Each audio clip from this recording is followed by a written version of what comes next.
What is that? What's going on? Hey guys. Hey, Mike. Oh, Hey, Mike. Whoa. we got Dono. Right off the bat. Roberto. You got him, Chris? I'm trying. I think we just canceled each other out. Nice. Thank you, Roberto.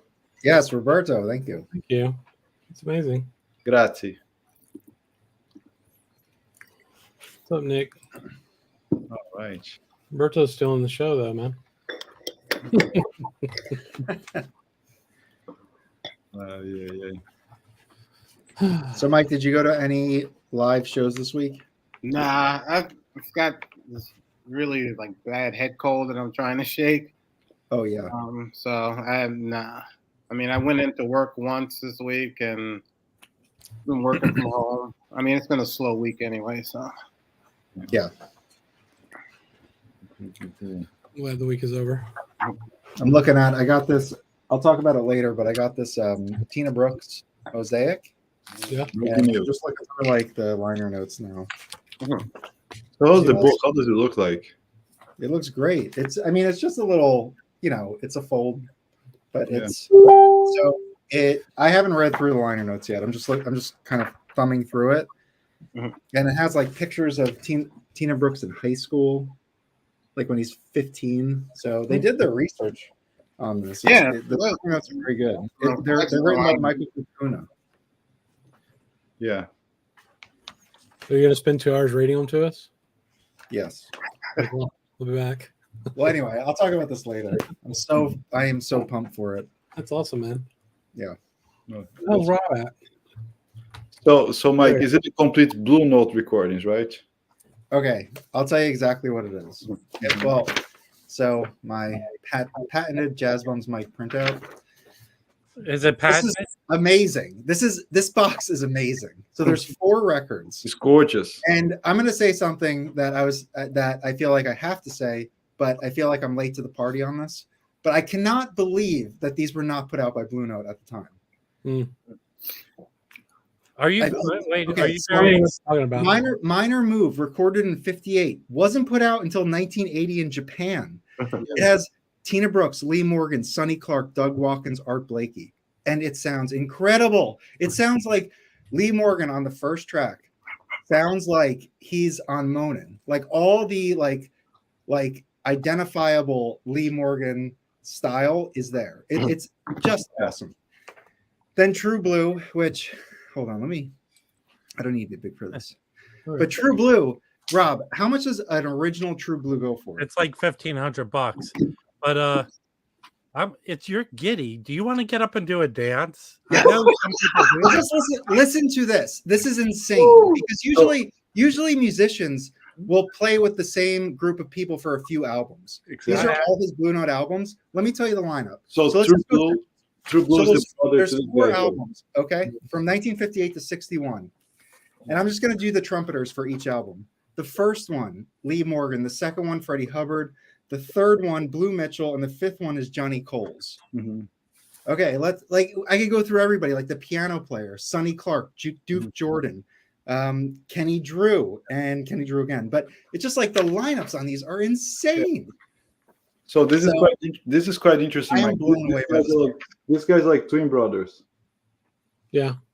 Is it the same from the same? Yes, 40-40 and 40-41. Sorry. Oh, right.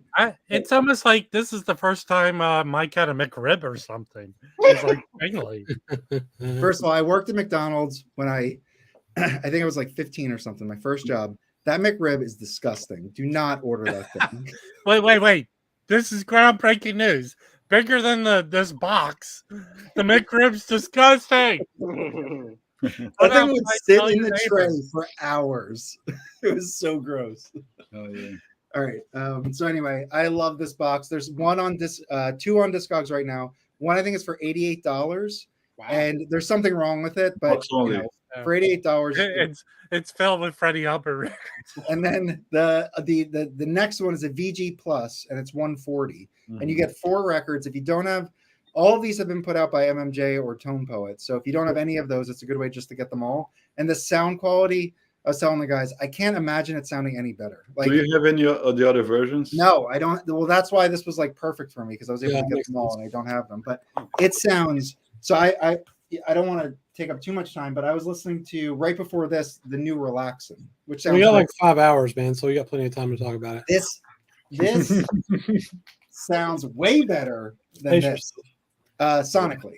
So Yeah. I'm just saying this box is awesome. I am so happy to have it. Like I'm really Wait, excited. This is one of the best things I've purchased in a long time. Yeah. That's awesome. So, you know, like one of my things is something has to even something out. So let me do that right now. Okay. As a kid to counter, I just went to Record Safari, and I bought this box. Mhm. And although I haven't listened to it yet, it's okay. That's cool. really How many cool. records are in that one? 5 Oh, sure. records. The Cool. reason I bought it is they bought a collection of them. Mhm. This was only $85. Wow, Not that's bad. great. That's good. So the one record I love, I have 2 of these records. Mm-hmm. Blue Surge is a great record. So That's what, nice. led by Mike, I mean, I do have a 70s pressing of it, Blue Surge. I'm anxious to listen to this. That's the reason I picked it up. Is $85, That's cool. and I'd actually love to hear the comparison. can we all hammer Mazzy? People have heard of him. Blue Surge is a very expensive record. It's a very famous record. Plus, you're disgracing his memory. He died very young of cancer, man. Come Yeah. on. Yeah, that is so hurtful, Matthew. Yeah. All right. So some of the recordings of Tina Brooks for Blue Note. To start here, the sermon, Jimmy Smith. All right. Yeah. Hey, Felipe, I know you don't seem excited, but compared to what Mike just did, could you up it up a little bit, please? Oh my gosh. Oh my gosh. This is so good. Now, what pressing is that? So that's a Black Bee RVG. Okay. Yeah. So Tina Brooks, Lee Morgan, Lou Donaldson, George Coleman, Kenny Burrell. This is 4011.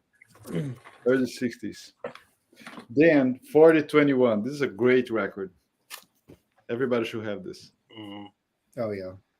So he's here. I heard many presses that they don't sound that good, but this is the EP45. That's the one to get. What was it? It wasn't a Music Matters, was it? No. So there's a chance it could be a Tone Poet. Is that at the 5 spot? Yes. What year is that? That's Because you know who's I'm pretty sure wasn't the 5 spot his place? It was everyone's place, wasn't Yeah, it? he didn't have. They did like long term. I don't want to say Yeah, residency yeah. there, but So this is Tina Brooks, Would it Kenny be during Burrell, that same Bobby time period? Simmons, Ben Tucker, and Art Blakey.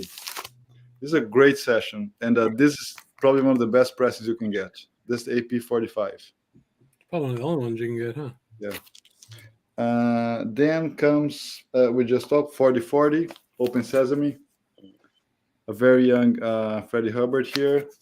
Again, Tina Brooks, Freddie, McCoy Tyner, Sam Jones, Cliff Jarvis on drums. Yeah, that's a great one. I mean, the classic series or whatever of that one's amazing. Yeah, too. it sounds great. And then recorded about pretty much the same time, True Blue. That's the Music Matters. I think that's the same one Chris has. Yeah. I have a Scorpio. Of Oh, that. that picture was the cover of the box. Can you open that up Yeah. again? Yeah. They didn't have many pictures. I mean, let's see. I will say the cover for this is not crisp.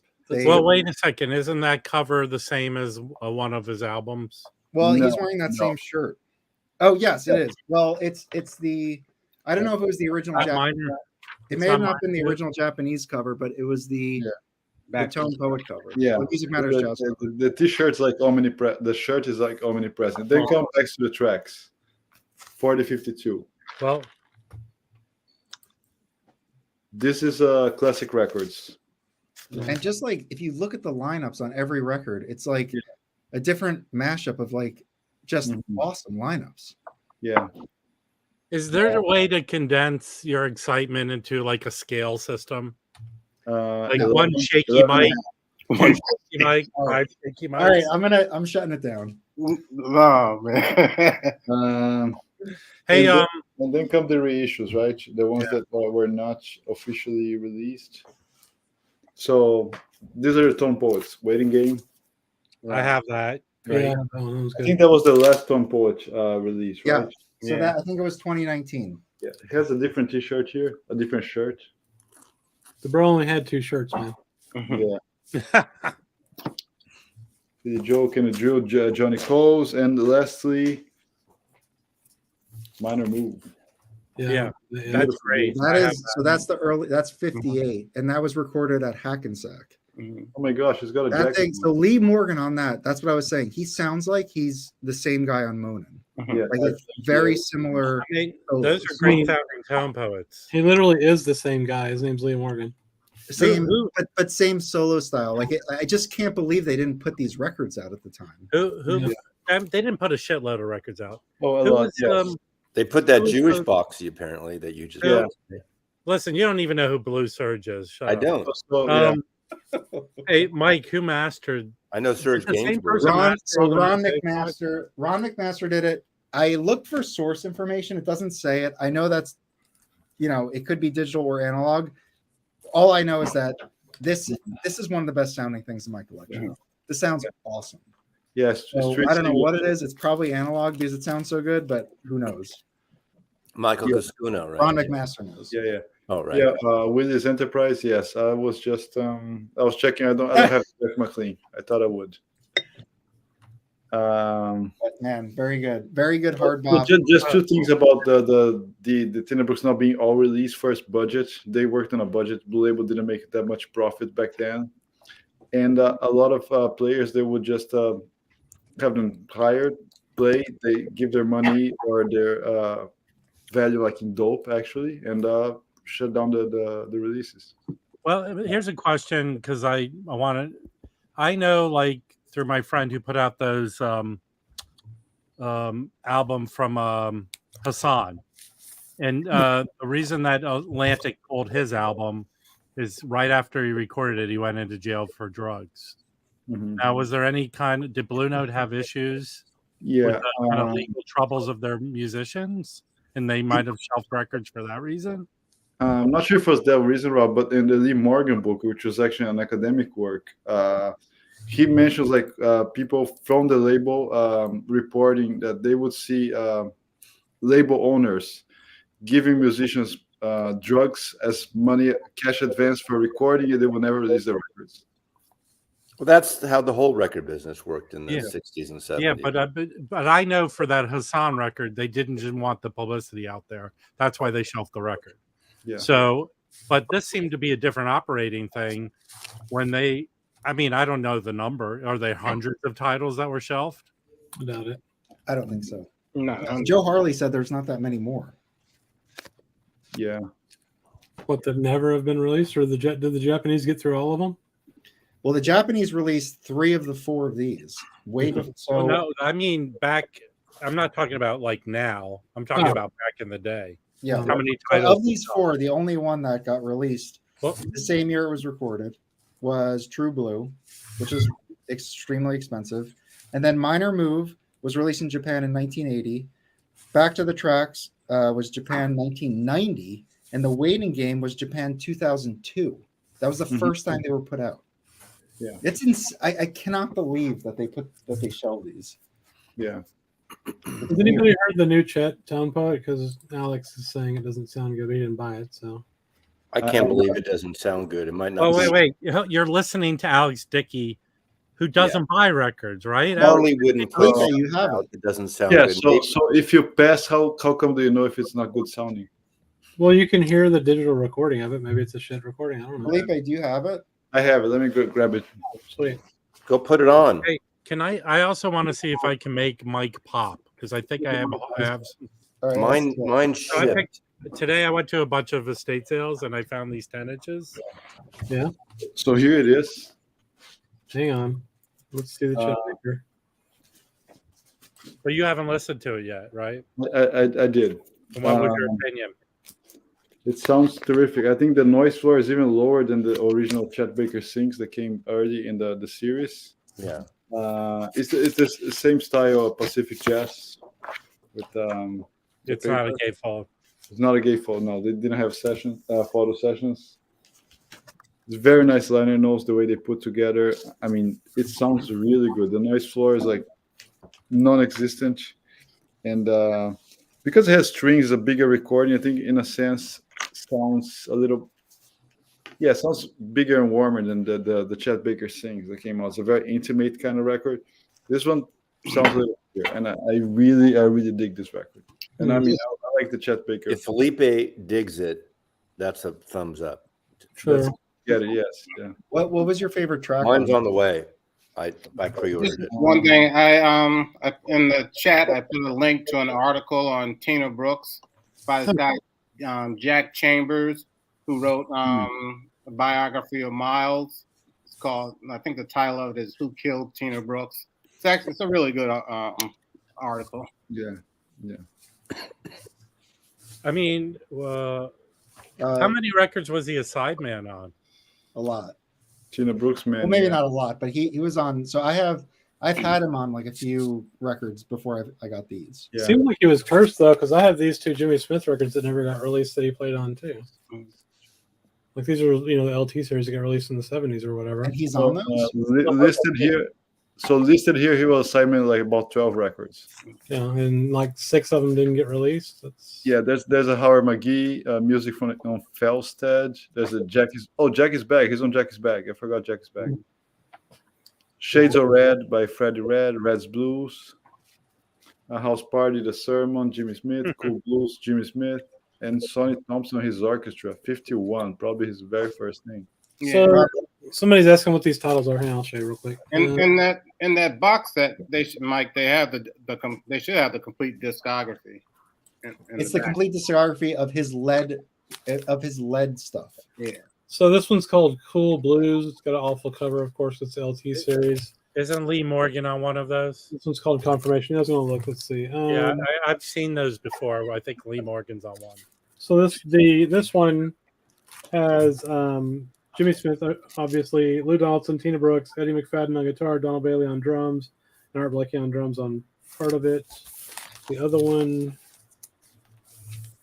no, they're both Lou Donaldson on alto, and then Lee Morgan on trumpet on this one. Yeah. Kenny Burrell's on that one. I need to listen to these again. I only listened to them once when I first got them. Yeah, that's a good record. Pat's Radio.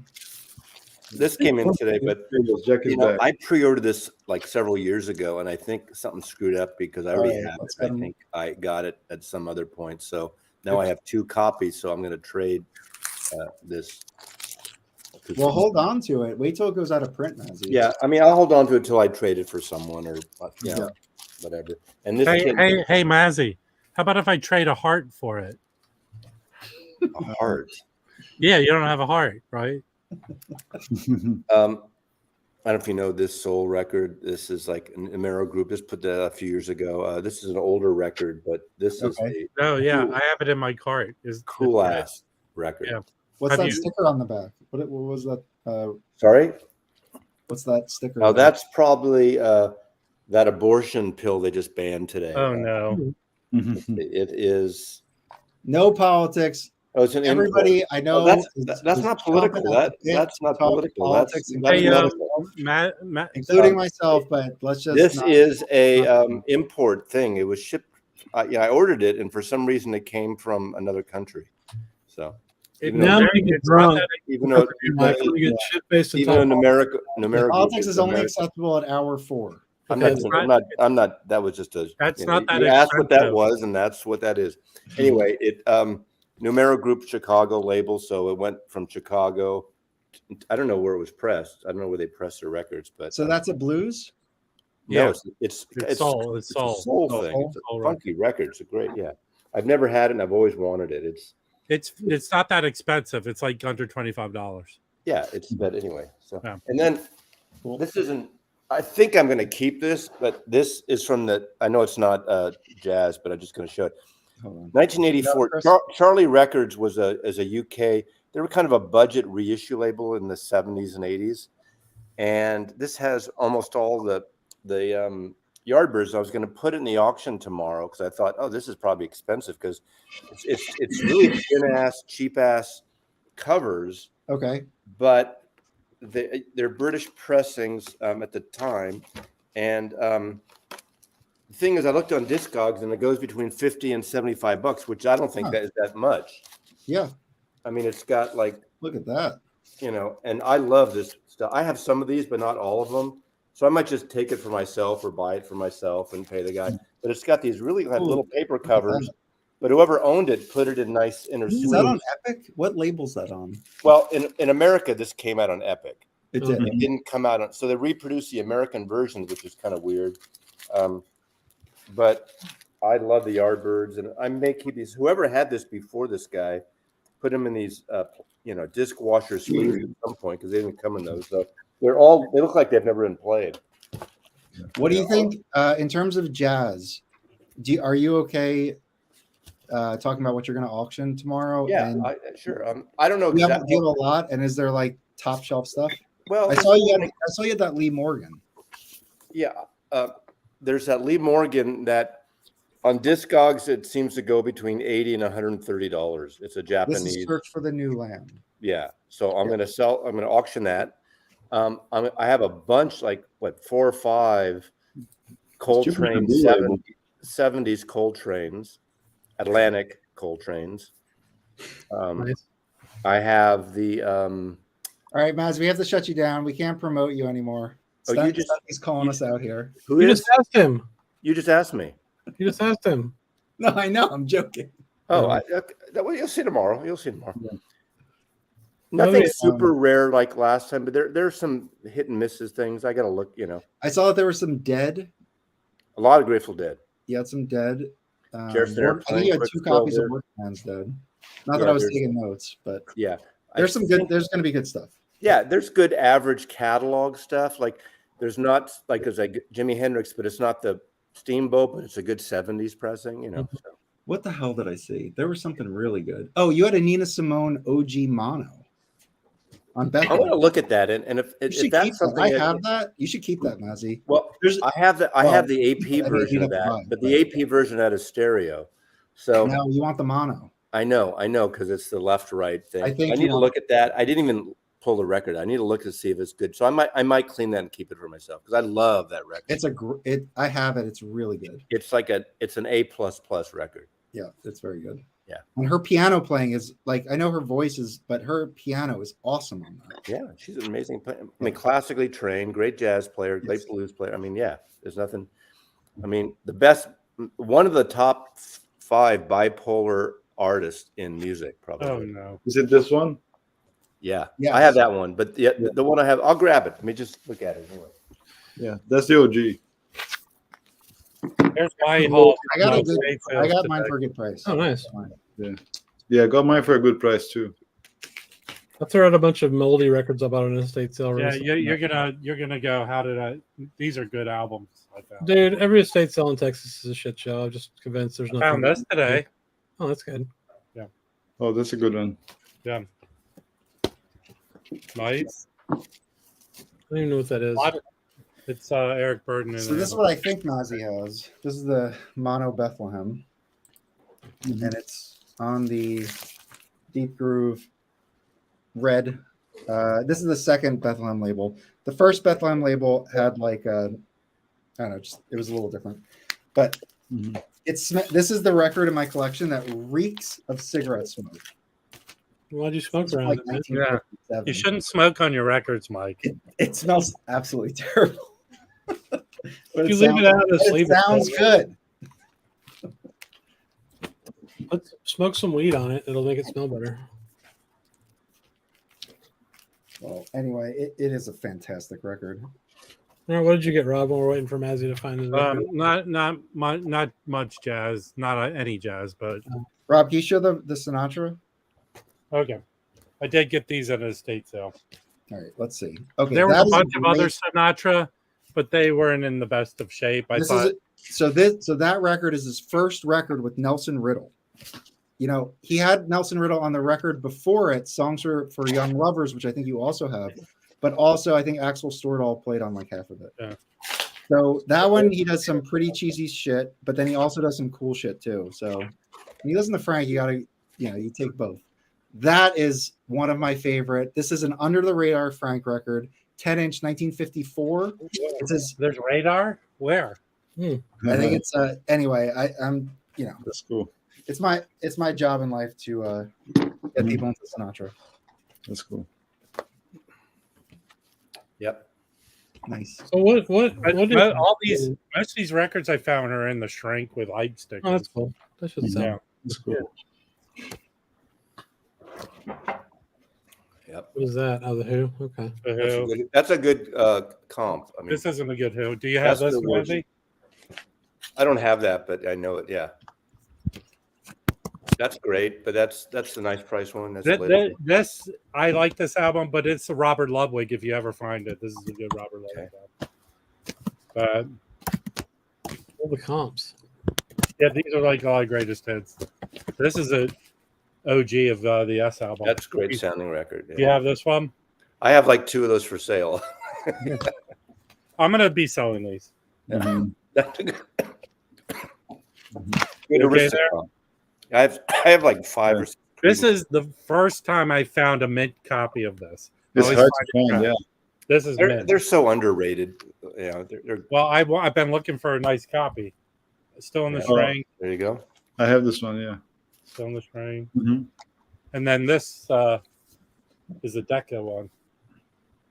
That's Yeah. cool. This is the OG. That's Yeah. good. It's a pisser. Got Mhm. the- I love that record. That's a great. Oh yeah. Suzanne is great. Yeah, that's your first. Yeah. It was a nice haul today. Do you know anything about this record? It's in Shrink. It's on Verve. Do you know this record? No. No, but he's sort of like Gil Evans. Gil Evans. He's an arranger, right, and a conductor. Right. Yeah.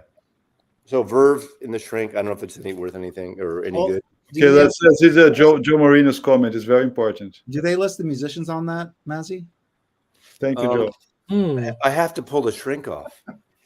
Should I pull the Shrink off? It doesn't really matter, right? No. I don't know. It might get infected. No, leave it. That's fine. Well, but people want to know. We can look it up. I want to know. Okay. Recorded 1965. Engineered by Rudy Van Gelder. Nice. Creed Taylor produced it, so it's I can't get that far without. Oh wait! It's below here. Okay. Well, there is a thing called the internet, which will pull up Gary everybody McFarlane, on of that. course. He's a Vibe player. I knew that. I forgot about Okay. that. So let's go back to jazz. It's got Kenny Burrell. This Bob is jazz. What are you talking Marcel. about, Felipe? I'm just pleasing the audience. Willie Rodriguez. I can't see the rest. What the hell are you looking at? Oh, you're trying to open it without pulling the shrink off Pull the the gate. shrink off. Anyway, this is the mono on Bethlehem, and it looks a little. Let's see it. Let's see it. It looks a little. That's the exact same copy I have. Yeah. It looks a little. There's some streaks and stuff. I'll put it through the Hummindinger and play it. Because I love this record. If it sounds good, I'll keep it. I love this record. Well, I'll tell you what. It's a great record, and I know the record really well. I know the music. It's an all-time favorite record of mine. People should reach. If I don't even know if the acoustic sounds version is still around. The only criticism of that one, some people don't like that it's stereo. Is it around? Also, I'll do some promotion. I'm gonna walk. So just a quick comment, Jay. Yes, I'm gonna wear a Pearl Jam t-shirt every Friday now, just because you guys don't like it. I'm gonna walk the dog for Mazzy here, and hold on. You're gonna walk the dog for me? Yes, I'm gonna help you out. So is that a sling? Is that so? sling? Recently, I just got this OG Zoot Sims on Bethlehem. Okay, now this is the third time. Thank you, Rob. Well, that's what I recently got, and I'm telling you, this thing sounds killer. Yeah, but there's like 5 videos up on the internet. Also, holding up recently, I got this Oscar Pettiford, 1955, with Gigi Grice, Donald Byrd. So this is Proto Jazz Lab, and it is just like these old Bethlehems. Some of them are pressed on polystyrene. I have a few of those, but if they're not, which the Nina Simone I have is not, even if it plays with noise, there's like the record sounds incredible. There's just something like that old style on, like, I don't know. It just sounds great. So, all right, that's all I'm saying. So that should sound really good. Just going back, getting the hook here from Nelson Riddle. It's a really good Nelson Riddle record. There's a US version of this one as well. Nice. That's an original Brazilian pressing on the Elenco label. That's a cool cover. Yeah. They used to press those deep groove, very heavy monos. So this is with Nelson Riddle. Wow. Yep. And this I don't even week, know that yesterday, actually, I picked this one. It's a 73 release. It's a US release of this record. I know that record. That's a good, yeah. Just called Jobim. He has his very first recording of Waters of March. On side A, he sings in Portuguese. On side B, he sings in English, Waters of March. And the orchestra here is Klaus Ogerman that also recorded Jobim and Sinatra. And a good arranger too, yeah. Yes, yes, exactly. This stuff can get boring though. Hey, can you highlight Eddie's album's comment towards me, please? Mike, do you like the Jobim Sinatra record? Isn't that great? That's pretty good. Yeah. Oh, I like pretty good. Babbles, bobbles, and whatever. I think it's a Sinatra. The great. best Sinatra is really going to be that like 54 to 57. It just that's like a special. Those records are just incredible. But also the live at the Sands is a great record. And yeah, that's 1966. Count Basie. That's a great one. Hey, check Loki. Our friend Loki looks like he lost his sister-in-law. I'm sorry to hear that. Loki. Oh, sorry to hear that, Loki. Oh, Yeah. sorry, Loki. Sorry, Loki. Yeah, It's terrible. Yeah. So this is the original. That's the Brazilian. The Brazilian I love version. that record. What's the label Yeah. look like? I sent that as a gift to someone in the Ooh. auction. Oh, that looks so much nicer than mine. That's a reprise on Brazil. And the story about this record is kind of funny. Sinatra prepared the whole orchestra. Jobim was already like a very famous arranger, writer those days. He prepared the whole orchestra. They waited, and I mean, Jobim is Brazilian. He never shows up on time, and he showed up. He just came out of the taxi like late in the day, kind of drunk. Okay, so what are we doing? That's this. Boom. He nailed it. Recorded like, one take, everything, and everybody was just baffled. And With Frank? yeah, Yeah. Baffled, Frank would bobbled, like and that. beads. Frank would very much like that. Frank was like, "Oh my gosh, this is amazing," and then he left. Pretty much. There's a live concert between the two of them, just the two of them on stage. Yeah. And it's really exceptional. I'll drop it in for people to watch. Yeah. Jobim, he was quite interesting. I mean, he never took himself seriously. And about arrangers, it's just, well, no, I started as an arranger, but I switched to songwriter. And, I just met so many amazing people like Klaus, for example. He just said, I didn't even bother being an arranger anymore. I just work with whatever those guys are doing with my songs. You were an arranger? Yeah, he started as an arranger, actually. So that's how he met. That's how he met João Gilberto in the 50s in Brazil. João Gilberto started recording. He was a arranger, songwriter. He wasn't too much of a musician back then. Yeah. And then that's how they met. And then he started writing with Vinicius and with João Gilberto as well. So the Bethlehem and Canada releases seem like a cash grab. I mean, every release is a cash grab, so I don't really understand that comment, I guess. Yeah. The Bethlehem, somebody was asking if they're digital. I think all the Bethlehem reissues are probably digital, but they all sound pretty good. Yeah, I have them. The Candids are not digital at all. They sound really good. Yeah. Oh, John, yes. He's one of the best composers of the century by far. I mean, melody, composition, complexity, and still very accessible. And I mean, probably Girl from Ipanema is one of the most executed songs ever, right? Maybe even like some of the Beatles songs. Who knows? Yeah, totally. Overdone a lot, but still great. Yes. Yeah. That whole series of Gets, the Bossa Nova years are great. I like the big band. I like the one with Luis Bonfa. Yeah, Bonfa. Yeah, the guitar player. He's the guy that wrote the original Orpheus. Right. Actually, this Guaraldi thing is just like a knockoff. It's not like it's influenced by, because I love the Black Orpheus sound. I have both of them with the different covers. There's two different covers of it mixes. It's great because it's got the great Brazilian music, and then it has dialogue from the film, and it goes in and out of sort of the sound effects and almost like field recordings within the record. It's a fucking great record. That film is one of my all-time favorite films, Black Orpheus. Won the Palme d'Or like 57 or 58 or something. Yeah. So JE, I think Jobim is bigger because Jobim is like a world figure. I mean, His Oh, my body God. work is just immense, huge. João Gilberto, he wrote a few songs, but he was more like an interpreter, a really good player. The thing about João Gilberto, he was a genius in that he was able, the way he played the guitar with nylon strings, he was able to match the jazz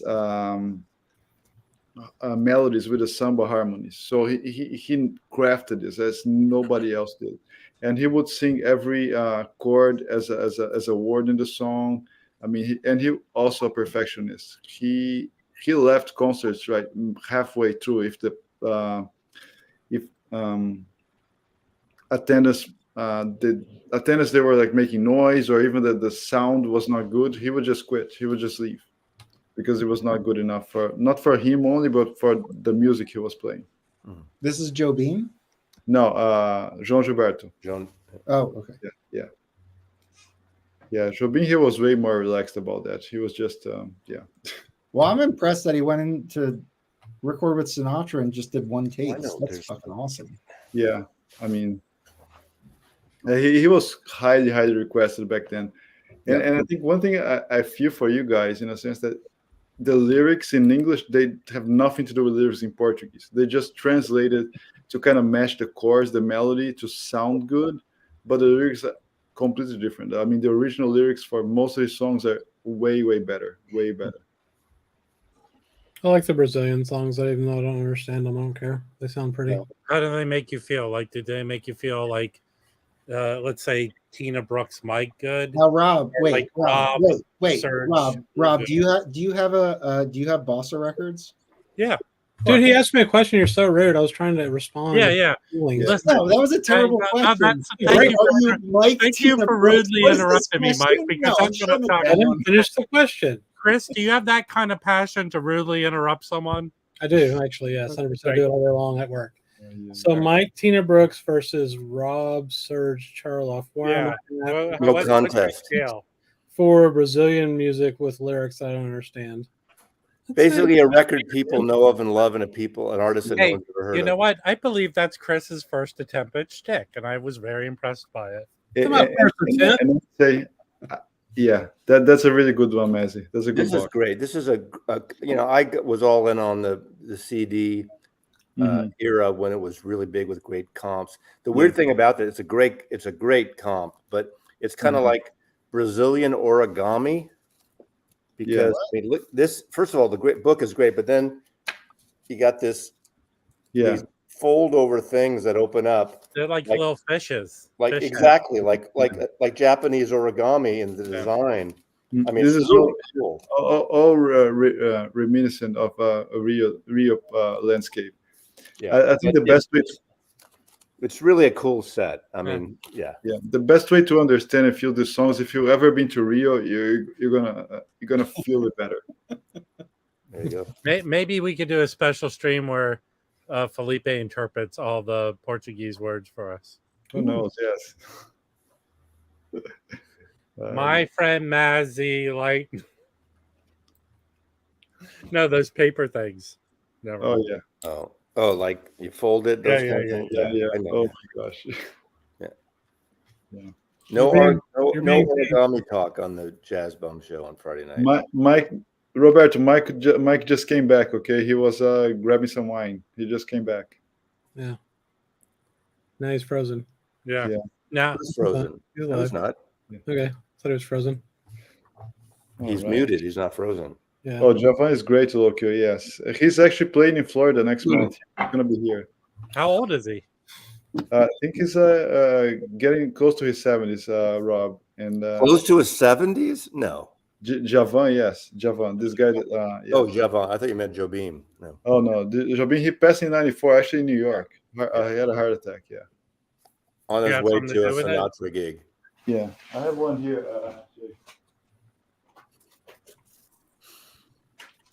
Did everybody get the? I know, Maz, you showed the that Miles, but did everybody get all their Miles stuff in from AP? Yeah, I already have the from last. Yeah, I listened.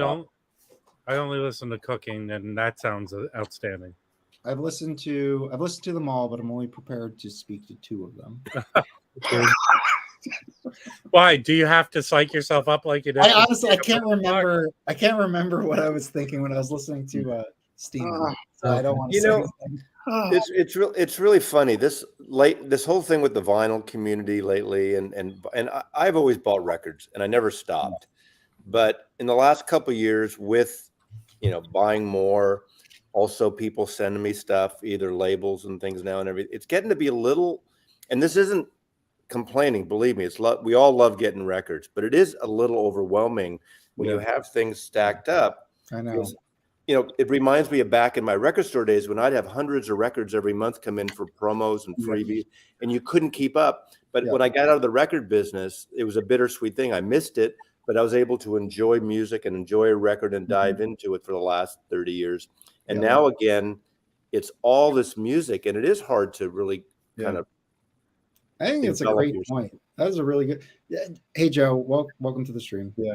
Hey, I want to do a video on that subject. That's a great. You know what that reminds me of? So many things. I was just gonna say, I've heard Stunty say like he listens to like streaming all these new records, and it's like hundreds of records a month.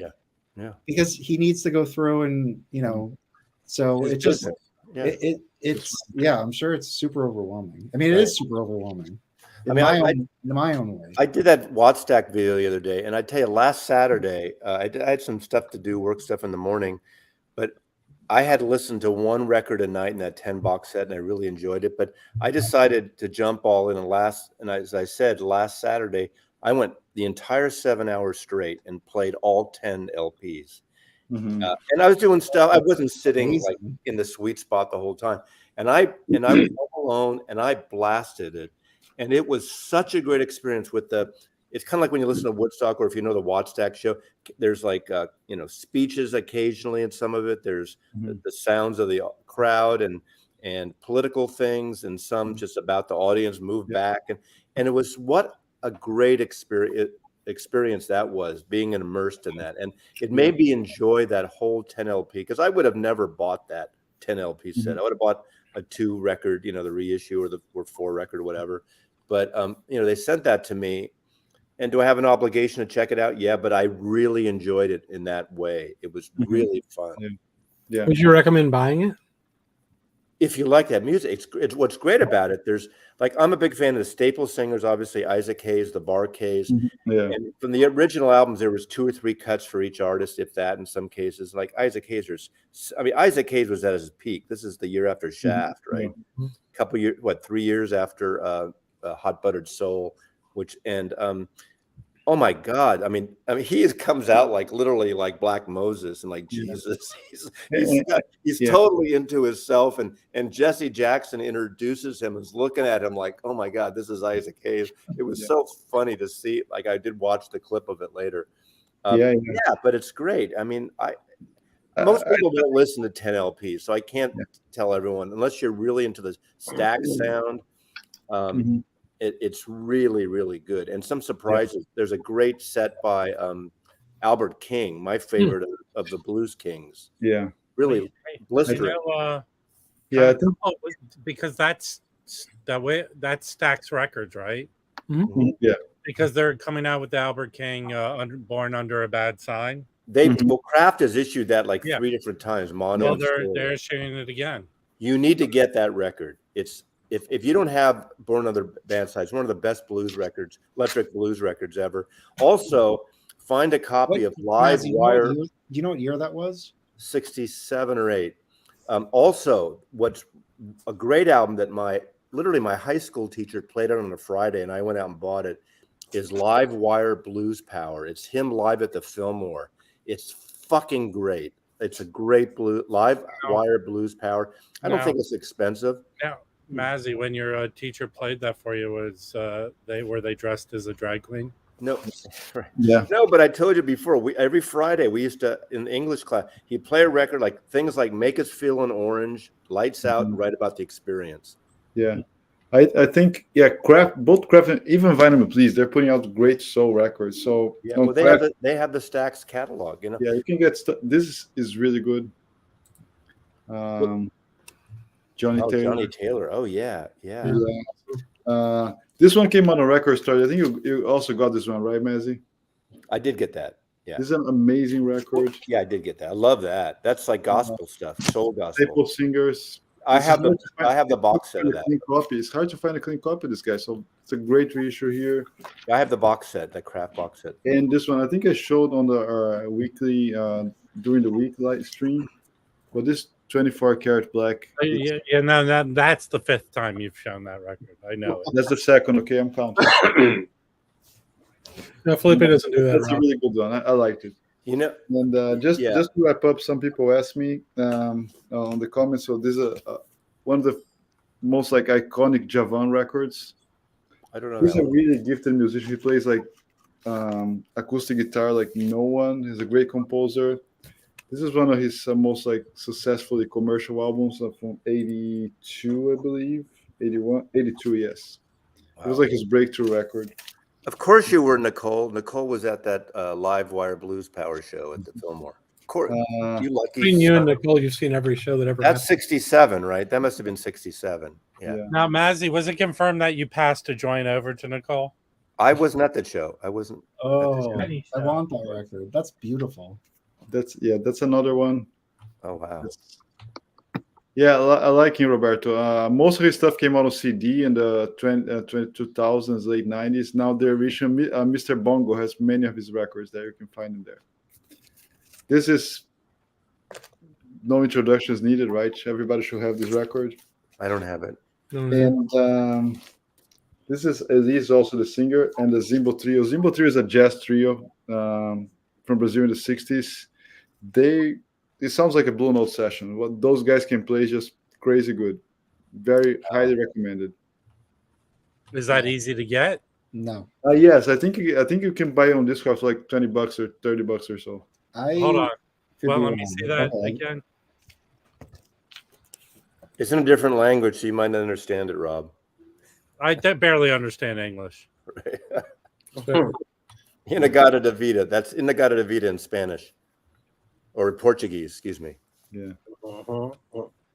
I know the difference. I did ask, when the craft guy reached out to me after I did that video, he says, "Is there anything else you're looking for?" And I thought about it, and I thought I really wanted that 10-inch. They just put out a bebop box. Mhm. Yeah. So I asked for that, so he sent me that because it's the Savoy box. It's like a. I'm gonna buy that. I'm pretty sure I'm gonna buy Yeah, I that. love that stuff. I mean, Me I love too. Savoy. I mean, Charlie Parker, all that stuff. I mean, see more. I wish more people would show bebop and bop. They Yeah. kind of cut at the 1950 before you guys stop showing records. Why is that? A bunch of 78s, man. So I don't have any. That's what I'm saying. That's why I don't. you don't have to. You buy the 70. It's been there's I know. Yeah. all And just that another, stuff. I mean, Dizzy Gillespie and Lionel Hampton and I've got a bunch of that stuff actually. I'm excited Charlie for that. Parker. If you bebop. don't have Charlie Parker records, you're not a fucking jazz fan. Agreed. I found a sealed record today. This one. yeah. Hold So on. I think someone mentioned, I think was Jose Moreno, to Minas. Beautiful record, beautiful, beautiful. He recorded a lot of Wayne Shorter in the 70s, 80s. This is on CTI as a Van I remember Gelder. that record. Also highly Nascimento. Yeah. Okay. Yeah, we used to play that in the store. I don't have that record. Yeah, he recorded Sarah Vaughan. He was a really close friend of Wayne Did you go Shorter. to A&M Records? Oh, that is A&M. Sorry, yeah. Yeah. That's why I remember. I forgot CTI for a while, went to A&M. They switched. This is a good record. Very good. Great voice. Great voice. Yeah. Felipe, I just grabbed a mono copy of that Ellis Regina. Mm-hmm. Yeah, is that the record we're going to sell out tonight? By the way, I dropped a link to the Discogs if anybody's interested. That is funny. Like there's always one record, right, that you guys talk about. no, I think we're trying to start that every stream now that we try. How and about sell Jimmy the record. Juford? Too late. You already That's ruined it. already been done, Nancy. I'm highly offended. Hey, I found this. Is that the seal- Three Stooges? It looks like the Three Stooges from a distance. Well, Hey, you're Mo. colorblind. So disrespectful. Look at this. Yeah. It's just like the founders. Is that of Lionel Hampton on the left? Who is that? Oh, No, that's Lester Young. Yeah. Charlie Parker and Dizzy Gillespie. And Lester Young, right? It's a night. Oh, it's Charlie Parker. I have 3 Charlie Parkers. It's Lester Young. It is Lester Young. Yeah. Yeah. The Lester Young's on the left. Can someone get an eye chart from Azzy so he can read down the? Is that not Lester Young on the left? Yes. Yeah. That's Lester Young. Yeah, exactly. Charlie Parker, and there's Dizzy He Gillespie. just doesn't have his pork pie hat on. True. Thank goodness. You didn't miss anything, Sean. It's Yeah. fine. We're having troubles tonight. I have hold on, just quickly. So I have a 10-inch Charlie Parker. Hey, Chris. I've shown this before. I'm just happy to have one. It's part of a set of 4, and then I have on Savoy. This is the complete Charlie Parker pretty good. story. Well, Sorry, that's the not Charlie the Parker story. complete. That's But not the reason why I grabbed this is because it has Coco on it. Does that really say complete? He made There's the- like a story with Miles Davis and Coco, and I don't know if he plays trumpet or if it's Dizzy or whatever the deal is, or if he plays piano. But I've heard people say that Coco is the first bebop song, first recorded bebop song. So anyway, so I wanted it. Didn't you do a video about that early on? I did, and about 49 people watched it. So thank you to those 49 people. Thank you for bringing up the hurt. But now you I was surprised, but I think people just are not that interested in Charlie Parker. We had like 4 subscribers then. It's fine, man. That's true. You should box it back up and reopen it. And Hey, see. you know what? Here's what you do. 'Cause now you have this new energy or entangle about you. Yeah. Re-record the video. Yes. See what happens. Yeah, it's a cool record. I mean, it's Charlie Parker, No. so it's not gonna sound like a 1958 session, but it's cool. Now, serious question, Mike. What wine would you pair with that record? I have no clue. Mike, what would you? Mike is if we're doing a wine minute, Mike is leading. With Parker, I'd go to Pinot. That's what I have. That's what I'm doing. Yeah. Nice. Nice. This looks interesting. Fortunately, I got like this thing. I hate that. This box is so physically heavy. I see why it's split. But See, I would love to have that. I mean, it's unfortunately these covers aren't really. But it's all the Savoy stuff. How do they sound? I mean, they sound as good as these Charlie Parker records would sound. Yeah. And I even like the Charlie Parker on Verve with strings. Some people don't like the stuff that Norman Granz did with strings, but I love that stuff. Man, this is not very expensive either. But I have this on CD, and then I came across a vinyl box about It's 4 CDs. years ago Yeah. and grabbed it. But it's really, I mean, it's just fabulous. Such fabulous music. With the fact that the fidelity is not that great, would you recommend just buying the CDs? Yeah, I mean, if you're a CD person, sure. Well, because the records are $400. Oh yeah, I wouldn't pay $400. Yeah. Yeah, if you're a CD person, yes. Thinking about becoming a CD person because there's so much cool shit that Nicole talks about, and that might be I good agree. on CD, And there's right? so much stuff in the 90s you just can't get. Yeah, I'm I gonna often grab am looking at I I'll don't go know. grab some school CDs. There But I was just want to just show a this. wonderful This jazz was CD. This was a stuff. record store day. Dizzy Gillespie, Charlie Parker. Love that. The reason cover. why I like this is because it sounds good. The recording is you can really hear them, and I think Blakey's on drums. Who's all on this? So It wasn't recorded in the men's room. it No, was Town not. Hall. So it's Dizzy, Charlie, Don Bias on track 1 only, Al Haig, Curly Russell, Max Roach. So and then they have the introduction, and it's a really good sounding Charlie Parker record if you want to hear him. Again, I mean, it's not it's not going to sound like It's you can't compare that stuff. that's what I mean. Yeah, you can't. You really can't. You know what? This is today I put 1940. this This was recorded in 45. This afternoon, I put on a double CD that I have from the 90s or whenever, the Soul of Ben Webster, and it's Verve. It's like a comp, and I have a bunch of Ben Webster. It was so good. It sounded fantastic. That's when the CD stuff, all that Verve did a great series of CD reissues from the 90s and 2000s, and I mean everything from the big box of Billie Holiday to Ben Webster. All that stuff is totally worth getting. So if you're really into CDs, like all that stuff on Verve, and then there's obviously Lester Young. I got all these Lester Young comps and reissues, and they're so great. A lot of those boxes are kind of expensive too. That LP that Mike showed, the Town Hall, that was originally issued on CD back in 2005, because that's the copy that I have on Uptown Records. Yeah, exactly, Nicole. There's a lot of stuff on Bandcamp that I'm interested in. That's only on CD.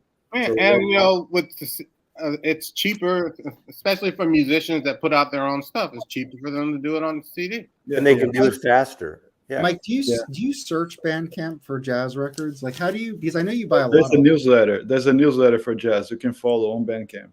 Yeah, and and it's at the point where I know the musicians.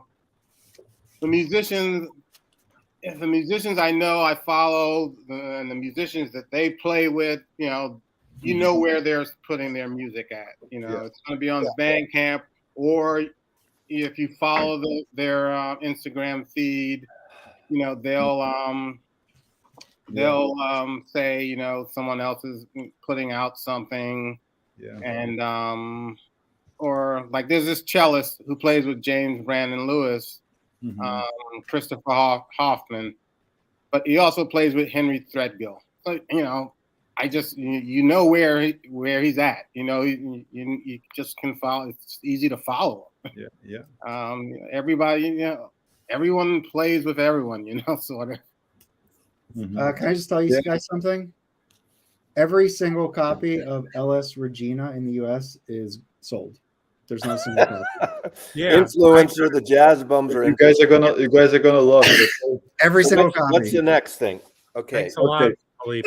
Just I had to do it. Everyone needs to buy a copy of Nina Simone's debut jazz album. It's very good. On Bethlehem. Okay, so let's sell out this one here. That's fun. Jazz played. My wallet can't take it, Felipe. If you buy the most recent version reissue of that Nina Simone, there are some great liner notes in there. Really good liner notes. I can't remember who wrote them. But they're excellent liner notes. Cool. So just to if you guys want to buy a nice Savoy, go to Discogs now. You can buy an OG of this one. Should be super cheap. Okay. Oh, would you stop it? But no jokes now. On CDs, there's some stuff that I bought dirty cheap back in the day. I'm not sure how they are going now, but stuff like this, right? All his bootlegs, they're mostly on CDs. You cannot find those on record. Right. All the Miles metal spines, the bootleg series, and those things like this came in a long box. It's full sessions with Coltrane. A great, amazing book. Yeah. And like 6 CDs. Sorry, Patrick. By the way, there's like that was a big total purchase. Hey, there's like a high-end CD. Thrift store near me where someone dumped a whole CD jazz collection. And I picked up like 70 CDs. That one in your right hand is that Ramsey Lewis? Yeah, that's a great double CD. Yeah. This is a double CD set. I know, I have that. That's so good. It's great for $1. I think they do a Hard Day's Night on there, which is great. Yeah, and this has Oleo. I have this one, Rob. It's really good. Everything is there. Yeah, I mean, Mike will like it because it's a jazz artist doing a Beatles song. Hard Day's Night. Yeah, but I have. I'm not to show my CD jazz collection. It's a seller. I'm selective with my. I think Mike is the Beatles jazz king of the. No, I will say those Beatles records that I got from the UK. There's all different varieties of them. Basically, I'll watch Rachel's stream in the morning. If you don't sub up to Rachel's Ghost, sub up to her. She does a 9 a.m. Eastern Friday stream every single day, no matter what day. So it's fun. But Mazzy will join, other people will join, and they'll say what like the best pressing of this record is, and you'll look it up, and it's fairly affordable because it's not like the first pressing. So I've gotten like my Beatles collection has really benefited from late 70s, early 80s Beatle records are really the Harry Moss. Are very good. Yeah, and in some cases sound better than some of the originals. In some, Now, is there an analog or what is it? Solid state difference between the Well, years? you mean tubes or solid state Yes, cut? yeah. Yeah, you know, as much as I'm into Beatle fans and I have a bunch or Beatle freak and collectors, I've never dived in and knew and known that this is tube, this is solid state, and compared and know and listen to the difference. I just haven't done Okay. that. And some people swear by tube, but the solid states are damn good at that time. And Yeah, exactly. you know, I'm not that into the weeds. I mean, Patrick might know better, and you know, Exactly. Yeah. It's like you summoned them or something. Yeah. Well, Patrick would know. I mean, he would probably know that. He's probably compared them more than I have, you know. When I'm Patrick, listening do to you a have record, if I might have a better preference? version, but if that sounds good in the moment, I'm there in the moment. And then another time I'll listen to something else. So I don't get into the weeds like that as much as some people. All right, we hit our Beatles quota. Okay. Move on. Yeah. Beatles for Sale and Sgt. Pepper's, especially. Happy Good Friday, everybody, and happy Passover and happy Easter and whatever you subscribe to. Subscribe. Yeah. Is it a subscription service now? Yeah, it's, You go donate. it's OG Jesus. Fires Club. Well, we Jesus do have me, a subscription. please. So Wax does. So Rob has a subscription service that he has started this past week. I thought it's Yeah. Jesus me, please, right? No, it's $3 a month for me to tell you what records I do not own. Excuse me. Oh yeah. All right, Joe, come on. What's going on? Not much. So, do you have any new pickups since we last spoke?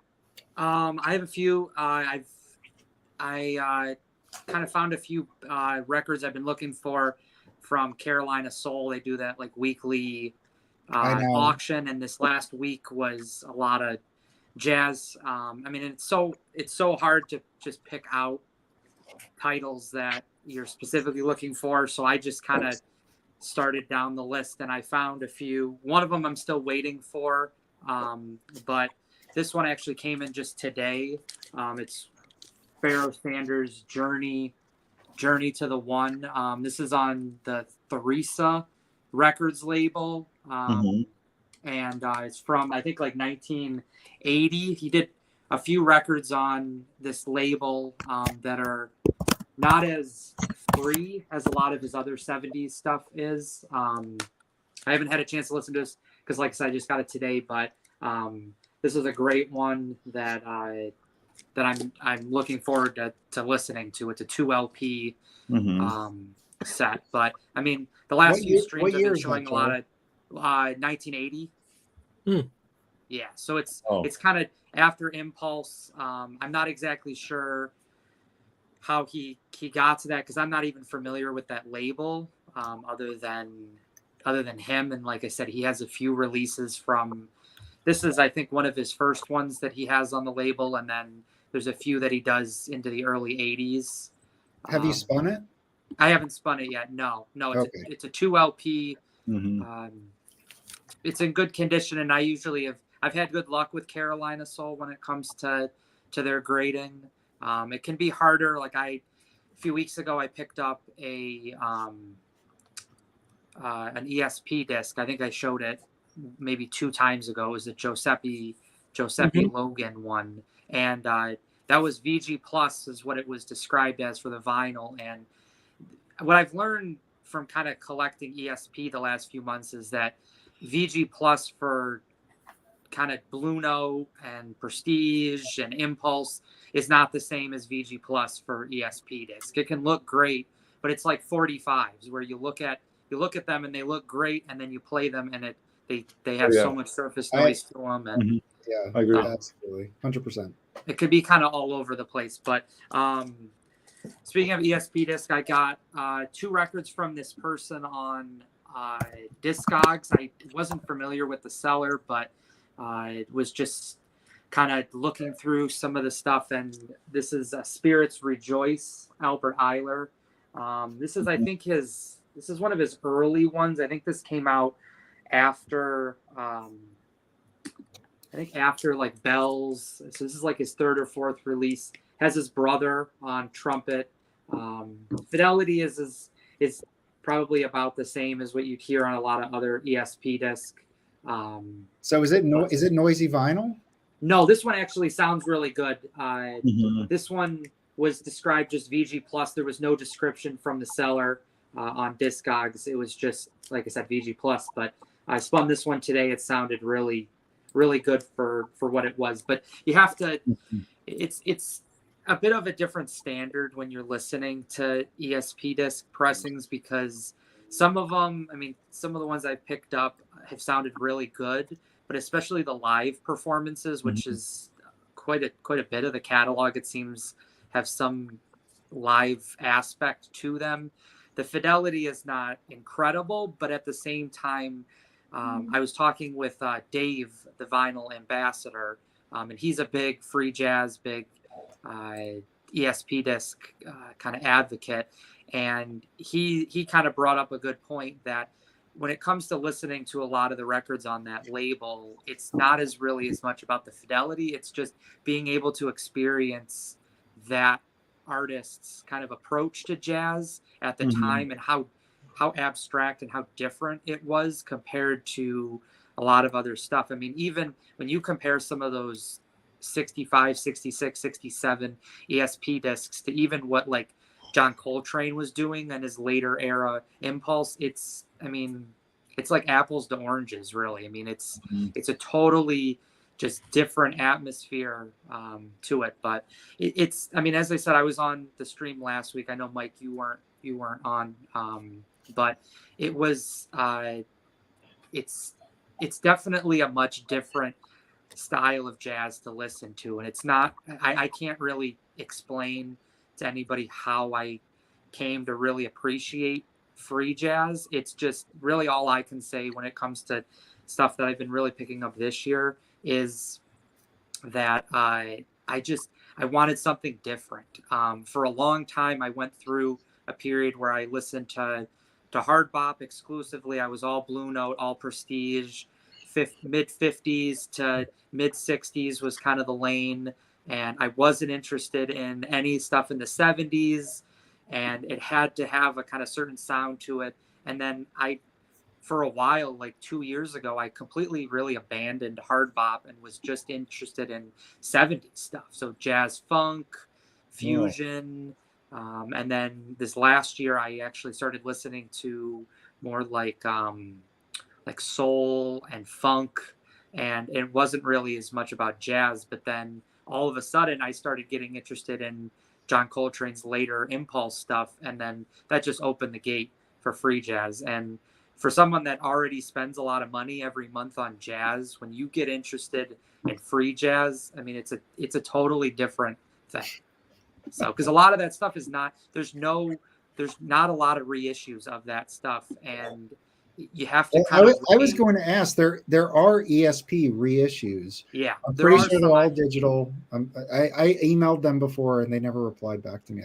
I tried to get the sourcing information. It's very hit or miss. Like I know there's a Sonny Simmons record on ESP disc which has this great cover. I'm pretty sure, I don't know if it's the background is like the New York skyline, or if it's somewhere out west like San Francisco or something, but that one has a repress on like Superior Viaduct or some more kind of recent label, but it's very hit or miss with what exactly has gotten represses or kind of reissues, I should say, and what hasn't. And I'm not sure if it's certain records have more of an appeal and more interest to them, and then there's others that are more fly under the radar type.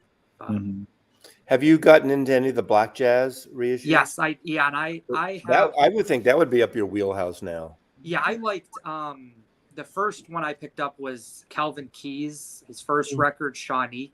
I picked up the Real Gone Music reissue and was very impressed with that. Yeah. And I have a few, like I have the other Calvin Keyes. I was able to find an original of that.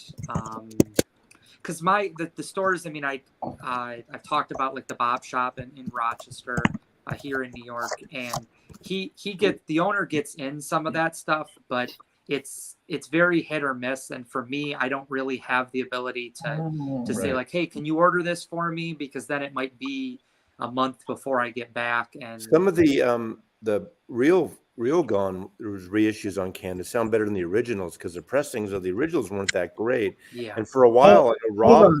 So I've heard that too, but I have an original now, and like the vinyl's like literally 80 grams, like it just folds like when you hold it. But it sounds good. Like I was waiting to hear like noise or something, but it's a quiet vinyl and it sounds good. And the originals are very flimsy. I think Maz, that was what you were saying. It's a very, like, the record. I've had pretty good luck. I think I have maybe 4 or 5 Black Jazz releases, and I have the one, like I said, the Shaunique. That's the reissue, the Real Gone music, and then the rest of them are all originals. Well, there was about a month period last year that Real Gone had them for $14 a pop, and I think I ordered 20 of them. You ordered all of them, then? That's all of them, yeah. Yeah, I don't have, but I mean, I just decided for $14. I mean, and then they went back up to whatever they are now, Yeah, and I think, and there's, I mean, even though, like, again, going back to like ESP Disc, Black Jazz, like both of them seem to have a very similar, almost like mission statement to them, where it was about the artist's freedom to be able to express themselves through their instruments, through whatever style of jazz they wanted. Like Black Jazz, like there's some records that are post bop, almost like free jazz type, and then there's some that are just like straight ahead, like the I think, I mean, even like the Walter Bishop Jr. I'm trying to think. I have one of them. It's not the first one. I think I have the second one, the one that he's like sitting, that's on the front cover. But the big one. Not the big. What's the woman's name? What's it called? I just showed it when I showed the Record Store Day version of I know which one it is. Yeah, I'm blanking out right now too. Yeah, but it's, I mean, and then there's like jazz funk ones, like the Calvin Keys ones are more like a jazz funk, and so it's very really all over the place with the label. But that's what also makes it great. I mean, for a while I had an interest in finding as many Black Jazz releases as I could, and for a lot of people, I mean, those reissues are amazing. It's really great that those have come out. But even the originals, like you compare what Blue Note originals are like compared to a lot of Black Jazz, and there's a few, like the Henry Franklin ones are expensive. There's is that the Skipper? The Skipper, and then there's like a Skipper at Home, I think is the second one, and The Awakening. There's 2 records by this group called The Awakening. They're all good. The originals are easily $250, $300 if you even can find them. So it's great to have those reissues. And I've had really good luck with finding the hey Nick, or having good quality to those reissues. And that's always been my problem with buying new records, is that I've just had such bad luck with I talked last week about the classic series, like some of those early ones that I bought right when the series was starting out, when they had what seemed to be a lot of quality control problems. I mean, for a while I gave up on the classic series because it was either records I already had, or I was trying to rationalize, like, is this a record that I really want? But there was some, like Something Else, like I was able to find that. And I'm really glad that I bought that because I wasn't going to spend. What copy did you get? The classic series. Oh, okay, yeah.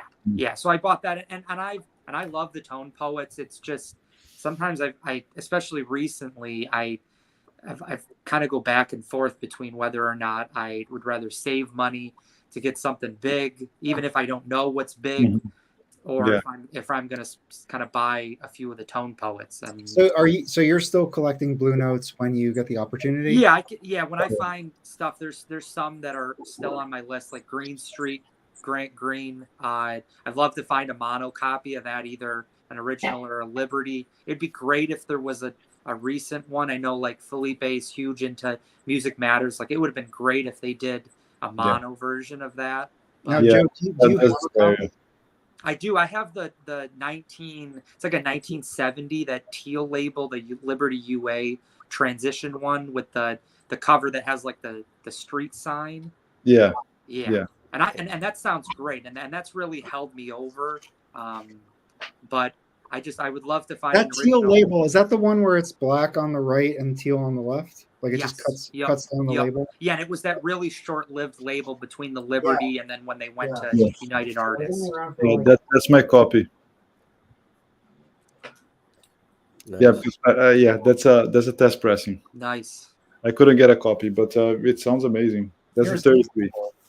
And I got This is- really this excited is because what I reached like out that. to, I put on my story last week on Instagram, like, hey, is there anybody that's got a Grant Green Street mono copy? And somebody, I think it was who was it? He lives in DC. He's got like an incredible collection of jazz. Is that Jazz Basement? Jazz Basement. Yeah. Oh, Yeah. his channel is off the charts. Yeah, and he's a really nice guy, and he's not the type of person, because what I've seen, especially on Instagram, some of these people that have these unbelievable collections are kind of snobby when it comes to it. Like, Well, I've got original. That's not fair, Joe. I'm not that snobby. I was talking about you. I was definitely talking about you, Rob. And by the way, Joe, I have quite a few more Albert Eiler stuff too. Okay. From that collection. So okay, maybe after this I'll reach out to you and you can let me know. Well, I'm still cleaning stuff and sure. Oh yeah, there's no rush or anything. Yeah, but Joe, I think I mean my goal is I have like Music Matters, great pressings, but also so this is my two pressings. I want to have the best one and the original one. That's my goal, which I'm building slowly.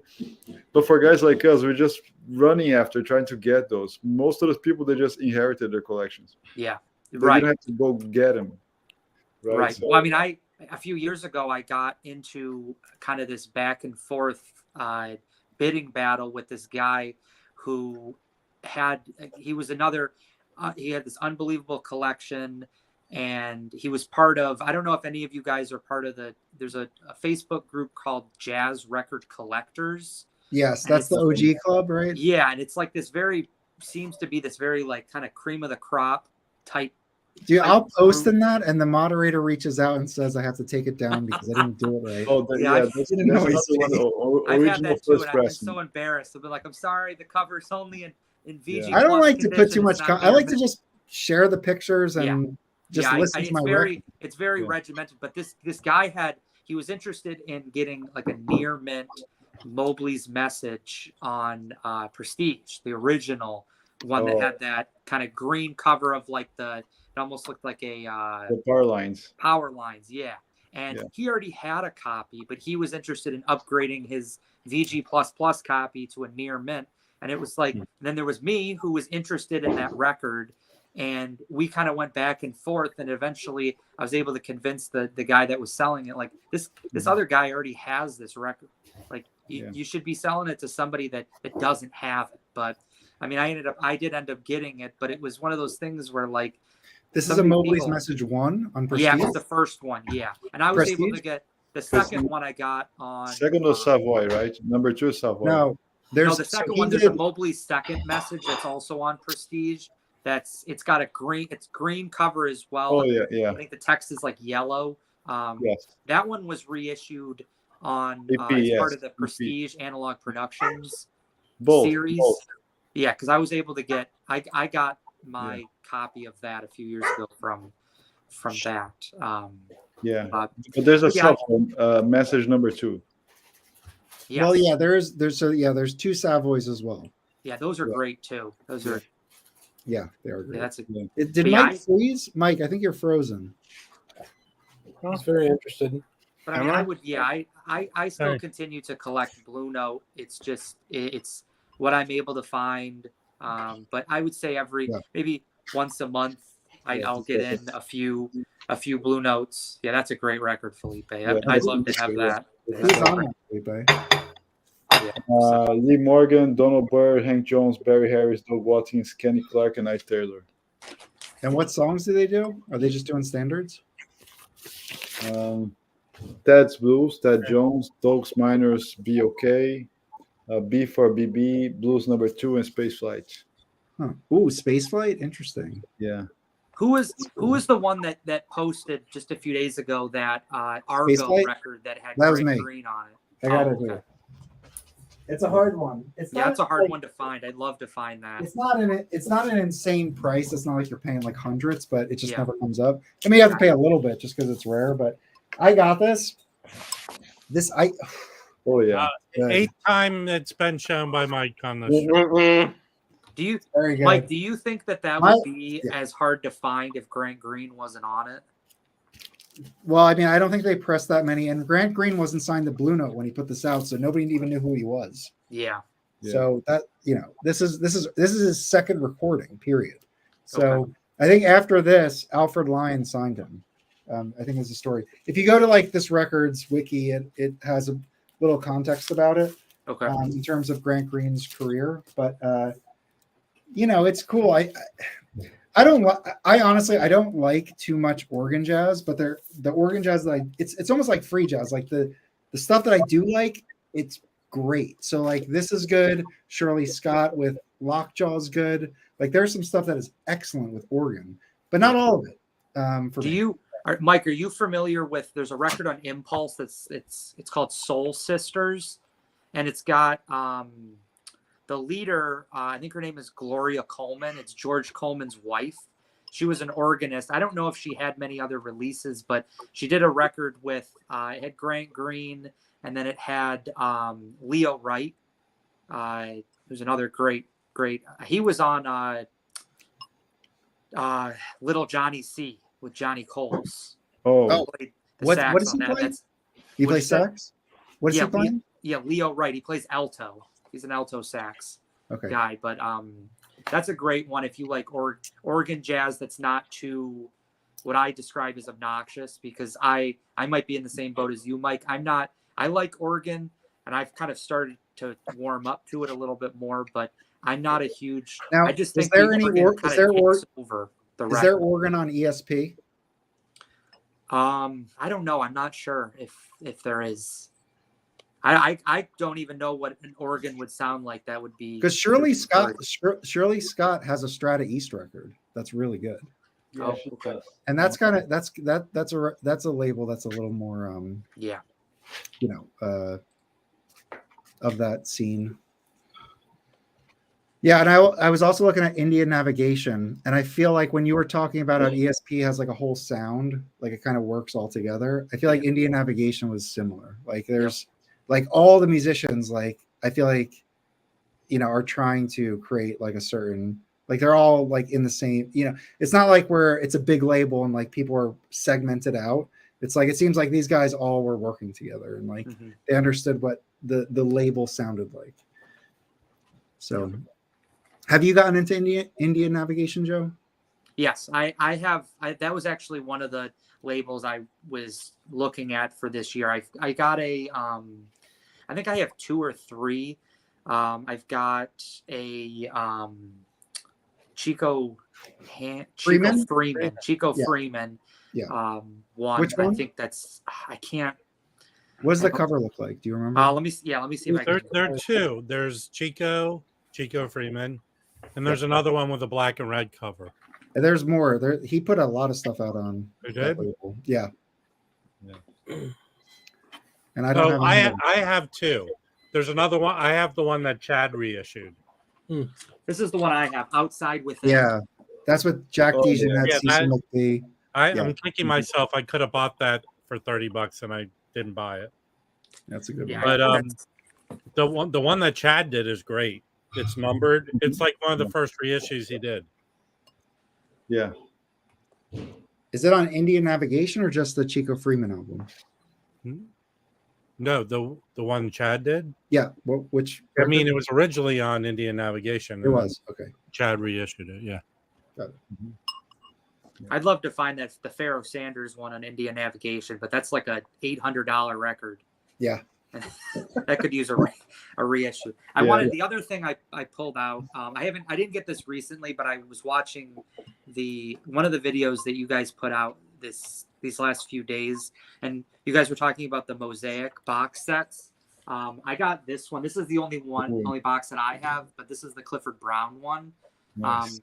I definitely recommend this because, especially if you want to get into Clifford Brown, you like his sound. This is a really, I mean, somewhat cost effective, even though you're going to pay up front for this. A great way to be able to get his Blue Note stuff, and then he had one album. Isn't that later Clifford Brown? That Pacific Jazz record's very good. That's later Clifford Brown too, because he was around in the 40s, right? Yes, yeah. This doesn't include like the Emersy stuff that he did with like Max Roach. This is just his basically the stuff he hardly got paid for. So. Yeah, the Blue Note stuff that he did with like J.J. Johnson. And this is I think it's 5. This is a 5 LP. Let me see if what's in here, but it has like, I mean, for anybody that has the Mosaic ones, I mean, you've got this great booklet that comes with it, and I think one of the last pages, it tells you what you've got, like the Lou Donaldson Clifford Brown Quintet from 1950. Oh, that's a cool one. Yeah, 1953. You've got J.J. Johnson's Sextet, 1953. Clifford Brown Sextet, 1953. You've got the Art Blakey, the live at Birdland. Oh yeah, Ones that he did with Clifford Brown. You've got those, and then you've got the Pacific Jazz one. This is the Pacific Jazz, and this, even when Pacific Jazz put it out, they put it in memoriam, right? Okay. Or Jazz Immortal. I'm sorry, Jazz Immortal. But it's basically Clifford Brown with a West Coast crew. Like, It has Zoot Sims tenor.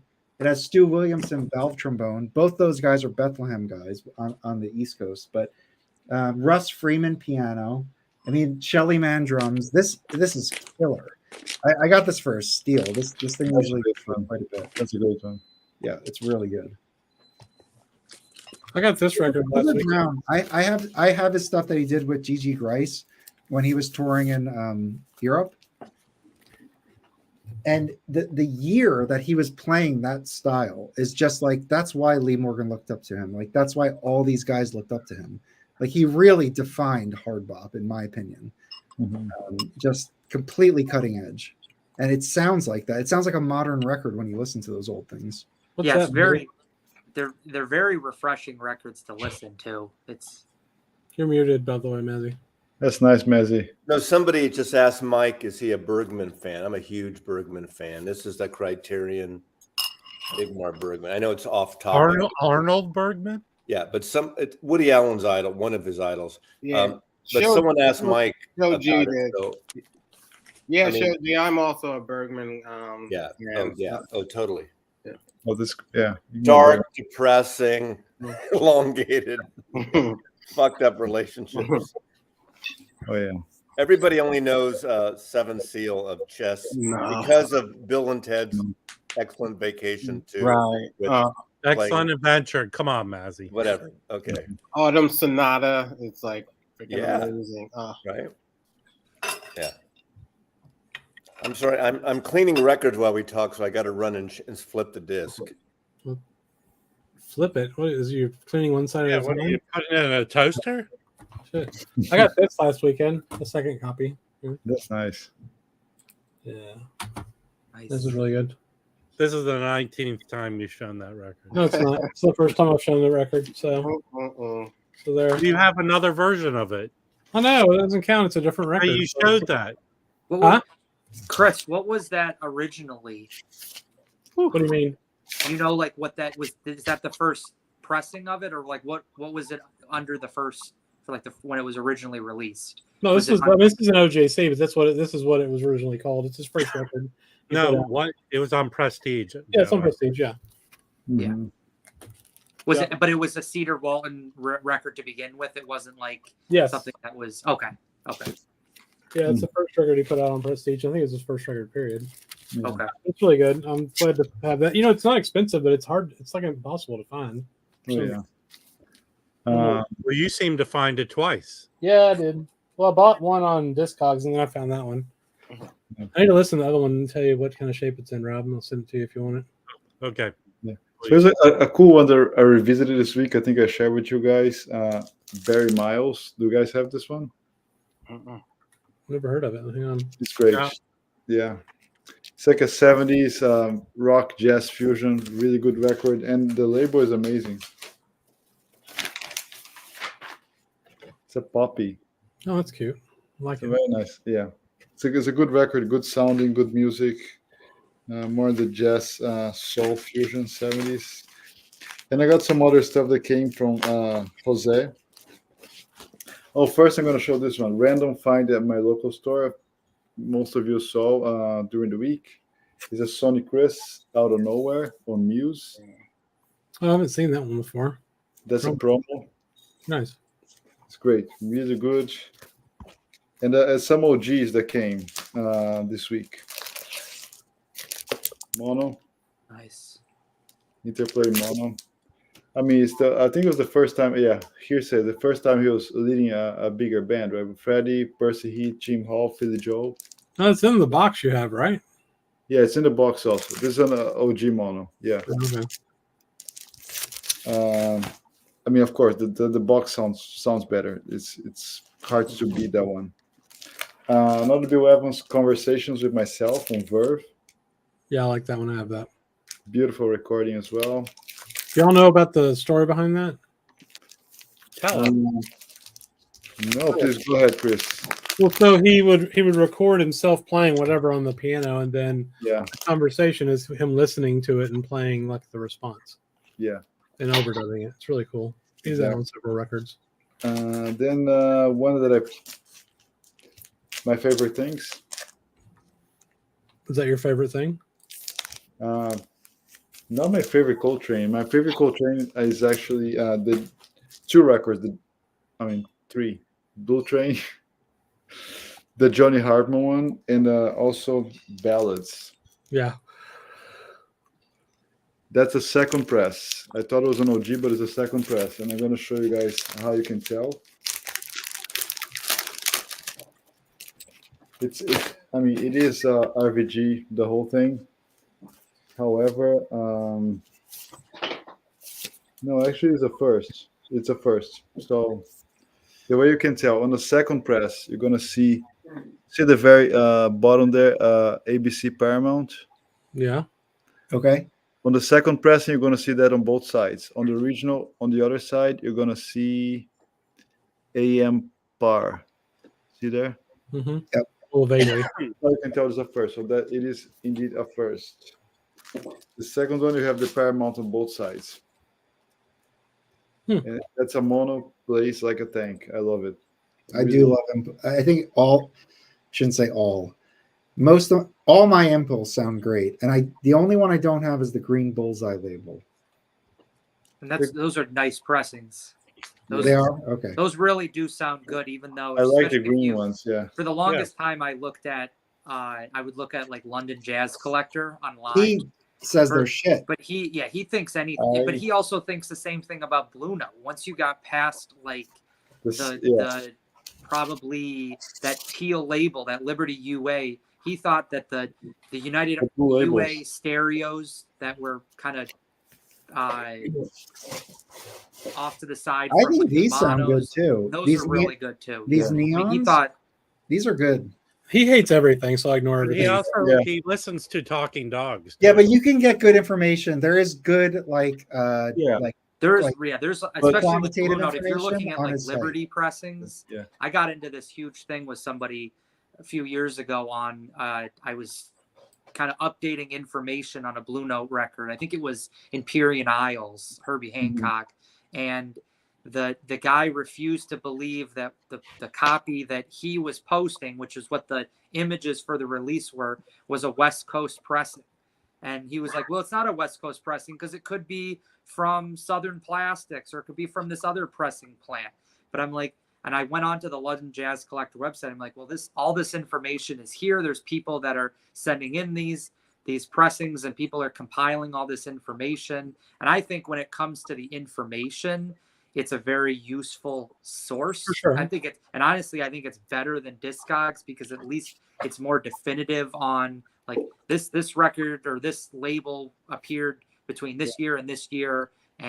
But when it comes to the sound quality, it's out the window when it comes to the sound quality. There's I think unfortunately the credibility kind of goes down when you see, because for the longest time I didn't pick up those green bullseye labels. I mean, there were some Coltrane records that I saw at my store And I knew that even the one that you showed, Mike, that neon, Yeah. the black neon one, it was like I was hesitant to pick those up because I looked at the site and they're like, oh, they sound really flat and they're not going to usually have the Van Gelder stamp and stuff like that. But you listen to them and it's like these sound phenomenal and they're much cheaper than you're going to find with other ones. I mean, I picked up last year. I went to, I don't know, Mike, have you ever been to Hudson Valley Vinyl?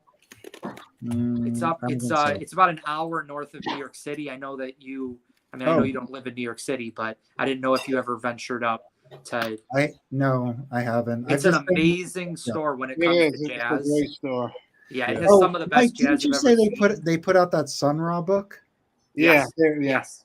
Chris, I think his name is like Chris Reisman is the owner. I need to go there. He's it's a small place. They're open like Wednesday to Sunday, so it's kind of. Mazzy, don't you have that Sun Ra book? The big Sun Ra book was published in Seattle here. Yeah, it's in Beacon. As Joe said. Yeah, it's a great. But that's I got that copy. I went in there because they just came out at $75. And I asked him if they had it. He goes, yeah. By the way, I have 2 copies that are dinged at half price, and it has like a little. Yeah. So I got it for $37.50, whatever. Great book. Yes. But I agree with Joe. I remember my very first early Blue Notes, I got a huge batch of blue labels, and I read it alone on Jessica, who just trashed everything, and the Liberties, and I mean, go see how much Lee Morgan Search for a New Land, a blue label is going for now. It's like $100 record. It's like $100 record, and I mean, these are Liberties. These are kind of pretty decent records, and they go for some money now. So he's a good guide, but I don't think he's like so full of the truth. Is he good at recommending foods to listen to records with? I don't know. I think British people, they don't cook so well, right? But I'll tell you what. You know who was early to pointing out that Liberty pressings were the best bang for your buck is Fred Cohen from Jazz Record Center. He's the guy who owns that, and Ken McAuliffe has been an advocate of his point of view as well, and they've always said like those reissues are great. Yeah. Some of them are Van Gelder. Some are not. I found a copy of this finally. I'll be right back. I know I'm gonna piss off Wax, but I feel like changing my channel name to Too Many Records because it's getting to be that. Well, hold on, Mazzy. You're not gonna piss me off because you've already pissed me off. I'll see you tomorrow at 15 minutes to 12. Okay. I'll make coffee. Do you drink coffee? No, I don't. Okay, then I won't make it. Coffee Dave's going to be here, hopefully, so he'll make coffee. Mazzy, I'm drinking ice. I drink iced coffee every day. Now, Mazzy, do you only do espresso? Or Starbucks. Do you only do espresso? I do. For me, I only do espresso drinks. I don't have a coffee maker. I can make an Americano on the machine. I don't have a regular machine. Although since I've had this like cough bronchitis thing, I haven't had coffee since last Saturday morning.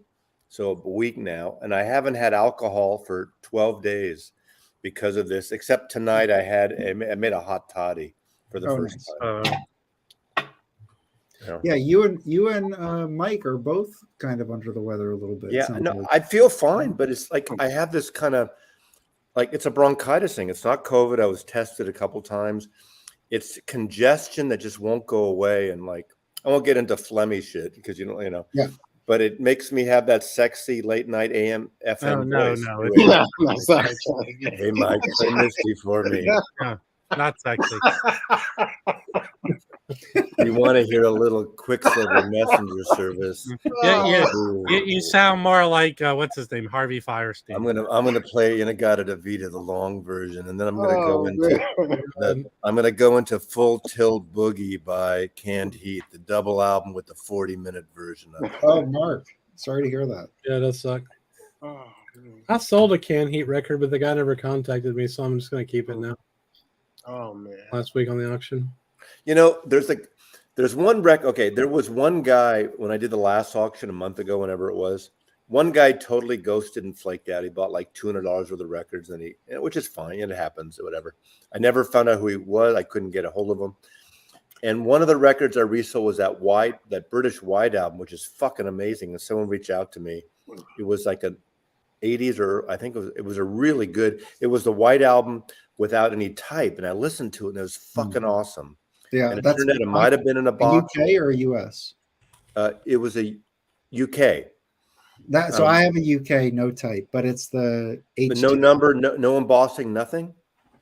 There's embossing, I think, but there's no. Well, this had nothing. This had like totally white, except for the spine. And I cleaned it and I planed it, and it was. I almost wanted to keep it, but I got like 20 copies of the record. I don't need it. But I sold it, so I resold it. But there was one record. I know it's not jazz here, but there's a double. There is embossing on this. Yeah, this one no number embossing. You know, and I looked it up and I couldn't figure it out for a long time. But there was one album in there that I cleaned up and played, and it was an Italian pressing of UB40, you know, the ska kind of band, which was 2 records, 133 and 145 in it. And Italian, I thought, how good can this sound? But I guess they used I don't know if they used a UK plate. It sounded friggin' awesome. The guy didn't buy it, and so I have it to resell again tomorrow. But it turned out I picked these records up today from this guy. There's another copy of the Italian version. So I almost want to keep one, but I have a reissue that sounds great. But if anyone likes UB40, it's a one that has the unemployment cover, the form for the unemployment sheet in the UK. Would it be so? I know we shouldn't talk about Beatles, but I was just going to say, I know with Beatles there is different mixes. So like the UK mix and the Canadian mix is different than the US mix, right? I don't know that for a fact. The mix, except for the mono and stereo, I don't think there are different mixes. I thought Capitol put reverb on certain things. No, not at that point. The UK and from Sgt. Pepper on, Capitol didn't touch it. All right, okay. In '60s, just before Sgt. Pepper, Beatles re-upped their contract and got a better royalty rate with Capitol. And from Sgt. Pepper on, Capitol couldn't fuck with the records and change the configuration. That was the rule. That's why from Pepper on, they're all exactly the same as the UK. They couldn't add, dexterization, reverb, or anything. So the White Album, the only difference in White Album, as far as I know, is the mono and stereo. And in White Album, the stereo is far superior. The White Album's cool in mono if you've heard it a lot, but in that record, the stereo I think is superior from my point of view. I'm gonna hop off, guys. I gotta get going. So did we turn you off? This Beatles shit turned you off? It honestly, yeah, Maz, it was you. Yeah, so. Yeah, Joe. Mike started it. There's a scar. I'll see you guys later. Thanks again. Take care, Joe. So, Mike, Notes and Tones, I saw you were talking in the chat before Mike and Joe talked for an hour and a half straight about talking to Stanley Crouch. Yeah. Just, you'd be out, because he was always, out of like all the jazz critics in New York, he was actually one that you would constantly see in the jazz clubs. And, he would always engage with people. He had a reputation, but he was always approachable and like willing to talk, and not just about jazz. I was telling Shoji, he loved to talk about movies and literature. That's when I had conversations with him, it was always mostly about literature, like like some writers that you had never heard of, and like this is funny. A few years ago, I was at a party in the building where I live, and this woman was saying, my dad, some of his books are going to be republished by this company, and so I asked her, what's your dad's name? And she said, William Melvin Kelly. And I said, I have one of his books, and I told her Stanley Crouch told me about him. And she goes, oh yeah, he really, he really helped my dad's career, just by talking about him when nobody was reading his books. And stuff like that, because I had never heard of the book that he was talking about. I had never heard of until he started talking about it. That's wild. So this was his daughter? Huh? You spoke with his daughter. His daughter? Yeah, they actually lived, I think, the floor above us. Right. But also, William Melvin Kelly is the guy that sort of in the 60s he's like credited with using the first one to use the term woke. Oh wow. What year was it? Do you know? It was in the early 60s. Oh, interesting. Yeah. I really hate how that term has been weaponized. Yeah, I mean, of course, his whole. I think everybody can get behind the fact that there's social injustice, and that's what it's supposed to stand for, and that people have, now it's like a meme almost. It doesn't mean anything anymore. Right, exactly. Yeah, I mean, I don't know, but it does. I mean, wait, you were the guy that said no politics. Stop. Well, I have to respond to that though. The reason that it's used as a weapon now is it's an excuse to be a piece of shit if you don't want to be woke. Mm-hmm. Like you're so woke, right, okay. No, it's true. I mean, look, we're here. I just want to show a few things. All right. I had a question though. After the related to Stanley Crouch, Mike, Jazz Bum's Mike, what were we talking about? Asking Mike about Stanley Crouch's opinion about some record. It was on the video we recorded last night. Do you remember? Oh, it was Bitches Brew. What was Stanley Crouch's reaction to Bitches Brew? He didn't care for that period of Miles. He just didn't. I mean, he liked Jack Johnson.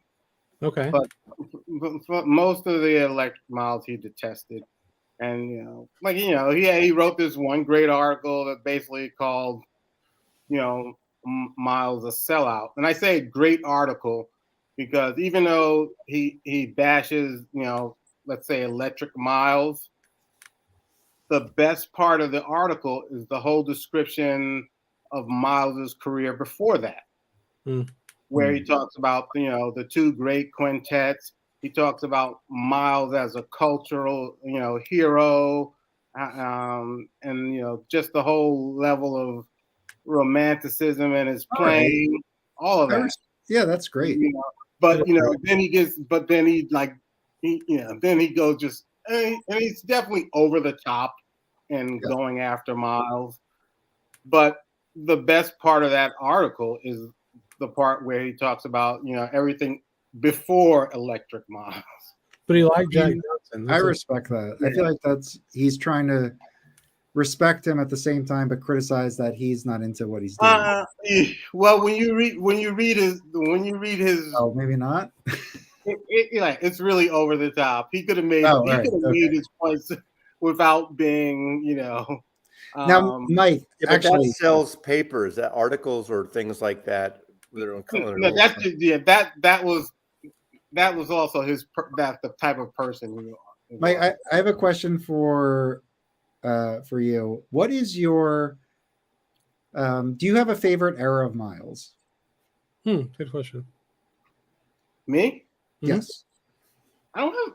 I mean, no, because I was listening to Steaming last night because if you take the two great quintets, they represent two different things to me. I was listening. I was just one song on Steaming that was just like, Steaming is excellent. Something I Dreamed Last Night. Okay. That song is so it's just brilliant. Miles' playing on that is brilliant, and it's they do Salt Peanuts on this. Yeah, and that whole thing. That's Dizzy Gillespie, right? Yeah, but Philly Joe Jones is the star of the show on it. He gets like a 3-minute solo. It's insane. It's like the whole album is that. This is with Miles playing in Tina Brooks, Mike. Huh? Tina Brooks, Mike. He's stammering. Well, let Mike answer the question. Don't try to call back 2 hours ago. Come on, it's only been an hour and 49 minutes. With the first quintet, you get more of Miles. I don't know. He seems more, especially on the ballads. Like I was talking about that song. I Dreamed a Dream. Something I Dreamed Last Night. Miles has that sort of, I don't know, it sounds like sort of a false bravado in his playing. He doesn't have the whole range of like a Clifford Brown and all those guys. Not even close. You know, it's sort of a fragile vulnerability that's in his playing. But you know what? It's I really like. The muted horn is what like makes him work that. Yeah. That narrow range. Yeah. And with the second quintet, you know, what I like about them is they're more like playing on a tightrope. It's like, you know, it's more like there's at times, you know, you almost feel that they like, you know, there's a script and they just throw it away and they're like, okay, here we go. And they're pushing him. See, you know, I don't feel that the first quintet is pushing Miles. No, definitely not. Second quintet, they're pushing him. Yeah. And so, a lot of it has to come with any of these artists, but especially someone who has a long career like Miles and so many different changes.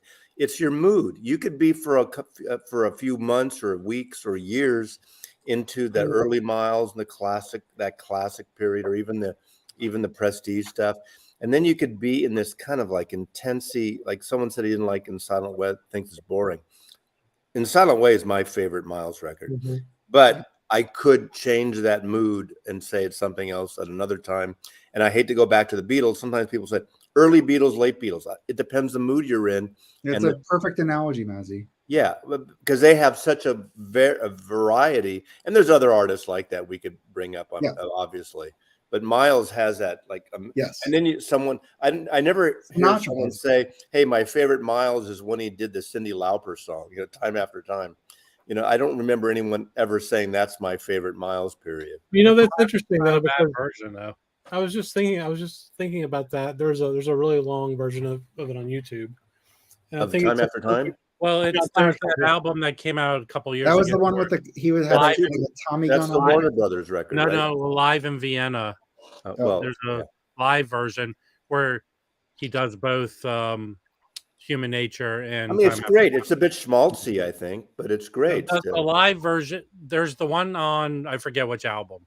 He has both on one album. But the Live in Vienna, it's not schmaltzy. I will say, Miles with a red horn is pretty badass, though. Yeah, and you can say Coltrane. I like the ballads and I like that stuff, and then all of a sudden the squeaky soprano shit, you know, or the out there spiritual stuff. You know, I need to watch. There was that documentary of him. I gotta watch that again. It's great. It's great. That's a great documentary. Yeah, but it's good. Let me finish my point on the Time After Time thing. This long video version on YouTube. I think it really showed like his sensitivity, like big time, because it was like, you know, kind of the background of the band playing, and he would just kind of be standing there on stage, bent over with his trumpet, and every once in a while he would play a few notes, and it just kind of, I don't know, the buildup of it, the space, you know, that he left open. Well, that's kind of what a really interesting example of his playing that differentiates, like, I think the sensitivity of his playing versus, you know, Clifford Brown and Lee Morgan and those guys. I mean, that's kind of like the only time I saw Miles was late 1972 at Stanford, opening up for the New Riders of the Purple Sage, and he was out there. And I wish I could remember all the musicians were with him. He had a tabla player. Someone could say what that period was. So 72, right? Mm-hmm. So it was fusion-y and electric and bass, and he had electric. It was Keith Jarrett. It wasn't Keith Jarrett. It wasn't none of those guys. But someone would tell me. But I loved it, but I didn't totally get it. And I forgot what it was about. And about 2 or 3 years ago, I did a video on Miles, and somebody reached out to me and sent me a link to that Stanford University show that's on the Stanford website or something. And I listened to it. It basically almost played, it seemed like one song for about just under an hour. That's all he did. It was obviously several songs kind of merged together. But of course, I was kind of there for Miles, but I was kind of there for the New Riders of the Purple Sage. And if you know, they're basically a country rock, Grateful Dead offshoot, you know. And so you couldn't be worlds apart. Outdoors in at Stanford University on a Saturday afternoon. And it was fucking great. But I mean, it was really interesting 50 years later, or almost, listening to this recording of a show I was at that I don't remember the music at all. Just that he played for an hour without stopping. He would stop for a while, like you're talking about, Chris, and play again. And but it was really interesting. But it was great seeing Miles Davis. I mean, this is like 2 years after Bitches Brew. Did the crowd like him? Oh yeah, there was a time that, at least I don't know about other places in the West Coast with Bill Graham and the Fillmore in the Bay Area, that you could have a blues artist and a jazz artist and a soul artist mixed up, and the crowd they didn't boo the artist like later where some. It's like even when I saw Neil Young at the Cow Palace and whenever it was when Sonic Youth, people walked out at the Cow Palace for Sonic Youth. They didn't get Sonic Youth. A third of the people walked out to get a beer or something. It was noisy and loud, and they loved Neil Young, but they just didn't get Sonic Youth. They weren't as respectful at that point. Yeah, that's unfortunate. What was Miles wearing? I'll show you. I have a picture. I took photographs. So, yeah, let's see the picture. It'll be a while ago. You can talk. Okay. Keep on going, Chris. You're allowed. It's fine. So Baggy was saying, what do you mean by he had a narrow range? I think Mike said that. I don't think he had a narrow range. I just think that whether it's true or not, people perceive that Miles maybe didn't have some of the technical chops that, Clifford had. Can you make this larger? Yes. Oh, that's the picture you took from the show? I took these pictures at Stanford that's awesome. Amphitheater. That's really cool. So can you tell me who those artists are? There's a tabla player below. Hold on. Oh, that's the new writers at the same show. Okay. How did you have your phone back then? I had a Mamiya Secor 35 millimeter with a 200 millimeter lens. Oh wow! Wait! Look at that tongue, man. No. Oh, I mean, fuck, that's so great. The tabla player. It was great. It was great. I didn't know what he was playing. I didn't know the material at the time. Same location, different date. This is the band. Just since we're going here. Wow. Those are good picks. Yeah. So, I mean, that was a fun time. That was with Coleman, actually, at the band show. What records did you want to show, Mike? Oh, yeah. Okay. One I just got today is this here. This is it's Ken Vandermark, Hamid Drake. Ken Vandermark is a sax player, a woodwind player. He plays a variety of instruments, and Hamid Drake is a drummer, one of the great drummers out here. And this is a tribute to Don Cherry. Oh wow! And it was recorded live at this art gallery in Chicago last year. In 2021, actually, and this is amazing. And even if you may not like, you think it's Don Cherry, and you think it's going to be like a screeching horn. It is not. It is just a beautiful duet, amazing playing. If you don't like the drumming of Hamid Drake, then you're basically a dullard. I mean, it's just this guy is one of the greatest drummers that living right now, and this is amazing. And the artwork on the cover is a tapestry that Don Cherry's wife did, and at the gallery where they recorded this, it was an exhibition of her work that was sort of touring the country. I saw it when it was in New York, but it's excellent. Who was the first guy on that? Ken Vandermark.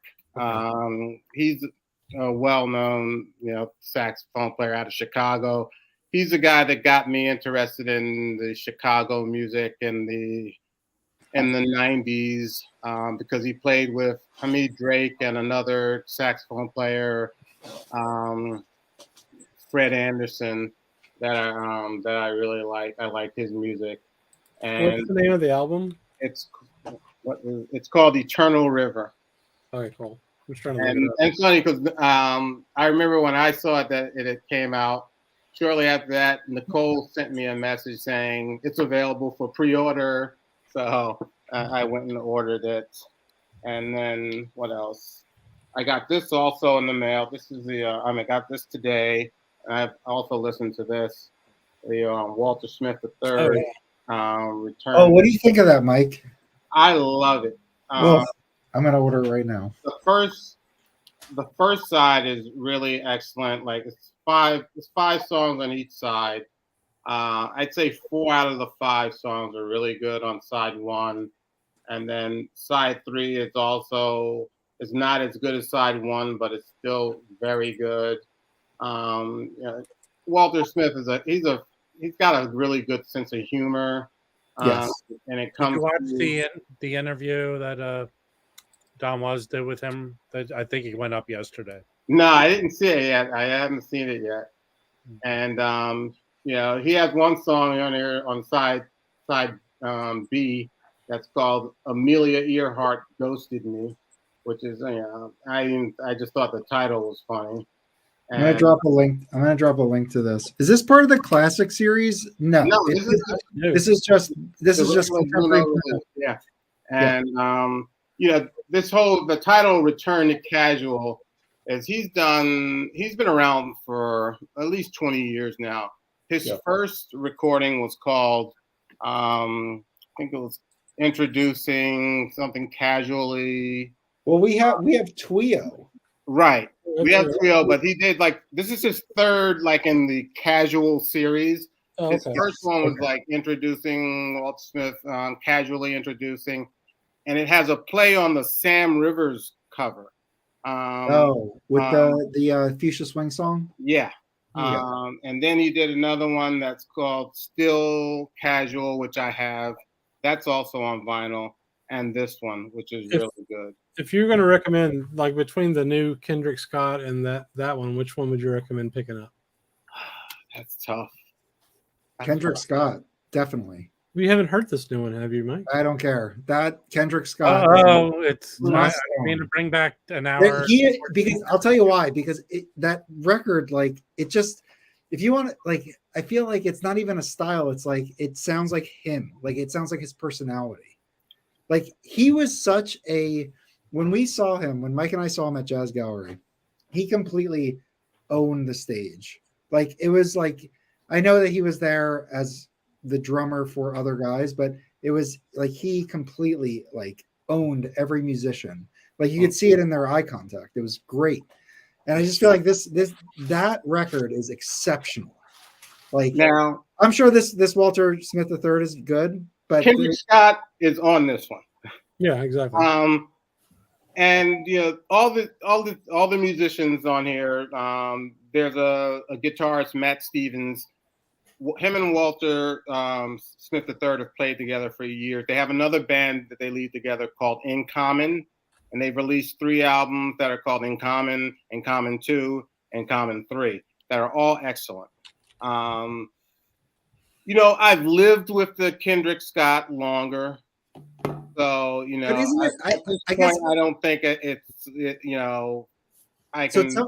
I want to compare and say which one to get if you were going to have to choose between the two. I've lived with Kendrick Scott longer, so fair enough.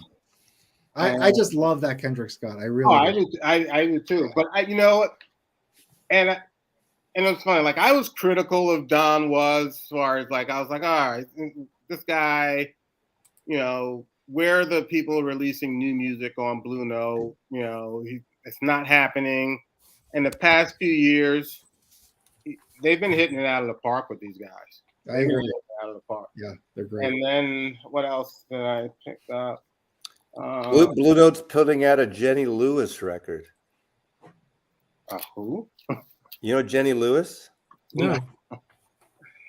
And then I got the Nathan Davis Sam reissue. Yeah. So I missed it the first time it came out, so I finally got it. With Woody Shaw on it, so that was a must get. Yeah. And it sounds really good. So, have you had a chance to listen to it? Yeah, I listened to it once. It's off the top. I have the other one. What is it? The 3-disc live one also. The Nathan Davis. Yeah, the Nathan. But Woody Shaw's not on that. No.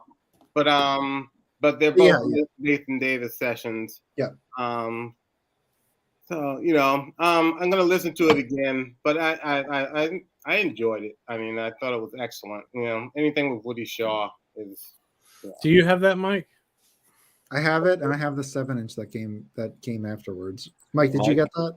No. Have you, Chris, actually, you have that 7-inch. Yeah, you sent that to me. It's sitting right up here. Have you heard of Rilo Kiley? Remember Rilo Kiley? Yeah, Jenny Lewis. Jenny Lewis was the lead singer. Rilo Kiley has a series of like 5 or so solo records, and she's doing a record coming out in May on Blue Note, which is really interesting. Oh, interesting. She's very poppy, but I think he's really really quirky.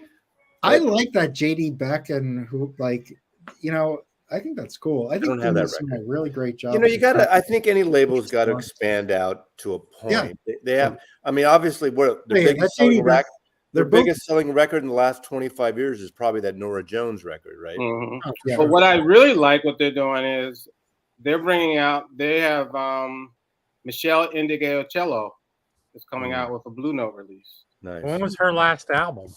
Oh, she's done. Oh, she's been recording. It's only CD only. A lot of the stuff. But because I always buy her stuff. She did. What about this Watkins guy that just came out? On Blue, is it Watkins? The one that came out like yesterday or today? Probably. Shit. No. Chet Baker came out. What was the other tone? No, but not. I mean, a new artist. Blue Note. I don't know it. I haven't heard it, but the great cover. I mean, not that Is it? Shit. Someone's going to help us here. All right. Well, I have a question, and I think Rob can help with it. So, can we talk about these like in just a little cohesiveness about these new Chad Miles reissues? I know that we have spoken about them individually, but I've actually AB'd 2 of them, and I do have like strong opinions about them. Well, I haven't listened to all of them. I haven't listened to all of them, but go ahead. All right. Well, number 1, I'll tell you what I did. First record I listened to was Cooking. And why? It's because it's the first one that was put out. Actually, Working, I don't think Working came out before this, but this is in the 7,000s club. So this is 7094. So I have what I thought is a second pressing, because what this matches is essentially a second pressing 1958 Bergenfield label, Fireworks label with Bergenfield address, Deep Groove, AB in the Dead Wax, and RVG. Okay, you look at that on Discogs, it is 1958. The problem is when I listen to it, and before I even get into this, the fact that I was able to revisit all these records again, these are such good records. It's earlier stuff, but like it gets you into that time period. It gets you into the early, how it was going, what the foundation was that everything was built on. So it was great just to listen to all this stuff again. And it's super clean, but I'll tell you what, this is noisy. This sounds like it's like recycled vinyl noisy. Wow. So I don't think this is a 1958. I think I've read on London Jazz Collector, which I know he just like, but he said that Abbey Studios, so the AB and the Dead Wax, from 1960 to like 62 or 63, that they started using recycled vinyl. And I wonder if this is actually from that time period, because this does not sound like my other pressings. So I'm suspicious of this. So therefore, the Chad one knocked it out of the park. Like this is just, it dead quiet sounds perfect. Miles' horn does come across on this. It's, his muted horn, very sharp, top end, but it's noisy vinyl and it's not, it looks like a clean record. So there's an issue with it.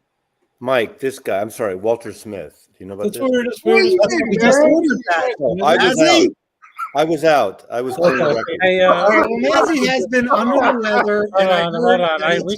But he took 2 tabs of the brown. I was cleaning records. I'm sorry. You might have a fever. Is it good? I'm not a doctor. I'm not a doctor, but I do know symptoms of. I'm flipping my humming ding watch. All right, just say yes or no. Hey, anybody else refresh your browser so you catch up with us. Okay, good. Okay. Did anybody else listen? Just say yes or no, good or bad. What? The record. Walter Smith. It's good. Oh, I think it's excellent. I think it's excellent. I missed that conversation. Side one is excellent. Is 4 out of the 5 are good or excellent. He does the last song on side one is a Kate Bush song, and the best song is the first song on side 2. Sorry, kids. I was flipping records, and I do that myself, so I can't really criticize. I have to go flip the Humming Guru. I'll be right back. Hey, Mom, whatever you're going to talk about yard, now, I'll ask about in 5 minutes. All right. So, Rob, Cookin' is the one you listen to, right? Yes. So, what do you think? So all I can do is, because I sold my OJC and go based on recollection.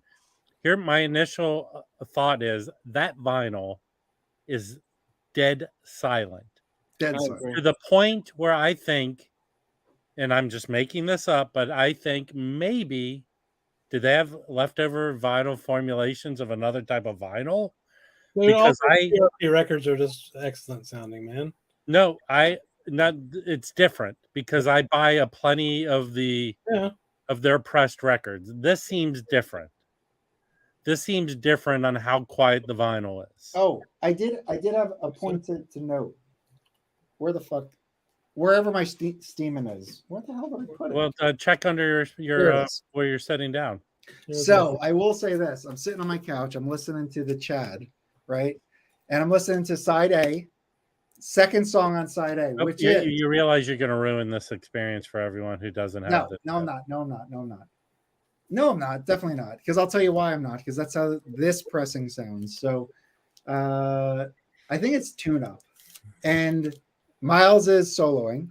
And all of a sudden, the level drops. 3 seconds. Easy 3 seconds. And then it comes back up. It's weird. And I was like, oh my God. Let me listen to my first pressing again because I didn't hear that. So, or second pressing. So I put this on. Yeah. Same spot. Drop the needle. It is there, but only for a second. It's not as noticeable. Like I did not notice this. Maybe because this is a noisy record, but I don't think that's the case. I think it's just the tape was probably in slightly better condition. So there is a drop in the second track on side A on this, and you will hear it. It's like 3 seconds. All of a sudden, it sounds like one of those at a level, and then boom, and then boom. Hoffman guys, 3 seconds. Well, anyway. So, anyone get any Tina Brooks reissues yet? No. No. All right. But we did go over a bunch of the records you're going to auction.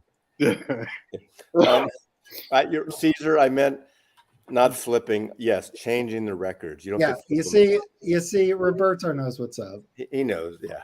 Yeah, we're good. But let's get back to my thing. I was out of all these reissues that Chad has done that I have, because I'm probably like 6 or 7 titles I don't have in the Prestige thing. Mm-hmm. I will stand by so far. Bag's Groove, to me, out of all these records, is the best sounding one so far for me.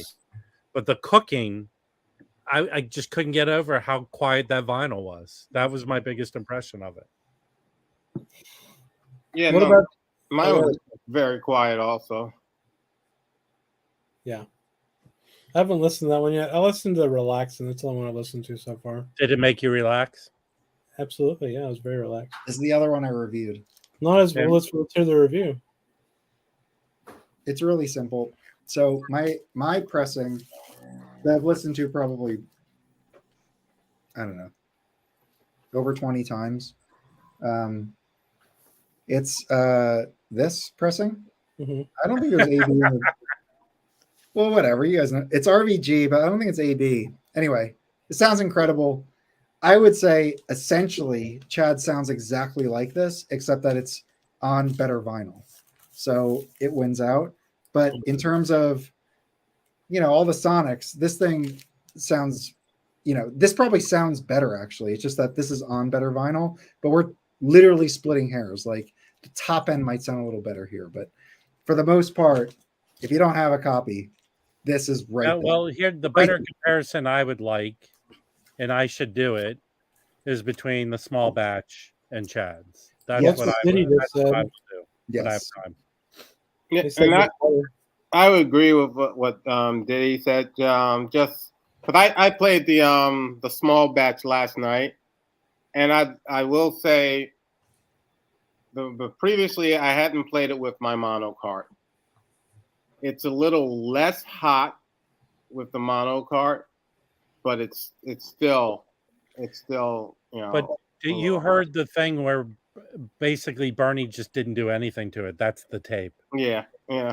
But with the mono cart, it's a little bit and maybe it's difference in cartridges, I don't know.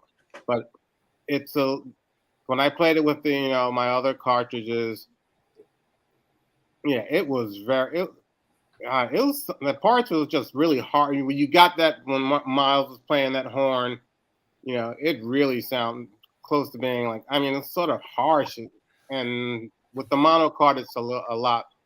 It's not that way, but it's still. Yeah. Well, you know what's I was thinking about this when I was listening to it, is back then when that was being recorded, what year was that? It was 2 days and like 57, like, 6, something like that. Yeah. So when you were recording, to have a sharp top end and a horn that was muted that could cut through whatever shitty record player it was being played on. 57.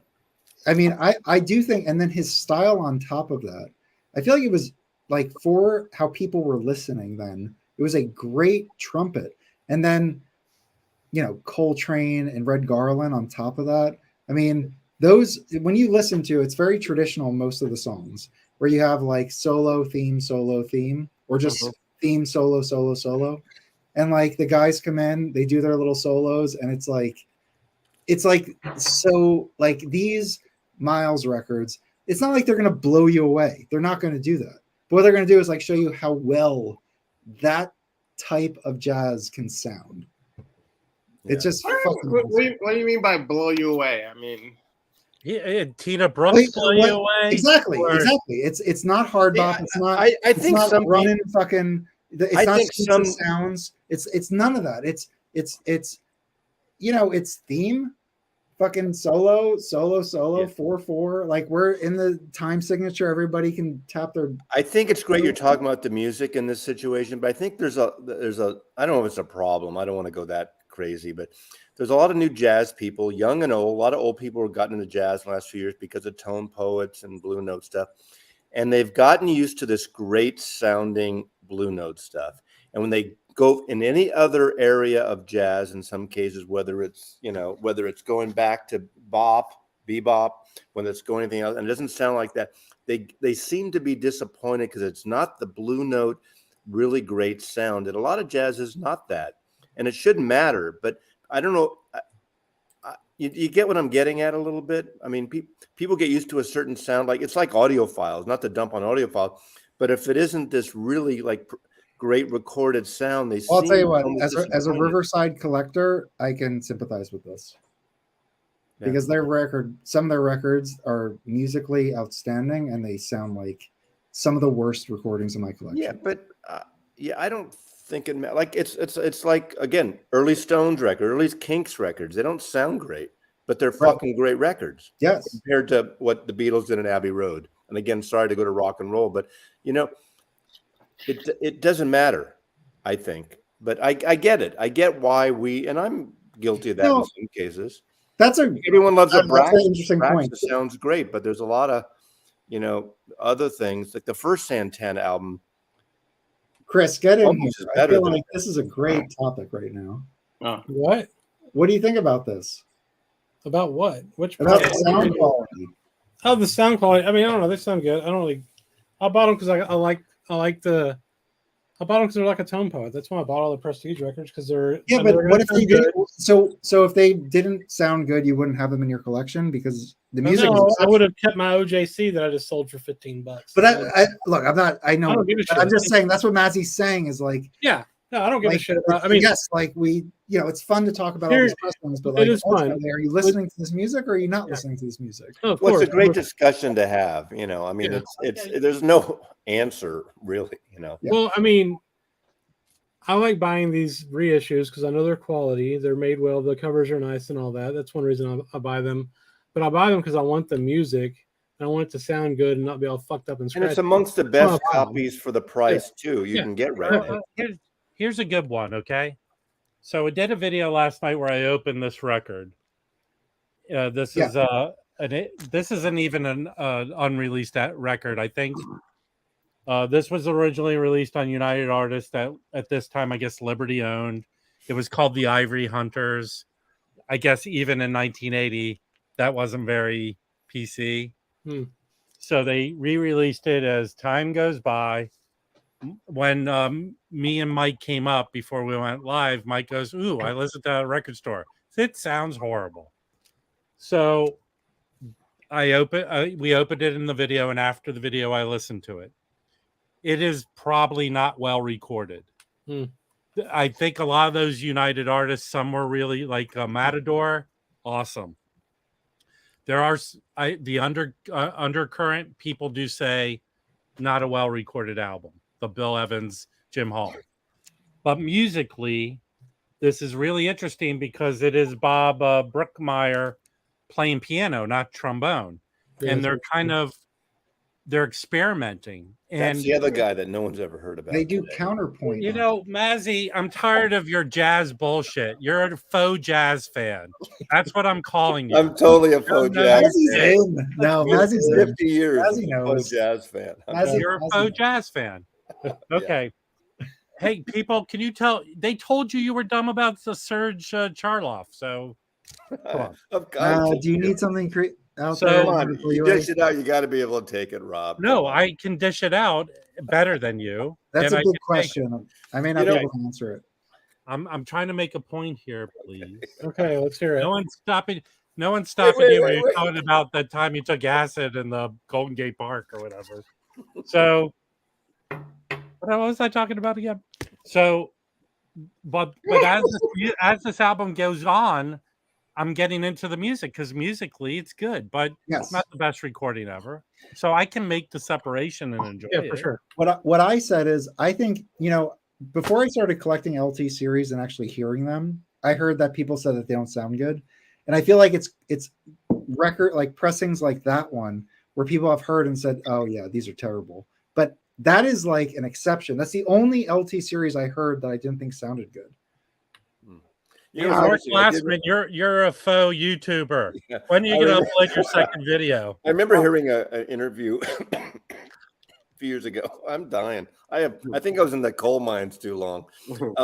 Interview with Michael Kaskuna about that period because he went through and found all these unreleased recordings, and he's doing that series. And he, when he got brought on to pull the Blue Nut stuff, I guess for United Art, whoever it was then, Liberty, whatever. He found some great stuff, and he wanted to do these great covers. And the marketing department made him use those similar shit ass covers, and he was heartbroken. I mean, people hate those covers. They're ugly. Yeah, but he was heartbroken. That was the compromise from the label. That was the compromise from the label, the marketing people, to put out that series that look alike. It looks like they went to random buildings and took pictures, and I go, "Oh, I guess this suits." Yeah, I mean, the guy Mazzy never heard of, and Bill Evans. At least, I mean, even if you went to ECM or CTI, at least they did the full bleed and the better photo. I get the idea of using stock photography, and there's something it could be really nice, but he was crushed. But I've heard now. Hold on, Now I'm going to argue with this point because I feel like they were playing the long game, and now because they're so ugly and so weird, I actually like collecting them, and I think they were really putting it out for Mike. That's the old story. The more I drink, the better you look. It's like that. No, I don't think exactly.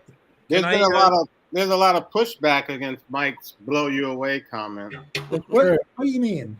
Hey, look, I'm going to go flip a record in the Humming Dingo room. So if you guys want to hear some comments for pushback, I can give you some soon. All right, go on, Felipe. But sorry. Yeah. I'll make one little other point. So I picked this one up, and this is a Blue Note reissue series, but this version was never issued anywhere but France. Okay? This sounds amazing. So get back that this tape probably is amazing. It shows you how well it was recorded. I don't know who did this, who mastered this, but this is a stunning sounding album. And I'm probably saying probably most versions of this sound just as good. Well, there's an MMJ version. How does it sound, Mike? Don't you have Who's the the MMJ? producer? No, but no, okay, but that's the same. so how does that The sound to MMJ is you? in another league. Yeah, but how does that sound to you, Felipe? So is it no? This one is Candy, right? Yeah, this is they called it Candy Lee in France. Yeah. I don't understand that. This is volume 2. Okay. Oh, there's 2? No. So this so Lee Morgan Indeed is kind of volume 1. Then came volume 2, and then came volume 3. Okay. So that's a different record, but they use the same picture. What about Candy though? Is the question? Yeah. Like, is I it have a good sounding I record? have the Music Matters. I agree with Mike. It's outstanding. The recording. No, but that's not what I'm talking. Let's stay on the subject. It's really about bad recording. You're going to make bad copies. Exactly. Good recording. You're going to make good copies. And listen, Joe Marino, I have a point. I'm not showing this to go. I don't know. Another record I got. I'm And showing also, you what is the question about me saying that the Miles original quartet doesn't blow me away? And you're saying that Tina Brooks does. What is blowing? Define blowing away. I mean, what's the difference between blown away and blown out of the water? Yeah, the Miles original quartet is, all right. The Tina Brooks stuff, as great as it is, it's not as the Miles stuff is masterful just because of subtlety. Yeah, the Tina Brooks stuff. Where's the subtlety? And I love Tina Brooks. Well, then let me define blow. So this is how her bop record. That's it. So how I'm defining blowing away is not that, Mike. I agree with you. My experience with collecting those 4 Miles records plus the original quintet before they got really tight has been the best experience in my jazz vinyl collecting. I love those records. They are the most important records because I approached them that was my first approach to jazz where I was like, I know what I want. I know what I'm getting. I was reading Joe Marino's comments. Wait. I feel like the chef. I think there's going to be an attack. I was fucking getting serious. Whatever. I think there's going to be an attack video after this. Hey, listen. If you want to know how to make orange duck and break down what Mike thinks about records, just wait. A video coming out. It doesn't fucking matter what I think about records. Miles doesn't need me to tell everybody what they think about Miles. Those records are some of the best records ever. Yeah. Period. That's why I bought them again. I have them already. I think the truth is that Mike he already has them and he just got the Tina Brooks, so he's excited about it. No. What I'm saying blowing away is that the Tina Brooks, literally, if you look at the dynamics on that, the type of soloing, the dynamic range of the soloing, the vibrato of the soloing, it's just a different beast. Lee Morgan on trumpet and his is different than Miles. I agree. On the muted horn, on Prestige, I get it. In fucking Hackensack, it just is. So I get it, but as a trumpet solo, I think most of Hank Mobley records are better. But how I'm about not this? saying they're not better. Oh, hey, how about this, Mike? Notes and tones. I literally mean blowing away by amplitude of the tenor or trumpet, like the actual style. I agree, Mike. The subtlety. Those Miles records are the best. Like I said, when I discovered them and had to get them and got the RVG stamp copies and did my months of research to figure out what they were, that was my first step into serious jazz collecting. That was the first step, because buying a fucking Monin on Classic Series is great, but anybody can do that on Amazon. So I just felt like that was the first time where Miles brought me in and just was like, here's fucking John Coltrane, me and Red Garland, Philly Joe Jones, so. No, I think I'm not trying to diminish those. Those are my favorite. When you said blowing away, and it seemed that if you were, I don't know, maybe you are doing a comparison of, Miles Davis Quartet versus the Tina Brooks group, and by saying one blew you away, then saying, well, then therefore it's somewhat better. I agree with you. I agree with you. Yes. I think I agree. That's translating not it what my makes intention surprise. was. I actually feel like, yes, I agree with that, Mike. Wait. Can I just correct something? There was a not too long ago, Mike Notes and Tones disciplined Mike for some reason. I forget what it was. I don't Well, discipline I think- anyone. No, Wynton Marsalis. Well, that was the No first discipline zone now. That was the first one. There were plenty after. Now, hey, I'm That's here not- for. Hey, listen, I don't care about any of you else. I'm here for number 3. I have a shelf dedicated to Mike. Like No. all the Me too. Who doesn't? Yeah. Absolutely. Oh, gosh, so fucking hot. Hey, listen, No, I Mike. know what you're saying, Mike. And actually, when you talk like that, how it's like the subtlety of it, the genius that it is. I agree. I love those records. Love them.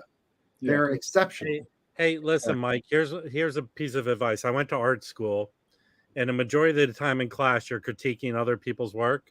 Just do what most people did. I don't know. I just liked it.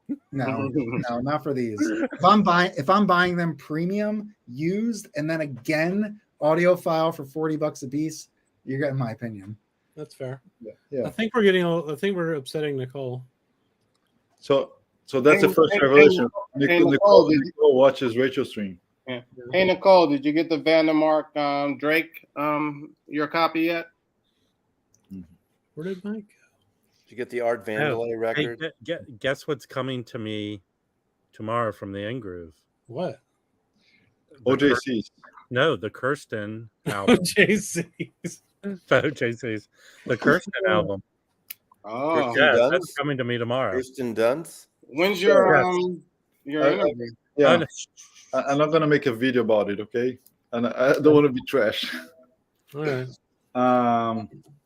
So is recorded and I played in an all tube system, all tube. So it's 100% tube. If you guys are listening to a tube recording on a solid state system, come on, it's not. Was it toothpaste tubes that you listened to them on? Tubi. Let me know one from the 70s. Tubi. All right, so what do you think, Felipe? It's outstanding. Sonic wise, it's really good.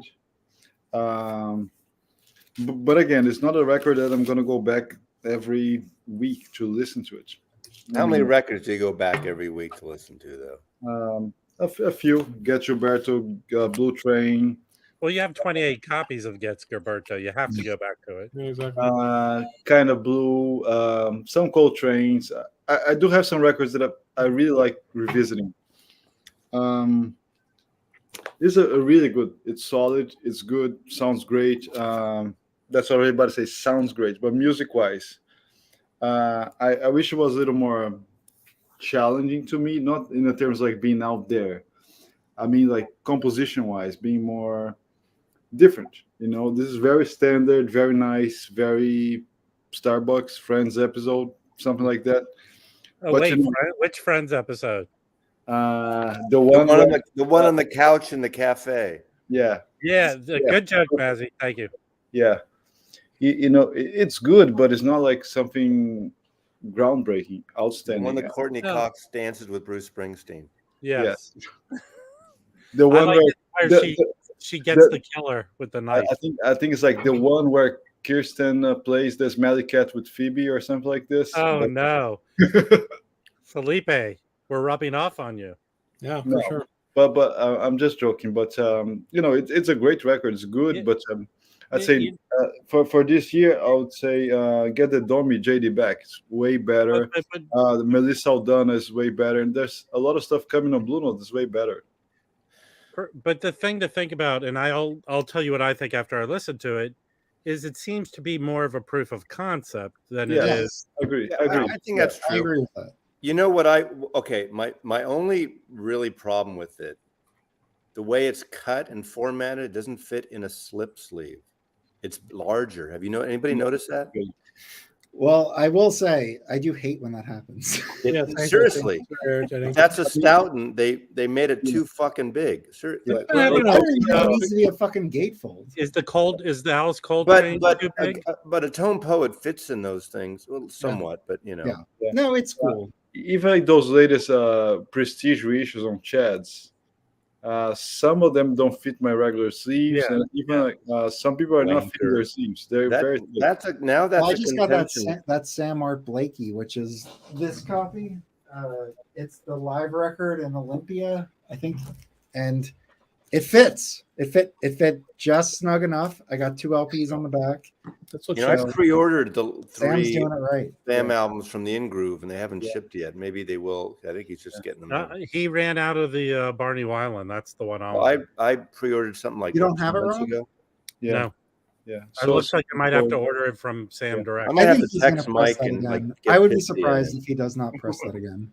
No, it's available from Sam. Oh, okay. Yeah.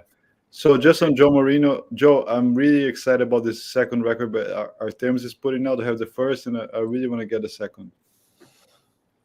What is that about? I'm not familiar with that. Oh, Artemis is like a super group, female jazz band. Oh, cool. Oh yeah. They have one record already on Blue Note. Not sure if it's still available. They're just putting out the second one. I'm gonna check that out. Yeah, and I think it should be recognized too. I mean, we rarely talk about vocal records, except if it's like a Nat King Cole from Chad or whatever. But both Samara Joy records, they are really outstanding. She sings like no one else, and they deserve a lot more attention. The very first one was independent on Band. You can get on Bandcamp. You can get on Amazon now. The second one is on Verve, like a major release. But she's amazing. She deserves to be listened to everybody. Yeah, she's playing the Vanguard. I don't know. It's not soon, but it's already sold out in advance. Yeah. She's great. She's young. She started as a church singer and just expanded from there. How's that, Blakey? And the Art Blakey, I got that Sam record like last month or so. It's great. I think it's one of the best renditions of those songs, and it's really nicely pressed. I like it. I'm not prepared to give an opinion on it. I got to listen to it again. I streamed it once, and it wasn't enough for me to really get like a full. What's that? I'm sorry. It's the Art Blakey live in Olympia, the Olympia concert. Yeah. 3-side double LP, and it's got what's cool about it. I mean, right off the bat, it's the Messenger lineup. Hold on. So you have Benny Golson, Lee Morgan, Bobby Timmons, Jimmy Merritt, and Art Blakey. Mm-hmm. So that's Monin. Benny Golson's on this. Yeah, the playing is really good. I mean, the recording, the playing, they don't play like super fast. They play like a slow pace. Very great renditions. So the songs they're doing, Just by Myself, Benny Golson, I Remember Clifford, Benny Golson, Are You Real, Benny Golson, Monin, Timmons, and Justice by Monk. Yeah. So that's why, I mean, I listened to it, and it's very different than the studio recordings, but I really need to like take an hour, and I need to catch up on some of the Sam records. I haven't bought one in like 6 months. Probably it sounds different from the Tokyo one that came out on the Blue Note. I like that one. Mm-hmm. I don't think that one was recorded that well, though. I think this is recorded better. Mm-hmm. And was Benny Golson on that one? Was it the same group? No, I think that one was Wayne Charter. Yeah. So, but they do Monin and Lee Morgan's on it. But I honestly, I wasn't too into that one. I actually, I like Messengers in the studio best. But I feel like this Paris concert is probably pretty awesome. Yeah. I mean, Blakey had a heavy hand, and he would push the horns to do their best. Yeah. Oh yeah. Well, Blakey loved Lee Morgan. That's one thing I know. Yeah. And who wouldn't? I mean, he. Yeah. Well, did he kick him out of the band? Yeah. Well, after Blakey got him hooked on heroin as a child. Yeah, I mean that. Yeah, I'm like, but I mean, how bad does your habit have to be if you're the leader who also has a heroin problem has to kick you out of the band? If you burn your face off on a radiator, that's how bad. Yeah. So Blakey, he would, if they were like traveling, going to cities, he would hook up the players to to local dealers, and then he would get their pay money. They say, "Oh, I hook up to the dealer, got you a good deal, so I keep your money." Yeah. That's what he would do. That's why, and I don't mean to make a big point of this, but a lot of the artists back then, their record deals were just session stuff. So like people who are like, well, Doxy and all these gray labels, they don't give it to the musician. It's like that money, if it was legit, wouldn't be going to the musician. It's going to like you and me, which is fine. Rightfully, but it's just like I just feel like, except for Herbie, there are people who do get screwed from those. Who set their books up right, but a lot of those musicians, like their estates are not. I mean, most session people just get a session rate. If you ever saw the movie, there's a good example, kind of a parody in a way, but Inside Llewellyn Davis, the Coen Brothers film, kind of based on Dave Van Ronk, and there's he's like this curmudgeon, which Dave Van Ronk sort of was.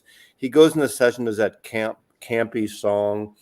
Justin Timberlake's in it, and they're doing the song like about the space flight and John Kennedy, and he wanted the money. He traded the money instead of getting like a publishing point thing, and of course the song goes huge, right? And he could have got a lot more money down the line, but you want the money right then, and you get that's all these young artists used to sell away, or they didn't know, and their publishing would be taken away from them. And that's where the money is in publishing. Yeah. Well, I'll tell you what, Mazzy, I have a little story to tell you. So this record here, Chris, can you make me big? Yeah. So this is the exact record you have, Mazzy. This is a mono Nina Simone. I just cleaned it. You probably heard. So the story that I heard is she was a student of classical piano. She went into Bethlehem, who had a contract for her to get a deal, and I think they paid her $3,000. And this record like charted and made like millions of dollars, and she received nothing from it except for that initial session. And then they put out the outtakes of that session, and the cover is very similar because she wouldn't allow them to take more pictures of her. And they doubled up because it was such a successful album.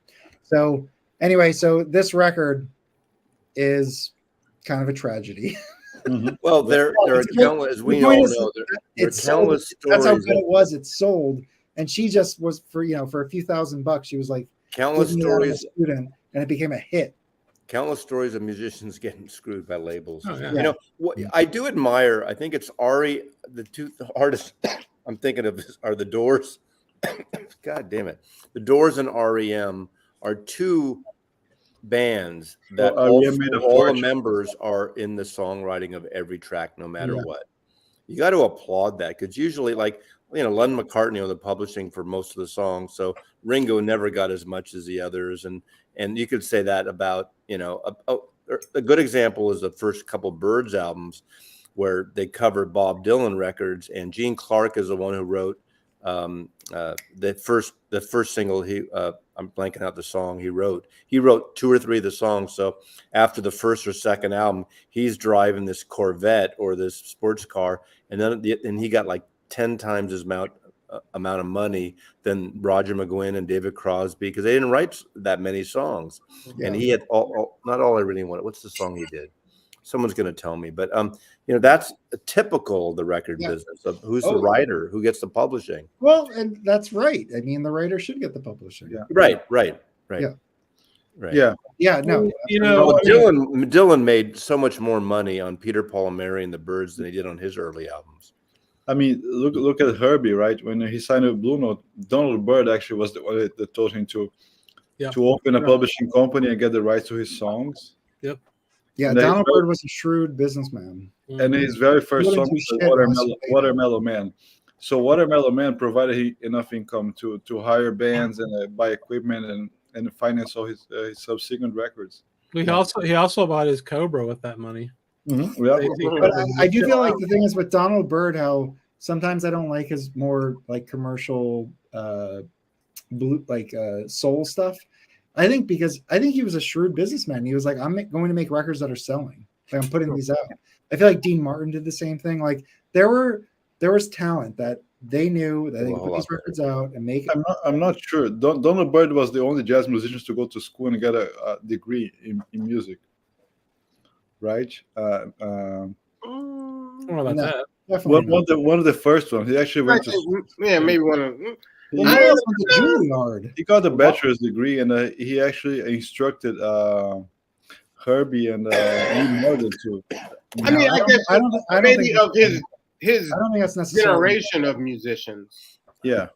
But they're the swing era is it's full of these guys that Also, I feel like a formal education in music is great, and I feel like probably more modern musicians all have that, and that's great for table stakes. But honestly, if you're a genius, just go. Like, but what a Bird said, I don't want to have his degree was not for being a musician; it was like for having a career afterwards. That's what his accomplishment. Yeah. Hey, can I say a little mea culpa to Jim record collection Jim in the audience? Yes. I've been kind of congested and sick, and I don't have my article finished for you. Is there any way I can just give you a photograph for a full page, or what's the extension? Oh, Mazzy, here's what you do. You ready for this? You take what you wrote up, you put it in Chat GBT. Yes. I believe me, I could download one of my videos and just change it. Here's what you do, Mazzy. Here's what you do. Write your article with all this. Listen.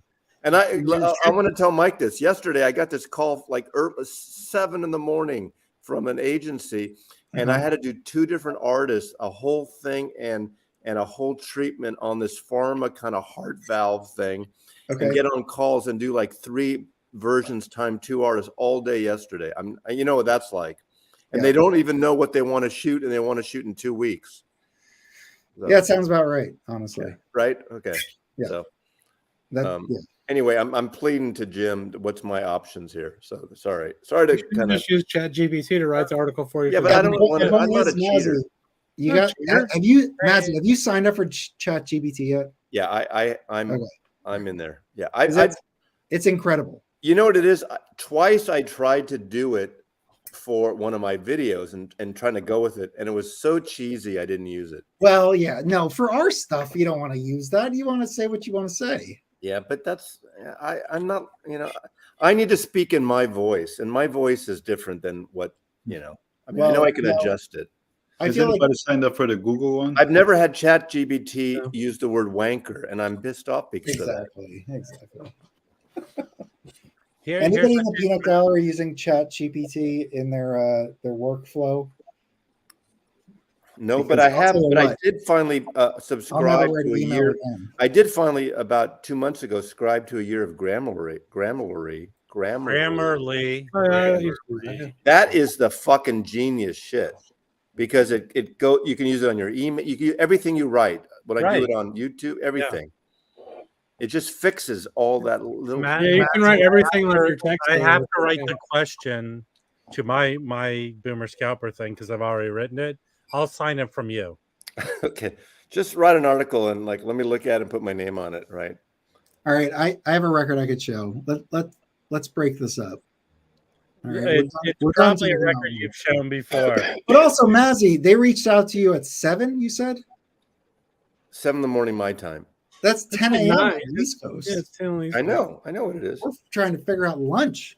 I do a lot of most of my clients have been from Chicago, New York, and Jersey, all the farm agencies. You know it. It's I'd love to talk to. Obviously, we shouldn't on. But it's just it's been that for years. I used to have FCB Healthcare. I did a shitload for many years. But the thing is, they give you the specs and they just want it my goal is this whole thing is me recruiting Chris to come work for my company. Yeah. Oh, what is? Oh, yeah. Okay. Never mind. Anyway, we'll tell you. All right. So I do want to show a record. After you just want the free records I send to creators. After literally a elongated version of a terrible joke that we just did. Okay. But hold on. I do want to show this. This is cool. I have not listened to it yet. So we're just going to look at it. Okay. Oh, I have that record. So number one, what's cool about this? It's an OJC, but it's a 1982 OJC. So 1982 OJC says the original Obi, right? Completely wrapped. which the new OJCs will have, it looks like. And they have tip-on jackets, so tip-on in the back. Yeah, I love those. Right? Which they're not as nice as like these new reissues from Stoughton, but they're great. Yeah, no, they're great. And this is a Riverside. And what I've heard on the Hoffman forums is like the lower OJC number, you could feel more confident that it's analog. And then I've also heard they're essentially like, it doesn't really matter. I think 90% of them are analog. Yeah. Like, tell me the OJC that you don't like. That's my challenge to the universe. Whatever one Rob bought. Whatever, like, just tell me one that you think sounds terrible. So OJC 028, it's Riverside. It is Kenny Dorham Jazz Contrast, which is Riverside 239. And it has Kenny Dorham trumpet, Sonny Rollins tenor, Hank Jones piano. The Obi's covering other stuff, but it's a cool record. There's some harp on it, obviously. And 82 OJC. It's it's just a cool record to have. So try to get these. I haven't listened to it yet. It probably is a terrible record, but no, it's a great record. I have an idea of that. But those is that going to sell out tonight on Bandcamp? Doubt it. Yeah, there's a Sonny Rollins on Riverside OJC. It's really good. There's probably like 20 of them. Everybody buy this on in 82. Bandcamp. Though. It's In cheap. 82, It's there's 50 only to one. 75. It's a UK Charlie budget label. Buy it on Bandcamp tonight. Sell it out. I've been impressed with the boxes you've been showing, Mazzy, because they're actually full of records and not just Well, like they're true Mazzy boxes. They're Mazzy certified. I have no problem with box sets. It's as you know, one record Mazzy, doesn't need a box. How's the George Harrison Mega Box? What was the deal with your review with that? I mean, the forget. Uber box? That the big wooden one that crate? came with the crate. Yeah. It's Those totally sparkles. overkill. It's a waste of everything, but it's full of shit. And it's something that nobody really needs, and they probably shouldn't have created it. But as a Beatle collector, I got at least 30% off, so I paid $700 instead of $1,000 or $500, whatever it was. I got 30% of Universal product. Yeah. It's a conceptual thing that they should have done a all analog version of the album instead, is what they should have done. But Yeah. Do you think it's if they did a better got the best? triple. I'm happy with that. Well, see, I'm one that doesn't have a problem with the Phil Spector mix, and they remix it. I think if you can find an original UK or US clean copy of All Things Must Pass, it sounds fucking great. So the remix is no better. And in fact, it's not very good. My opinion. Mm-hmm. Well, that's good to hear.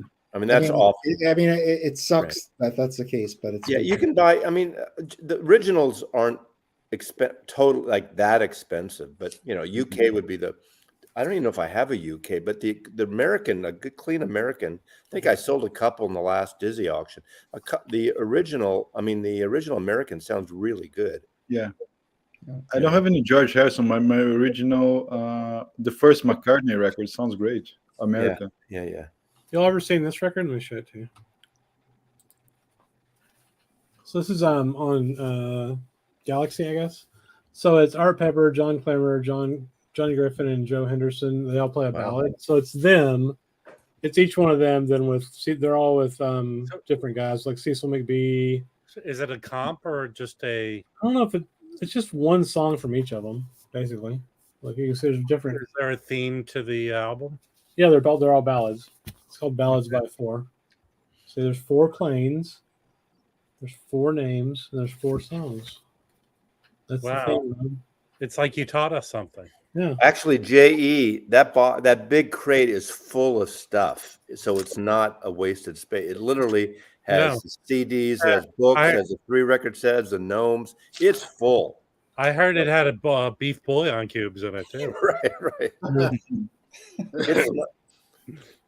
Yeah, I mean, if anyone has the UHQR or the one steps or not whatever, how much room there is. Eddie, that's true. A lot of the Galaxy stuff is great. All the Art Pepper stuff, Johnny Griffin. Does anybody else got any other stuff they like on Galaxy? Oh, I thought that was a picture of Chad Castle. Yeah, no, I have from that collection. I got a lot of the Art Peppers. Does Galaxy? I mean, at the time Galaxy was Galaxy. It was owned by Fantasy or whatever, right? Right.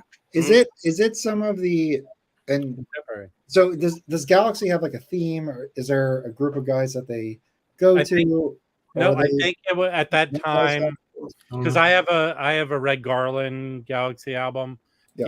He did a lot. I think they were like Americans sort of people chasing it. They were going after these kind of old, past their prime, sort of, so to speak, kind of guys. All of it, or no, I don't know. I don't know their whole library. The ones I can only go based on. I go out all the time looking for records. I go to record stores, and what I see generally on Galaxy is Art Pepper, Red Garland. And, I got this one last week. I sold another one, which I wish I would have kept. This was probably better than this one. But I got this. This is Red Garland. Break Up the Band. I think this is 82. Let's see. Fuck, I don't know. But it's got Red Garland, Julian Priester, George Coleman, Ron Carter, and Ben Riley on drums. I mean, like, what more could you ask for out of a steak with baked potatoes, sour cream? I mean, you know, you could probably get one. But all the Galaxy stuff sounds really good too. No, it those. I think that's some of Art Pepper's best stuff. I do too, man. Yeah. Like, let me find one. I have one right here. Is Art Pepper in small groups on it? Like, what's the deal with them? Oh yeah. I mean, I could go get. You want me to show you everything I've gotten? Yes. Yeah. Like, what's your summary of Galaxy? I know you're very familiar with them. I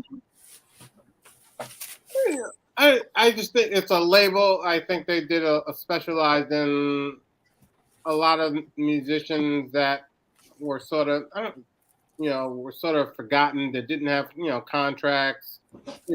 Art Pepper, Johnny Griffin, who was in Europe, and was sort of forgotten during that period of time. Yep. It's sort of reintroducing them reintroducing them back into the conversation in the States. But they also I have some Dewey Redman on Galaxy. Well, that sounds fantastic. So I mean, it just wasn't. Who is Galaxy's producer? Was it Orrin Keep News? Like, who was it? That's a good question. Hold on. I don't know why I associate them with those West Coast Milestone label. Is that right to do that? There's a guy named Ed Mitchell that produced this one. It was like Eddie's albums is like Rob said, it was all fantasy. So I mean, that's why you're associating. Right. Yeah. This one, it is Orrin Keep News too. Orrin Keep News did this one. That's Johnny Griffin, right? Yeah. No, this Johnny Griffin record is badass, and I paid $1.85 for it, but you can get this for $5 all day long. It's really good. Yeah, it's from the '80s. It's on Galaxy. The Galaxy has these kind of cool labels. Yeah, and then this one is a killer Art Pepper record. Oh yeah, Roadside. There's another one from the same club that I sold last week because I don't really need both of them. But let me see, where the hell was this recorded at? Recorded Maiden Voyage, Los Angeles. I guess that was there was a club named Maiden Voyage. So actually, here's this Red Garland live. Oh, that's awesome. Oh, that's what I had. I sold it. Well, now I have it. I read it already. I got this a long time ago. It's a double album. Here are the Art Peppers. Do all the Galaxy labels look the same, where it's that black and white? They're not black and white. They're like green and red, or whatever. Like it's that hat. That yeah. Okay. So this is I think this is a collection of olds. No, it isn't. This is Art Pepper, George Gables, Charlie Hayden, and Billy. That's an insane lineup, man. Nice. Yeah. You should send that to me. Listen, there's a box full of 80 records coming your way. Okay. I've been hearing about these records for like 6 months. All right, let's. I just want to do There's also some white powder. A a quick Sweet. shout out as we're approaching the 11 p.m. hour on the East Coast.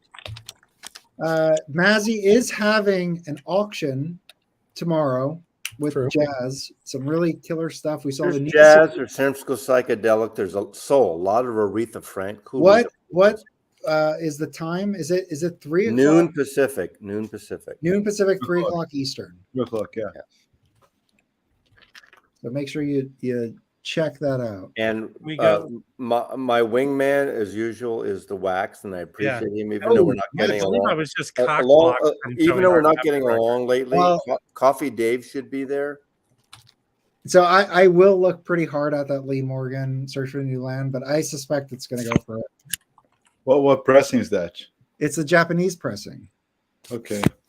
Yeah. I don't know which Japanese, but I suspect it's going to go for over 100. Is that something you're looking for? Yes. Yeah. I don't have a copy. Well, if you text me and give me a special preview offer, I could.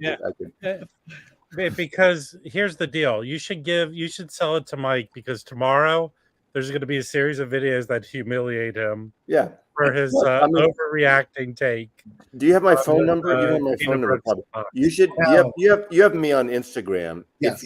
If you inbox me, and now people are going to be pissed, but fuck them, because you're one of the great lead judges. If you inbox me an offer that you feel comfortable with, I will accept a very fair. I don't need that at the most.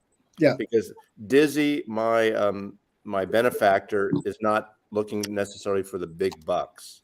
Okay. So if you really want it, send me Can you put on shorts and wash a man's car, Mike? Yeah, I'll grab it.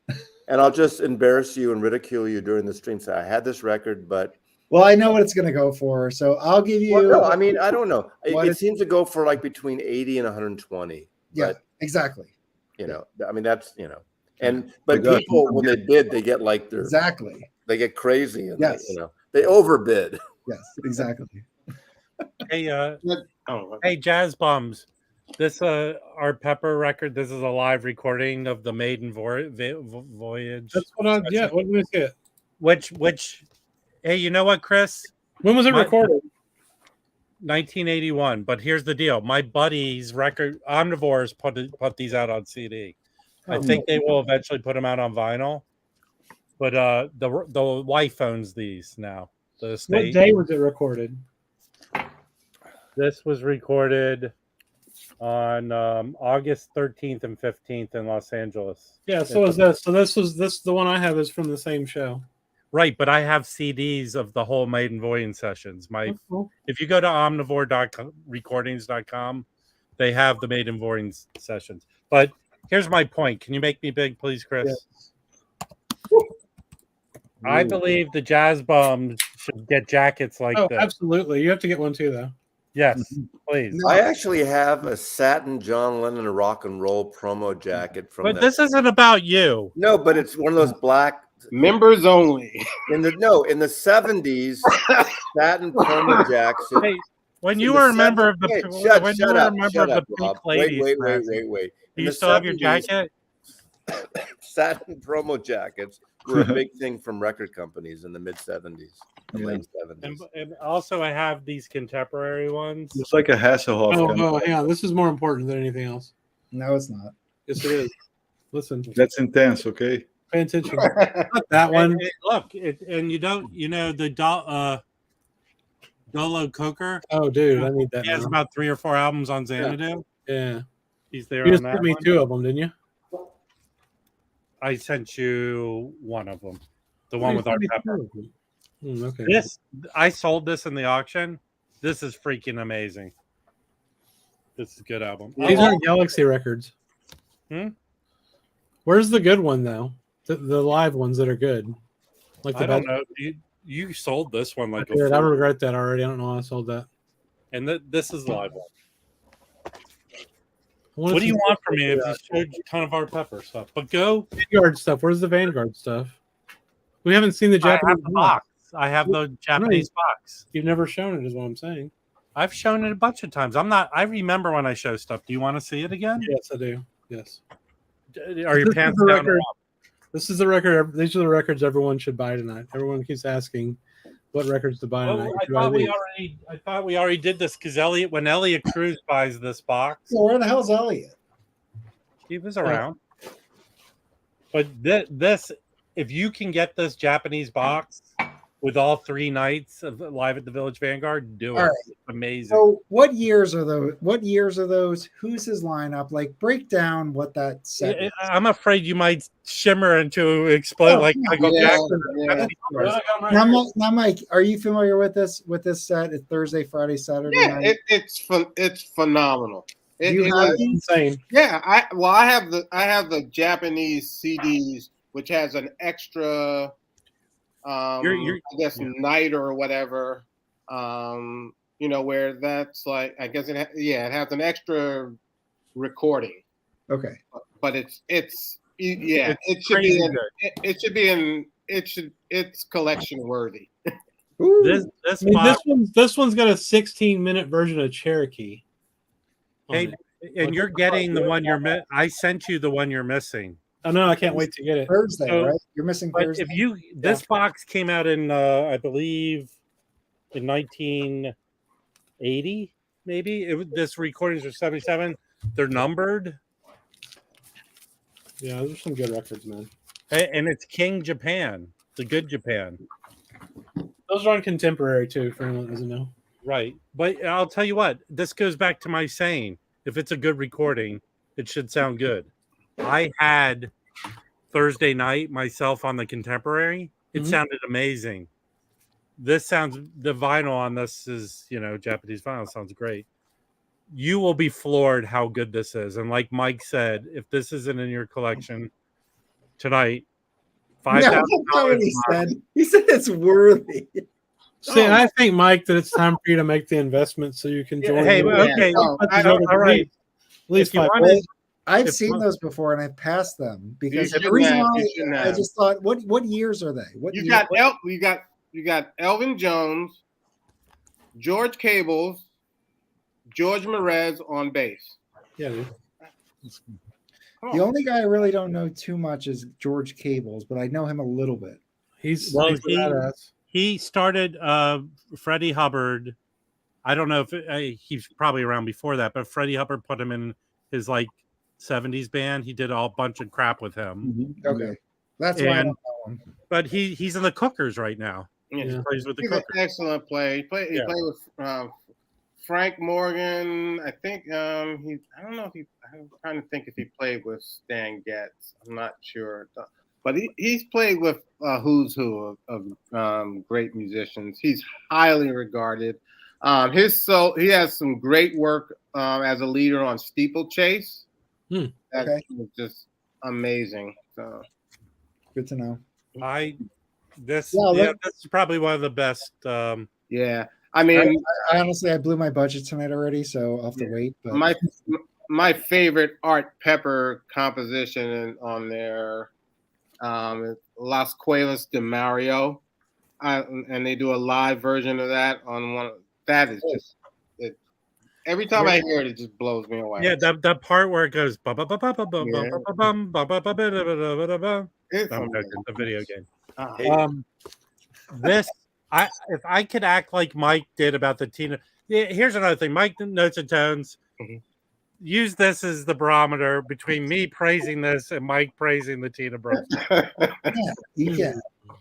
Oh, that's funny. Listen, the vibrato of Lee Morgan, he's not even on this. Hey, I hate to do business here, but Tom Hagen just asked if he can do a pre-bid on Anthem of the Sun. This is a pristine, it's not an original, it's a 70s copy or the late 70s copy, maybe early 80s, but it's all analog.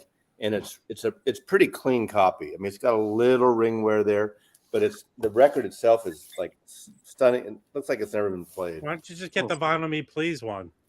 Hey, somebody, that is? That's like $100 now. No, it's not. It's still available. Isn't I can't. No, it's not. I tried. It's not. Hey, could somebody highlight Mark's comment? If you follow me on Instagram, make me an offer, but nothing's going to ship for a week. But make me an offer on Instagram. And I'll consider it, Tom. Matthew's music. Okay. Lastman says he was at Friday night, the Friday night show. Fuck. Holy shit! And he was 7, dude. Wait, hold on. I need proof because you're usually full of shit, Lastman. Oh man, That's amazing. yeah. Just I need a ticket stub. You have I to need show a us Art's empty bag of. wait. There's a cocaine. picture of the crowd. Hold on. I got a booklet here. That'd be amazing too. I think Eddie, after the first release, they did a second mix, so they're all that second mix. Wait a second. Matt Lastman's right. There's a picture of him in the booklet. There he is standing with Art Pepper. Oh man.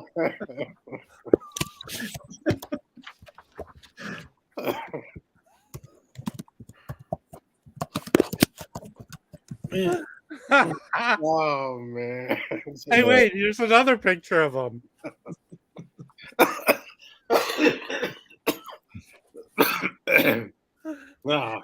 All right, can we go back to Galaxy? Wasn't there like a theme? Yes.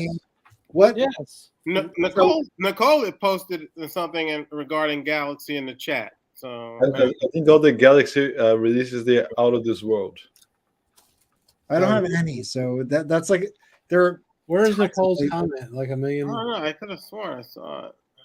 I'm not seeing it. All right, maybe I'm. I can barely read now though because the edibles kind of kicked in hard. I need to pick up some new ones. Have one more drink. I want to go smoke now. It's at it's a Wikipedia. It's at like 11 o'clock. She posted it. Oh, Zeb, I'm glad.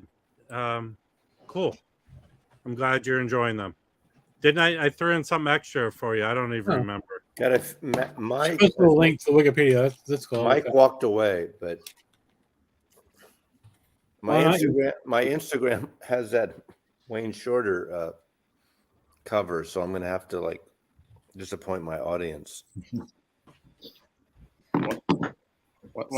Mike, I'm going to disappoint my audience because I have that in my video, but that's okay. Okay. Hey, Mike, do you want to see the discography from Galaxy? Yeah, put it up on screen. I'm going to. Just got to remember how. Why are you so slow? Well, Mike went away now, so now I don't want to do it.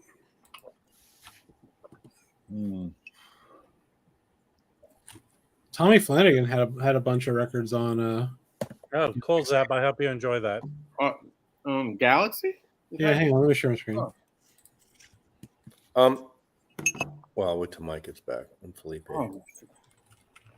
Yeah.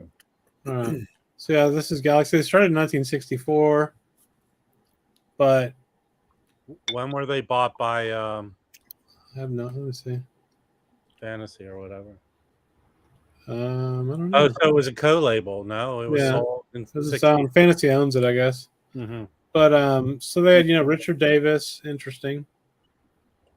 Roy Haynes, Hank Jones, Ray Garland, a bunch of guys, right? But Tommy Flanagan.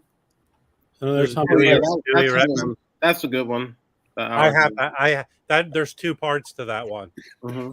Which one? This? No, the Tommy Flanagan, Hank Jones record. Yeah. There's Our Delights, and then there's a second one. Yeah, those look great. Johnny Griffin, that's one I have.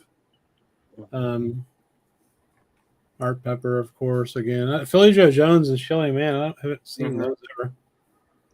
Huh. I have that one.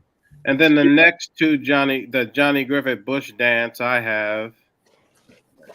Nice. And then there's one more that I have. Straight Life I have. There's a bunch of Johnny Griffin and a bunch of To the Lady. I think I have To the Ladies. Nice.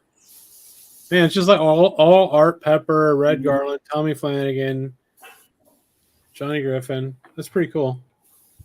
Yeah, I have Going Home with Art Pepper and George Cables also.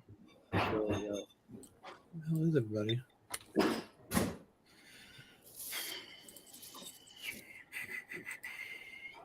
So that's Galaxy, y'all. That was exciting. That was exciting. I wanted Mike to look at it all, but then he left. Mm. Where's I think I Baggy? wanna- Isn't it Baggy's time to shine? Look, we're 3 hours in. No, I think I'm going to exit because I want to listen to something before I end the night. Okay. But it was lovely, everybody. I will see you tomorrow as I yell at people on Mazzy's auction. Tune in. Yeah, I'll see you tomorrow too. I gotta go because I gotta sniff up some more mold from all these old records so I can All turn it off. So you can get, See you guys. Mike, you can Mazzy's hold not- off in case you're interested in anything else later, so you can hold off on that. No. There's no more. This is If it. Mazzy's not around tomorrow, he has Legionnaire's disease. No, I'm really happy with this. I'm looking forward to it. Okay. Thank you, Mazzy. Bye, all. what are you getting from Mazzy? Perhaps a Lee Morgan Search for the New Land. Oh, cool. That's awesome. Yeah, so I'm really excited. Rob never actually leaves. He just does that.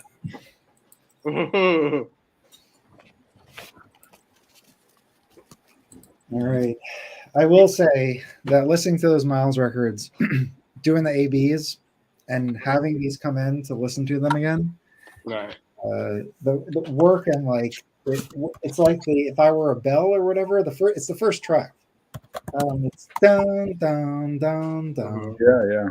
Oh, and then the first track on side 2 is Oleo, which is probably, that's probably my second favorite jazz song. So anyway, this Analog Productions one is highly recommended by Jazz Bums Mike. It is so ridiculously good.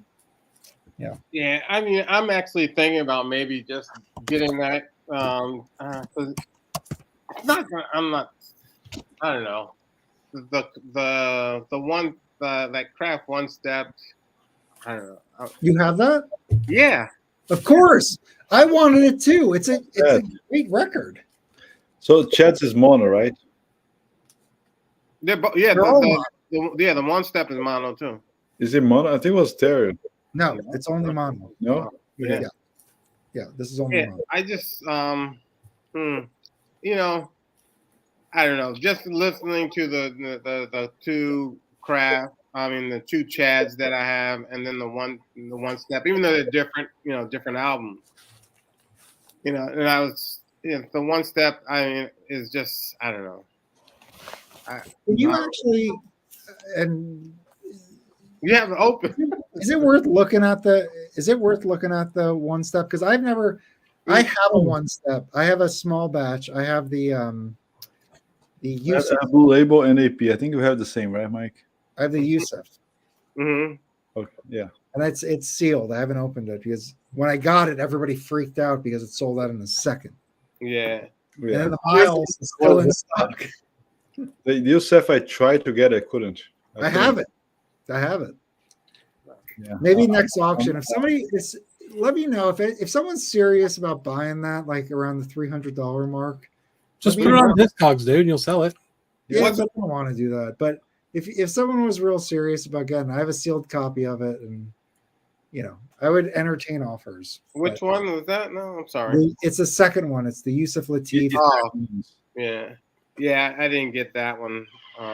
It literally sold out in like 30 seconds. seconds. I remember. Yeah. But I'm lucked out.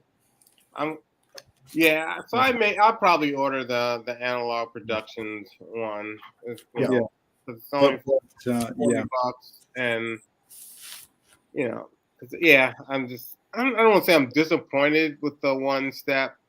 I just I don't know. I just think I don't know. It's just I think Kraft generally doesn't know what they're doing. Yeah. I honestly feel like they have access to this catalog, and I feel like they don't have anybody who really knows about it. Well, hopefully they'll do the OJC thing and just start putting out a shit ton of records, and so that eventually they can't fuck this over and over again. And I could be totally speaking out of I'm probably wrong, but the fact that they put out the Miles Relaxing when they knew Chad was doing Miles Relaxing, to me seemed like a miss because of course, I knew that Chad wasn't doing that. I probably would have been more interested. Price.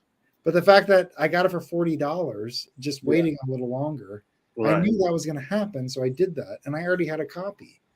Yeah. So it was just weird. I feel like that was a bad decision, and I feel like and nothing against Vince Guaraldi. I feel like I don't, his record deserves a one step. I'm not saying it doesn't. Yeah, but you can go to Badass OG for weird 15 that they bucks. picked that as Right. the first one. Yeah. So Mike, you have the Blue Label, and you got the Chaz today, right? Yes, for relaxing. Yes. Mhm. I haven't compared yet. So, what's your opinion? My opinion is that they're essentially equal, except that the Blue Label has a little sharper top end, but the Chad reissue is perfect. More silent. It's just, so it just wins out. But honestly, I feel like they are in this, like, they're right there. Mm-hmm. If I had either of these, I'd be happy for the rest of my life. Mm. Sell one of them. You only need one. Yeah. But the thing is, they're. The Blue Labels are hard to beat. The Blue Labels. But I will say my cooking sounds like shit, and Chad sounds perfect. Really? Because I have two cook. I have one that's one of those OJCs from I think it was 2019. It's like a smoked red vinyl. Okay. But it actually sounds pretty good. Yeah. And then I played the Chad reissue, which sound it's phenomenal. But I was surprised that whoever I'm gonna just probably give that to one of my buddies at work. But I was really surprised at how well that OJ, that 2019, it was one of those Barnes and Noble editions. Yeah. Sounded, how I it sounded. believe it. Yeah. So my cooking is a Blue Label, and I think I got it like last week. I think I even posted. It sounds as great as relaxing. It sounds really good. My cooking is in a Blue Label. Okay. I think I don't want to revisit it because I mentioned it earlier, but I think my cooking is probably on recycled vinyl, and because of that, it's not that the mastering choices or nothing about that. It's just I honestly think the vinyl itself is just noisy vinyl. The substrate. Because actually, Miles' horn actually sounds really good on it, but it's just like as soon as you drop the needle, it's static all the way through. What was the green? This is Bergenfield. Okay. It's Bergenfield Deep Groove with AB and the Dead Wax. Mm-hmm. Wow. So now, but the thing is, what I've learned is that AB and the Dead Wax, it's not like Plastilite and Dead Wax. AB and the Dead Wax between like 60 and 62, 63 does not mean quality. Sometimes it does, sometimes it doesn't. So I suspect actually my Bergenfield is later than the entry on Discogs and just nobody logged it in right. Mm-hmm. So I suspect it's like probably a 1960 Bergenfield label, Deep Groove, all that stuff, everything the same as the OG with worn stampers plus the vinyl formulation that Abbey Studios purchased was just not as good as the stuff in the 50s. Yeah, I mean the Blue Label sounds great, as good as relaxing. So my relaxing is Blue Label. And then I do have a Bergenfield actual. My Steeman is Bergenfield, like early. It sounds great. There's nothing wrong with it. So that's the one I don't want to give an opinion on just yet. I got to listen to it more. No. But they're all good. Yeah. Roberto, the thing about these records, the four of them, cooking, working, steaming, relaxing, Miles had already been approached by Columbia. But they put him three conditions. First, get clean. Second, get a fixed band. And third, get rid of a contract with Prestige. So he pretty much just went to the studio, called the quintet, and told them, guys, follow me, just play. And then in 2 days, he recorded some. 2 days. Yes, it doesn't sound like it's some of the greatest like improvisation jazz records ever. They're tight. They're so insane in a good way. Yes, they were able to follow him, catch up, and then just play beautifully. Everything's great. They're so tight, it's ridiculous. Yeah, they might be. Yeah, they're great. Yeah. So Sound of Minder, I think my favorite. I think Vitalogy has the best songs and is the worst album. Pearl Jam. Yes. Yeah. Some of their best singles there, but the record as a whole doesn't work. It's a messy record. But again, Pearl Jam's like the Grateful Dead. It's a great live band, they just put average records. The records are not outstanding in sound or concept, in my opinion. Okay. Now I have to take this stream down, or my wife's going to come to Florida and hunt you down. No, so Zeb's asking. I love Pearl Jam. I've been to 4 concerts. Yeah, she's been to like 18, bro. Jeez. Exactly, yeah. But I don't think they don't put as much effort in a record as they put in a concert. No, I think that's 100% true. They're an amazing live band. Absolutely. Yeah. So Zeb's asking, hey Zeb, did you get the records I sent you, Zeb? Also, he asked me if I ever go to Josie Records. So yeah, Josie Records is this really big store in Dallas that has the leftover inventory from another store that was Bill's Records and Tapes was like a cultural icon here for like 30 years. It shut down, I think, in the aughts. But yeah, it's a great store. They have a big used jazz section with a lot of like $3, $5, $8 records. Last time I went though, it was like really picked over and kind of half empty, and because they had a sale like a week later that was like half off some of that shit, which kind of sucked because I bought a bunch of records. But I want to go back to see if they've kind of restocked. Yeah, because you never know. You can find some really killer shit for $5. Yeah, I go to 2 stores every single week. Nice. And most of the time I don't find anything. Yep. But then all of a sudden it's like crazy what I find. Right. So it's you just got to go. Right. That's more often. Yeah. I mean, I used to, before the whole pandemic thing, I used to hit like the 3 stores probably at least 3 times a week. Wow. Oh, because I'd leave work, and sometimes I'd go like drop off like my dry cleaning, and then I'd go to A1, Stranded, and what's the other one down there? Now, when you go to like A1, are you just flipping through their new arrivals, or are you going into their jazz section every time? I'm going through the jazz section every time. Yeah, I mean, because there's I have a lot of time. There's no rush for me when I go down there. Yeah. And, they have a beautiful. They have that whole quadrant. Yeah. It's great. Yeah, it's just I found this there, and I love it. It's not the you have to you can bring your sanitizer. Yeah, no, absolutely. And I'll tell you what, this cleaned up nice. I found this for $20. The record is like perfect, and this is an original because the Mulligan Meets Money. I'm jealous of that record. Reissues have a picture of them here. The first pressing doesn't, and they have this in the bins for $20. And I looked at it, I'm like, oh, it's probably beat up. And I pulled the record out and it looked like it was unplayed. It was like perfect. Nice. So that's my best A1 find. But they have good stuff. They have tons of like really early stuff. Like they have a Shirley Scott section. Like all OG first pressings, just everything Jimmy Smith, like all the guys like that don't sell. You can get all original pressings in good condition there. Yeah, and I mean you never know who you might run into down there. Yeah. I mean, Questlove goes there a lot. I mean, and just all these old school hip hop guys are always in there. Yeah.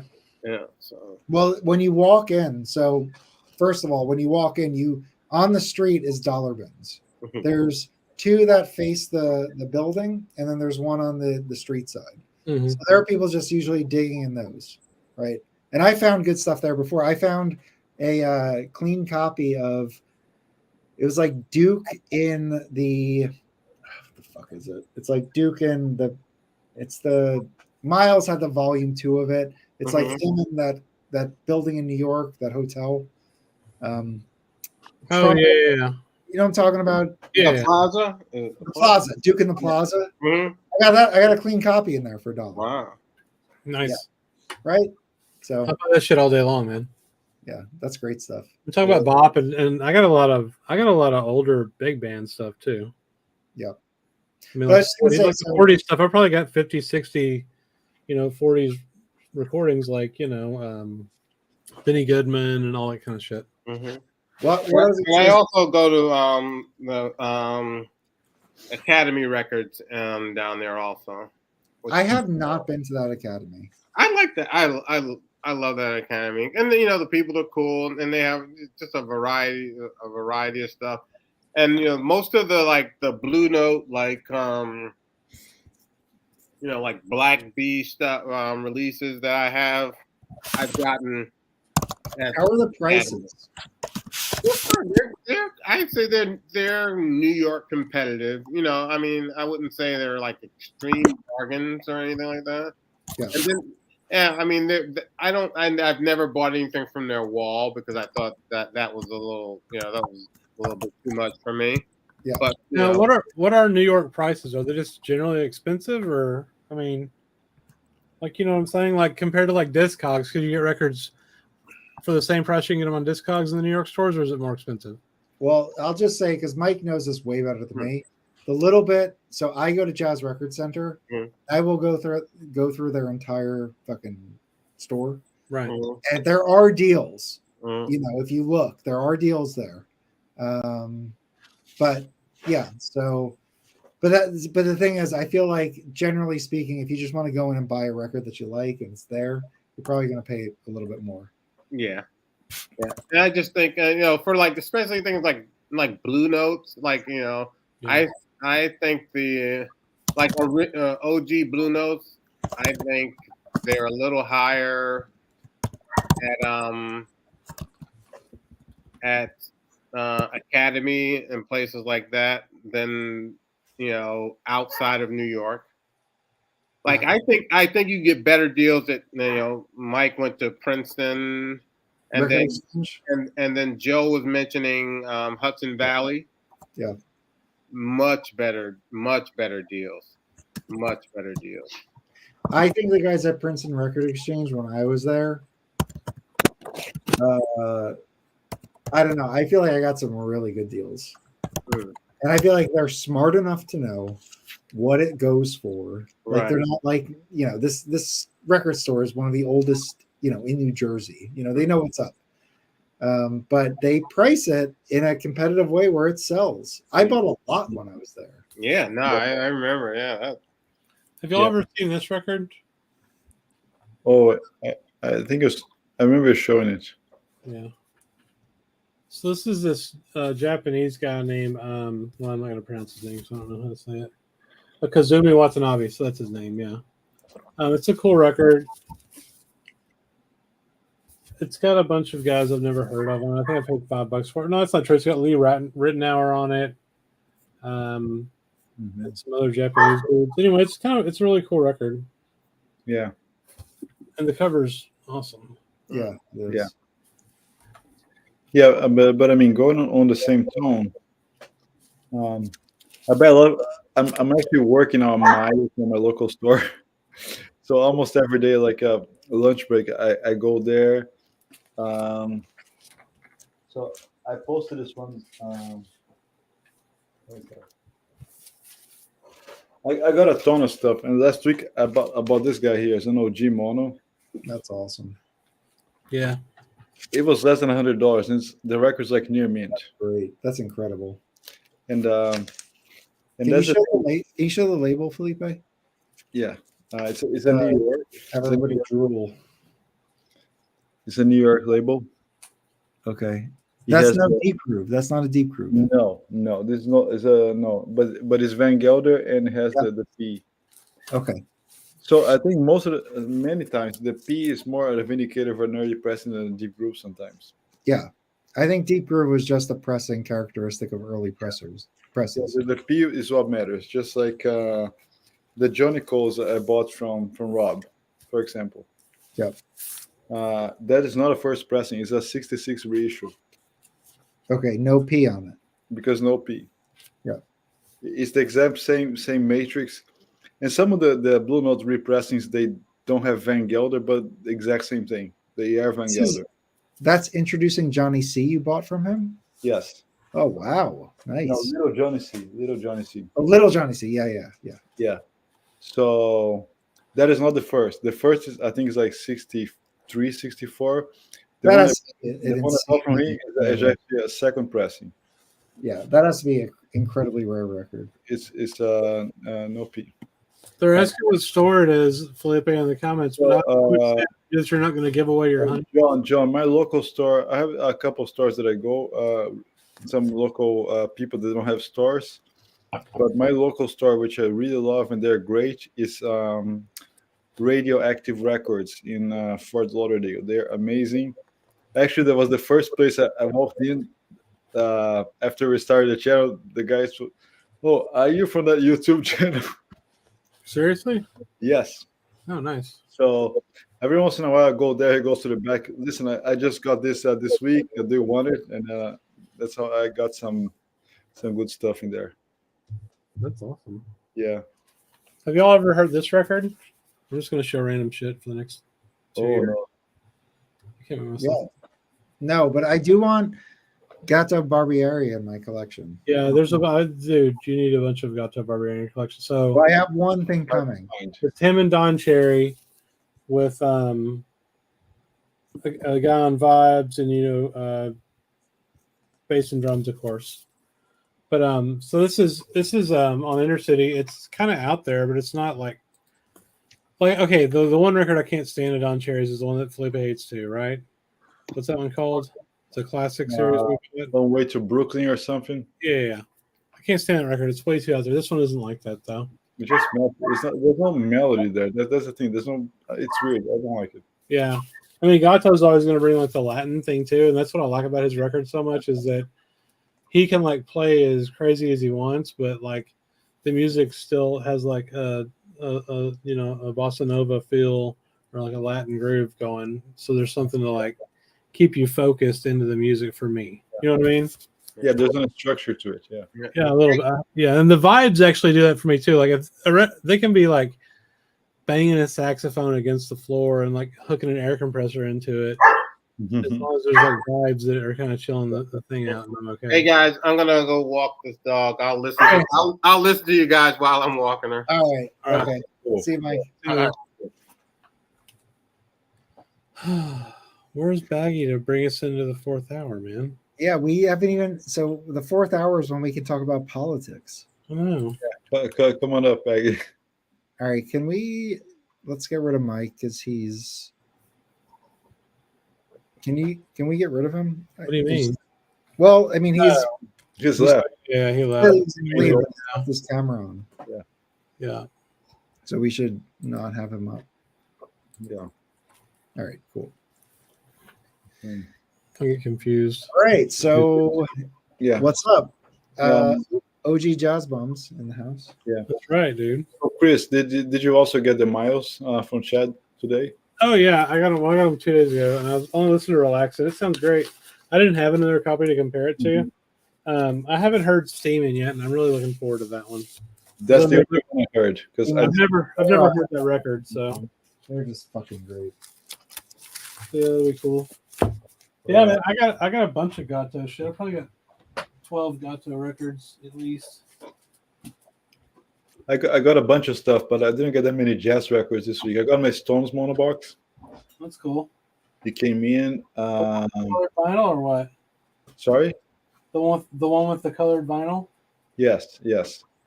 So yeah, I mean, I bought the exact same day when Rob was telling that it was $292. I went to Amazon. It was $292. I bought it. Nice. Because yeah, I don't think I'm going above $300 for that one. And I also got my Bob Marley's, the Jamaican ones. Yeah, how do those sound? They sound good. I passed on my machine. I got no warps, and they sound really good. I have no complaints about them. That's great. I might get you in a couple of months. I might get you to recommend. I was rooting for them to sound good. I feel like those. Yeah, absolutely. I kind of felt a little bit of like, in a sense, like prejudice. People are just saying, "Oh, it's not going to sound good because it's Jamaican." What the heck? Well, yeah, for sure.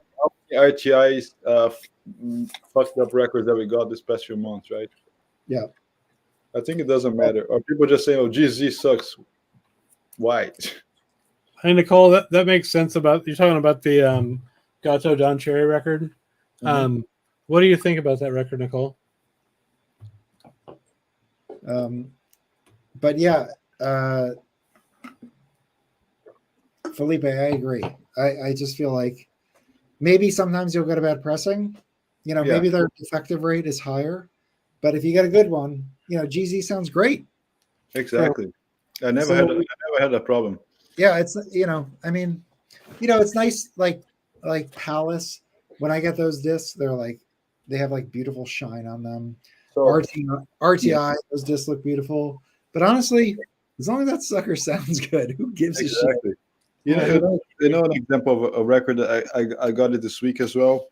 As a vinyl please was I got the last run of the batch. I think it's going for money now because it's sold out. Yeah. Have you guys into this one? I haven't. No. No. Is that an 8-bit? Is that 8-bit on the front? No, it's just like rasterized. No. Oh, okay. It's Waste Blood and In the Darkner Hearts Aglow. It's a really nice color. Who is it? Oh, cool. But it's really noisy. It's worse. It's 10 times worse than any Bob Marley. Oh God, right. Well, I don't want that. And I cleaned it. 30 minutes on the ultrasonic. Oh, sounds really noisy. That sucks. Sounds really noisy. I like the record. The music's great. When it's playing, you don't hear much, but once you drop and start playing, you hear the whole friction on the record. It's very loud. Yeah, that sucks. Yeah. That's why I feel like I distinguish between an old record where it's crackly and there's loud pops against a noisy sounding vinyl. Right. There is a difference between the two, and like one of them I can deal with to a degree, and the other one it really just ruins everything. Yeah. Which one can you not deal with? The crackling? No, I can deal with the crackling. Oh, okay. I can deal with like an old 55 pressing that was perfect, and then because it got used so much, it just scraped up or whatever. If the vinyl is just noisy, no matter it's perfect, it's just ruined. I got a perfect example of that. I got that roulette bassy with like the nuclear explosion on it. I bought it for $12. Oh, Atomic Mr. Bassy. Yeah, it sounds like total fucking shit. Like I mean, the noise on it is horrible, dude. It's like and it looks mint. So I was like, this is fucking great. Yeah, dude. I cleaned it twice. It sounds like total shit. That's why I don't buy roulette. I feel like roulette used shitty fucking pressings. Like, they did. I got some cool roulette records, but there's also just some cool music on there. And if you can get them for $5, then maybe who gives a shit? Right? I honestly, I had Atomic Mr. Bassy, and I think I threw it out because it was so trashed. But the music's amazing, dude. The music's so good, man. Pretty sure I put that. Records. I think Felipe needs to come back so I can show him some records. Yeah. All right, look at my records, Mike. Okay. Get your bread commentary. Okay. All right, let's do it. This is a record I bought to sell, and then I kept it. So it's a tribute to John Coltrane. It's Wayne Shorter, Eddie Gomez, Jack DeJohnette, Dave Liebman, and then Richie, whatever his name is. I may have showed this last week, but I'm kind of baked, so I don't give a shit. What what songs are they doing? So it's all Coltrane shit. Oh, let me pick up some. It's like some of his wild shit, right? Like After the Rain, Naima, India Impressions. I don't know. That's it. There's like 2 songs on the record. Okay. But it's really good. It's kind of crazy.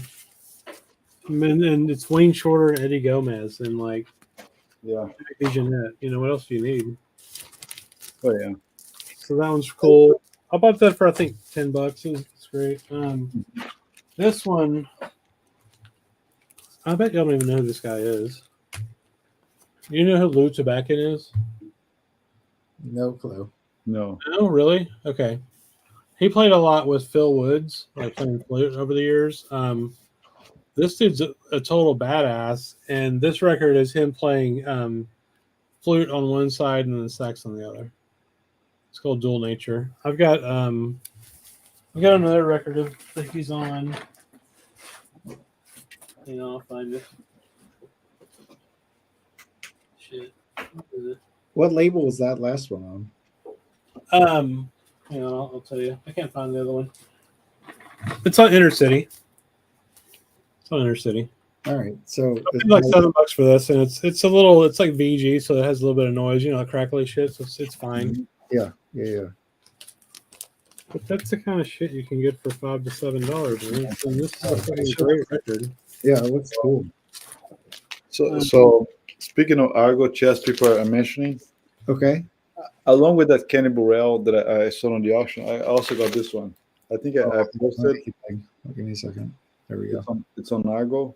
Oh shit! Here we go. I got it. It's Argo 665. Okay. Ransom Lewis Trio. It's phenomenal. It sounds so good. Yes, I listened to some old fucking Argos these past couple days. They do Argo's great, dude. I like it. their pressing sound pretty good. Not everything, but some of their shit sounds real good. Yeah, the piano came out so good. I mean, it's a great pressing. And another record, after looking at some of the lineup and cover pictures that Chris showed, have you guys ever listened to this one? I don't think so. No. So this guy, his name is like Hector Costita. I'm not sure if he's like Italian or Latin or something. He recorded this record in Brazil. And here's the label. It's called Som da Gente, which means our sound. And it's a great saxophone. Amazing recording. The sound of this record is outstanding. It's one of those like super, thin records. I'll show the cover later, again, in a second. Hector Costita. Who recommended this record to me was Ron Ramback. Oh, okay. And he lived in Brazil. Who is Ron? Who is Ron? Ron from Music Matters. What is his position at Music Matters? He was the mastering curator along with Joe Harley. Yeah. He recommended. He actually sent me this record. I bought from him directly. He had a few copies, and it's great. He lived in Brazil for some time. He was a DJ. He DJ'd in a college jazz radio in California. And he also works with music in Brazil. He has a huge library, and he knows a lot of Brazilian music. So we can exchange some records sometimes. And here's one. Recommend, guys, get it. It's gonna sell out on Discogs next. Here's one that will definitely not sell out on Discogs anytime soon. I got you, Chris. This is the best format, by the way. Instead of making people big all the way, we should just use this. It's so much better. So I don't feel like I'm alone. Okay. So this is Basie in Sweden. I mean, I showed this last week. I don't know. No, I don't think. Actually, I wasn't on.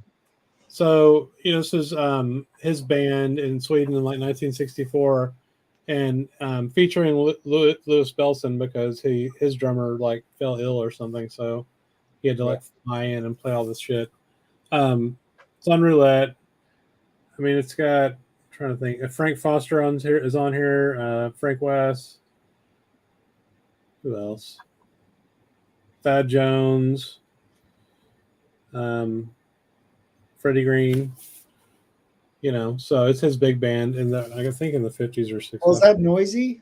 Because we were just saying that with the roulette. So this is not noisy. It sounds great. It's just kind of beat up. So it's got some ticks and shit, pops. Can you show the label? Does it have the classic roulette? Yeah, there's a couple of different classic labels. This was recorded in 1962.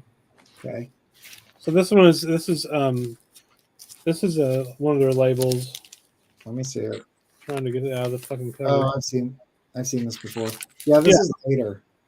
Yeah, it's the 60s, not the 50s, right? They probably sound better. Yeah, this one sounds pretty good. It's like I said, it's kind of beat up. It's VG.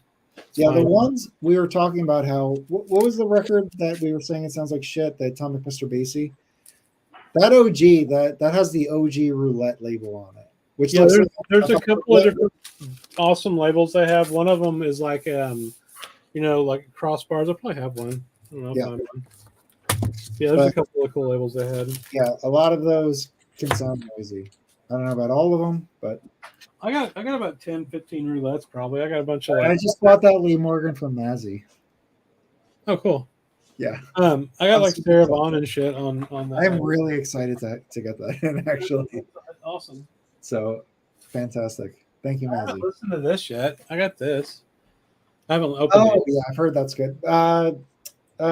Rob says it's good. Yeah, it looks cool. I'm pretty sure he got that. I'm sorry, that's the Clark Terry. Yeah, dude, listen to this lineup. I forgot I bought it. It's in one of my boxes of like 300 records. It's on the floor.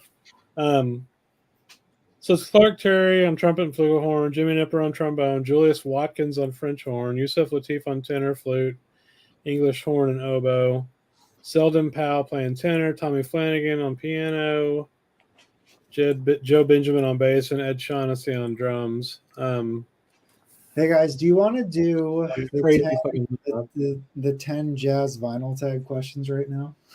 You didn't even listen to the lineup I just read, did you? I know how good that record is. That is a really good. I am First offended. of all, everybody sleeps on Clark Terry. That is a fact. That's true. And that is a ridiculous fact because he has fucking great records. And just because he's smiling and he's looking like fancy free or whatever, that guy can fucking rip. He has some great shit. And I feel like everybody sleeps on Clark Terry, including that Candid. And he has some killer shit. I agree. Yeah. Yeah. All right. So hold on. So should we do the jazz vinyl tag right now? If we can just make it up right now, sure. Fuck it. No, there's 10 questions. I wrote down. I'm not going to pull records necessarily, but I can name a record. It's fine. Don't ask me what's my favorite tuba player. All right, here we go. All right, I got the 10 questions. We're doing it. This is it. Okay. Let's do it. So question number 1, and we can take time. You could look at your Discogs. There's no rush. Okay. Might do some water or something. Fuck. I have all the questions here. There are 10 questions. We can do this. Number 1. What is your favorite jazz find of 2022? Oh fuck! So last year, what was your best pickup last year for you? Now, what he says is this does not mean your most expensive. It means just what you think, your favorite, pickup was last year. I know what this. I have an answer for this. I bought like 500 records last year, man. I don't know. Well, come on, Chris, pick one. You don't have to actually answer it correctly. Just grab something. Those Vanguard, the Art Pepper Vanguard records. Okay, hold on. No, I mean no, that's bullshit. No. Hold on. I definitely all the records I bought that have Cedar Walton and Pepper Jordan. I got it right here. What do you got? What is it, Felipe? Oh, it is. I would say music-wise, price-wise, love-wise, everything. What do you got? For $60, I got an OG stereo. Woo! Hold on, let me make it big. So this is Anthony Williams Spring OG stereo. Yeah, $60. Beautiful. They mispriced it. But that's the OG. New York, Van Gelder, P, everything. Very nice, very nice. It looks horrible, but plays mint. Now I have an answer. Hold on, Chris. Before you jump in, I'm gonna go quick. Okay. So first of all, Felipe, starting us off strong. Now, hang on. Oh, fix this. Gotta keep the standards. All right. So this was my best pickup. I listened to this just the other day. This is Bluesette. Oh yeah. This is it's not a first pressing or a second pressing. It's the third pressing. It's not RVG. It is, I forgot the mastering engineer, but it sounds like excellent. And it's on this label. It is early. It's not it's Oxblood label. Who cares? But it sounds, this is, the music itself is just one of the best cohesive, perfect,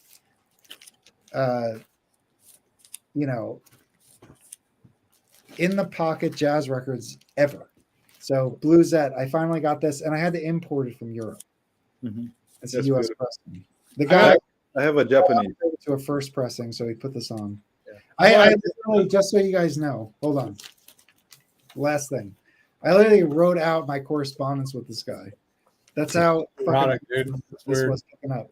So I have Provenance. I think you should seek therapy for the provenance you're keeping on your records there. No, this is great. I had a great experience buying this from this guy. So anyway, when you die and Rob shows up to take your records, he'll read your correspondence. Exactly. You know what? And yeah. This is not my favorite record, but I don't know where my favorite one is. But this is close enough. Okay. All the shit I bought last year. This is, the Obi's in the way, but it's Cedar Walton Trio, A Night at Boomers, with Sam Jones and Louis Hayes and Clifford Jordan. Yeah, I don't know this one, but I just bought Volume 1 like 2 weeks ago. It's great. I know you're supposed to. I've listened to Volume 1. It's really good. You should send it to me. Rob's not here. And actually, Cliff Jordan took the nymphs picture on the lake, the girls. Chris, that's a Japanese pressing of a Muse record? Yeah. That's pretty badass. It was $6. That's awesome. Yeah, that's a great record. The one you just showed, that Blues It, I got a copy of that for $6. Japanese? Yeah, I'm gonna do that whole Face Records thing on eBay. If you like, you can like bid on shit and win it for like 3 weeks straight. Then they put it all together and ship it to you in a big box. I mean, I bought like 15, 18 records from them, and they were all like near mint, and they averaged $12 a record after shipping, because each record's like $6 shipping. So that Blues That is like a top record. Yeah, it sounds good. I'm sure that yours sounds better, but it sounds no. fun. I mean, I'm not even talking about sound quality. I'm just saying the music. The music. That is a special. top record. Like everybody should have that. Yeah, that is I still remember the first time listening to Blues That, it was like blown away. It's outstanding. Yeah. It's another level. It's up there with like the Miles, and it's exceptional. All right. So that was a great first question. Jesus. Yeah. Second question. This is hard. Okay. First jazz record you fell in love with. Oh, that's easy. I think it's I easy. actually have it. Easy. All right, Felipe, you go first. I have it right here. That's ridiculous. And guys, if you have any thoughts on answers, drop them in the chat. Yeah. What is the first jazz record you fell in love with? I'll go first because I have it in my hand already.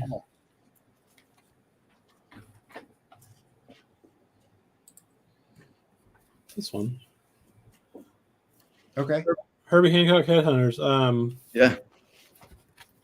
I bought this on CD in 1996, I think. And it's only it and then Bitches Brew were the only jazz records I ever listened to for 27 years, I guess. 25 years. So yeah, this is it. I love this record. It's so badass. What pressing is that? It looks really clean. This is from the VMP box. Mm-hmm. Oh, right. Yeah. I've also got one from Chad, and I think it sounds better.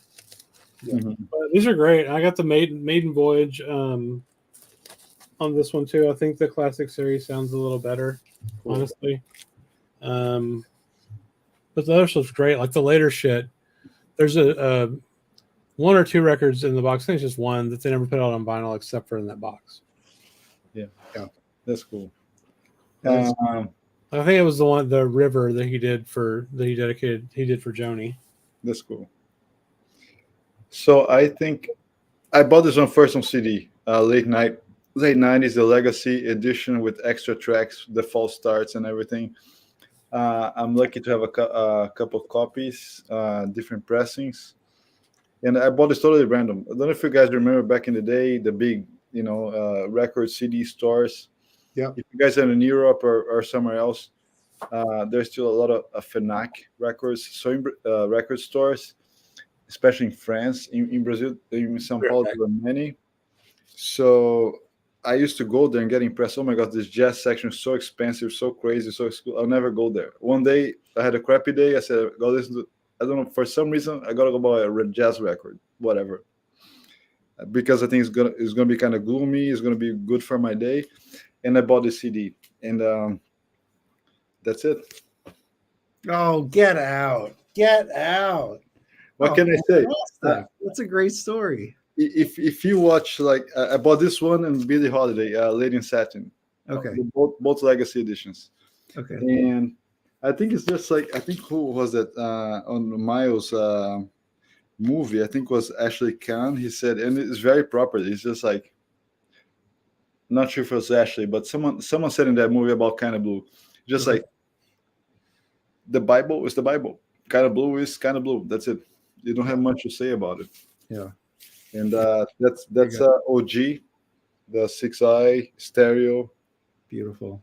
It's immaculate. Yeah. Very nice. Yeah. And I think, Now, in terms of fidelity, is it a little noisy? Like, what's the deal with it? No, that's not a noisy record at all. It plays really good. Okay. It plays better than Brubeck, for example. Okay. It plays better.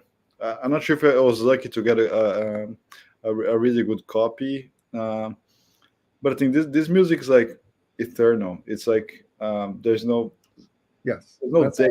You can listen anytime. Every couple of years, people are revisiting, listening to it again, and yeah, it's great. I think it's probably the definition of a lot of things. Yeah, agreed. All right, let me jump in. Everybody can predict what I'm going to show, but this is it. If it wasn't for this, there would be nothing here. I wouldn't be even here. But this is Sinatra. This is Sinatra at the Sands.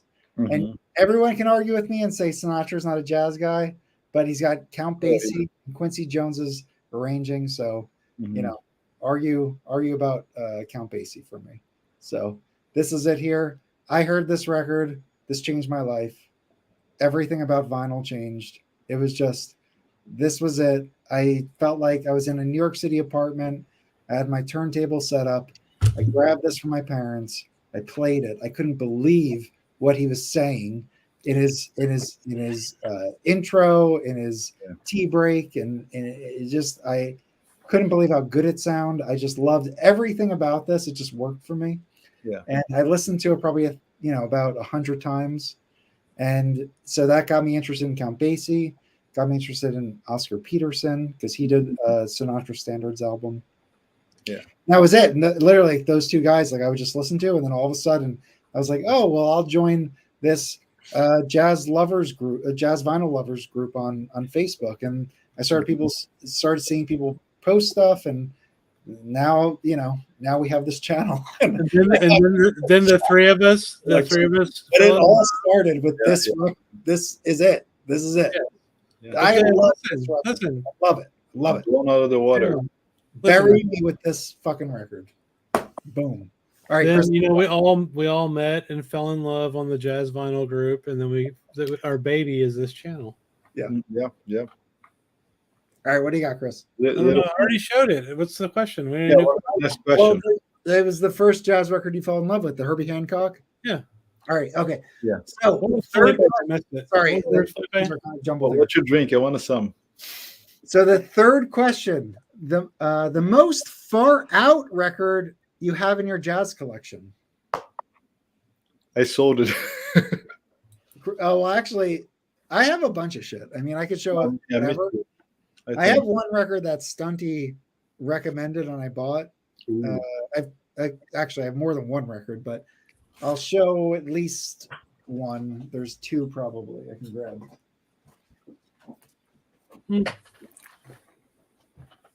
I gotta think about it.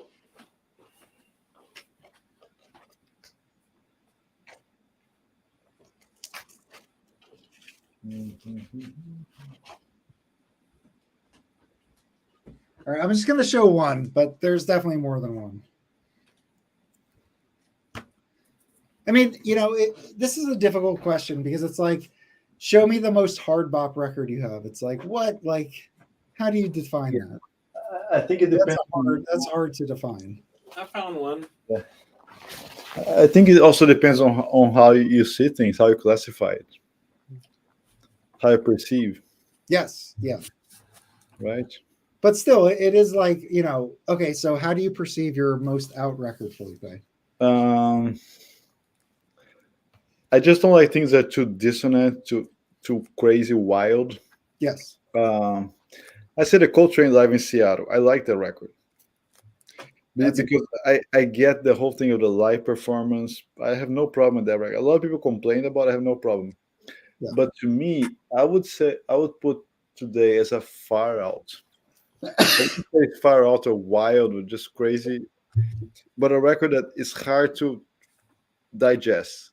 Get it? But I really love now. Is this one here? You guys might make fun of me, but to me, it took me a while to get into it, but I love it. Oh God, is it going to be? Oh, all right. Yeah, I like that record a lot too.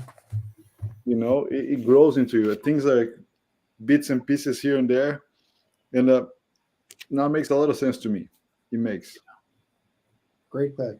I like that. I like that and Bitches Brew kind of in the same way. And I don't think to say out there has to be like a record like a Don't Cherry thing. People like scratching a blackboard. Yeah, I mean, it's not. But It's not, I do feel like this question, and I don't mean to spotlight Nicole, but like to ask this question, where what's the most out record in your collection? Like, you essentially can't answer that. Like, you have no. There's so many different types of music, and that to say that this one's more than the other one, I feel like is impossible. Yeah. It depends. I mean, it depends on the genre. So, I mean, in jazz, I'm more like a traditional. I like hard bop. I like more, I don't like crazy stuff. Yeah. Because I like structure. But let's say my rock records, I'm very adventurous. I really listen to, really different things. And I think it depends. But this is a record in terms of like construction. It took me a while for me to get into it, but I absolutely love it. Okay.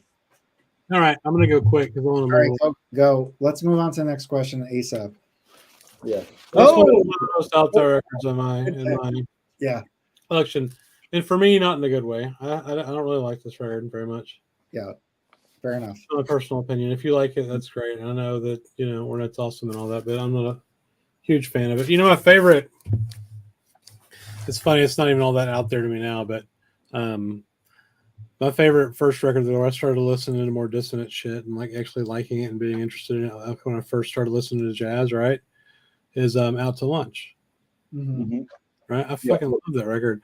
And I remember when I first started listening to it, I would listen to it like once a week, like to like break me out of the hard bop mode, and it was like jarring and that's the best. And like, oh God. And now it's just like, I don't know. Yeah. Another one I learned to love. I love Out to Lunch. All right, I'm gonna go quick too. So this is just Stunt Rock Infusion. If you're not subbed to Stunt Rock and you're into avant-garde, you have to. Absolutely. He has the shit. So this is his buddies over at this reissue label, which it's something souffle. I forget exactly the details, but this is John Carlos Capone, Lawrence Butch, Maurice Sergey, Raffio's son Felipe, and something else. I don't know. It's a bunch of it's four guys on this, and it's pretty out there. The label that it is originally on is called Palm, and this is essentially, you can think of Palm as like what the fuck is it? Sorry, it's a Strata East. Think of Palm like a Strata East, but based in Europe. Obviously there's flaws with that analogy, but essentially like same time period, kind of it's out there. The guys in Europe doing like a similar kind of thing. And it's really cool. It's great, but it's out there. Yeah. Look at this. This is high praise.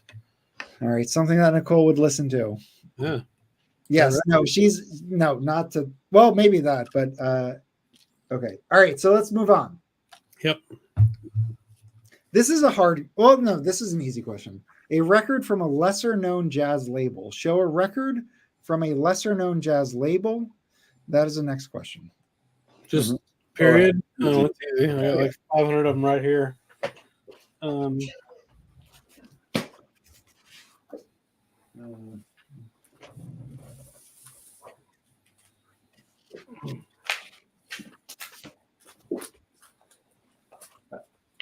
I posted a record this week, and I have a second one actually. I just figured out.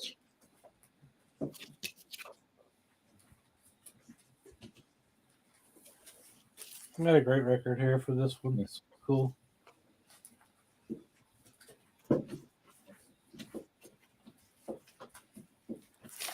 We're here, Mazzy. Me and Mike, East Coasters. Oh, this is a good. I got a good one. Yeah. Mazzy, you should come join our thing that we're doing. We're doing the challenge. He probably already did. We're doing the jazz vinyl tag right now. Yeah. If you want to jump in, we're on like question 4. All right. So, do we have records to show for a record from a lesser known jazz label? Chris, you want to go first? Yep, sure. All right. Let me make you big. Give me a second here. Here we go. So this is on a label from the 80s called Discovery. Okay. You can find their records. I mean, I've seen, like 6 or 7 of them in the wild the whole time I've collected records, probably. but they're all cheap. This is a $4 record. Mm-hmm. So this is Dick Burke and the Jazz Adoption Agency. Big Jake. Big Jake's having a bad time, man. That's a cool record. Yeah, it's got Dick Burke, a bunch of guys you probably never heard of. Yeah. No, that's a cool record, man. This is a fucking killer record. I've got 3 of his records. He was a drummer in like the big bands and shit forever. Yeah. I don't remember right now what bands he played in, but then he did some records on his own, like in the 80s. They're all killer and they're cheap. They're just kind of hard to find. So okay, all right. Felipe, you want to jump in? Yeah, I have one to show. I actually thought about 2, but I'm going to show one. All right, go on. It's on Dawn. Oh God, I hate that label. Why? Because I found a fucking Dawn at my local record shop, and I mentioned that Bill Evans was on it. And the next time I went in, they fucking repriced it at $100. And I think that's the most classic Dawn. It was the fuck out of me. I should have just bought it then. They had it priced at $10. Alcon. Yeah, that's cool. That's the one. Yeah, no, that is great. Yeah. What do you got, Mike? Oh, all right. Here we go. I'll do it quick.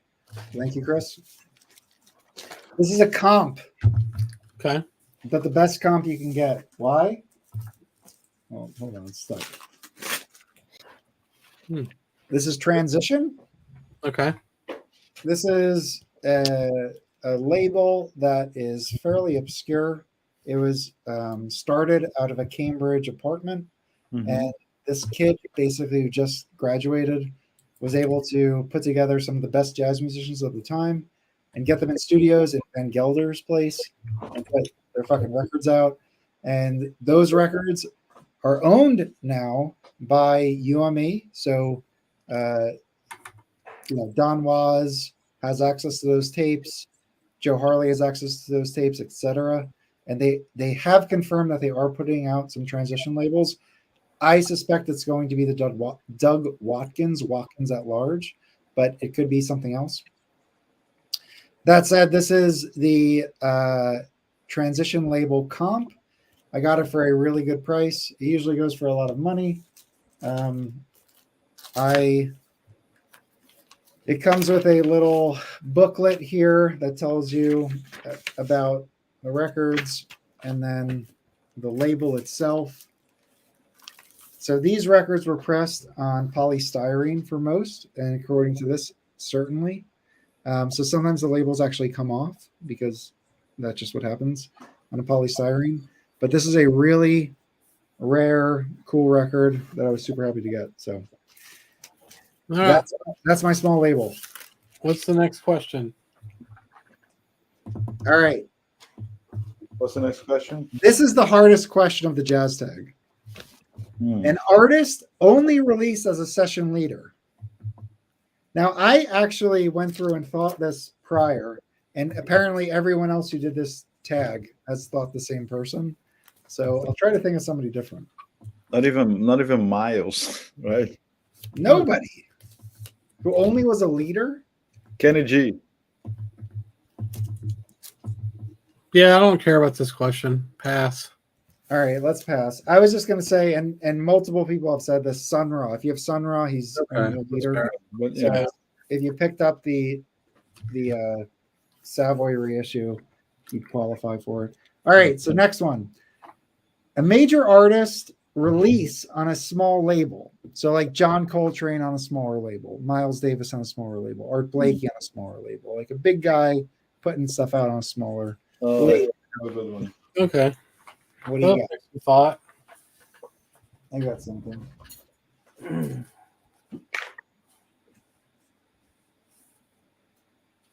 think I have one.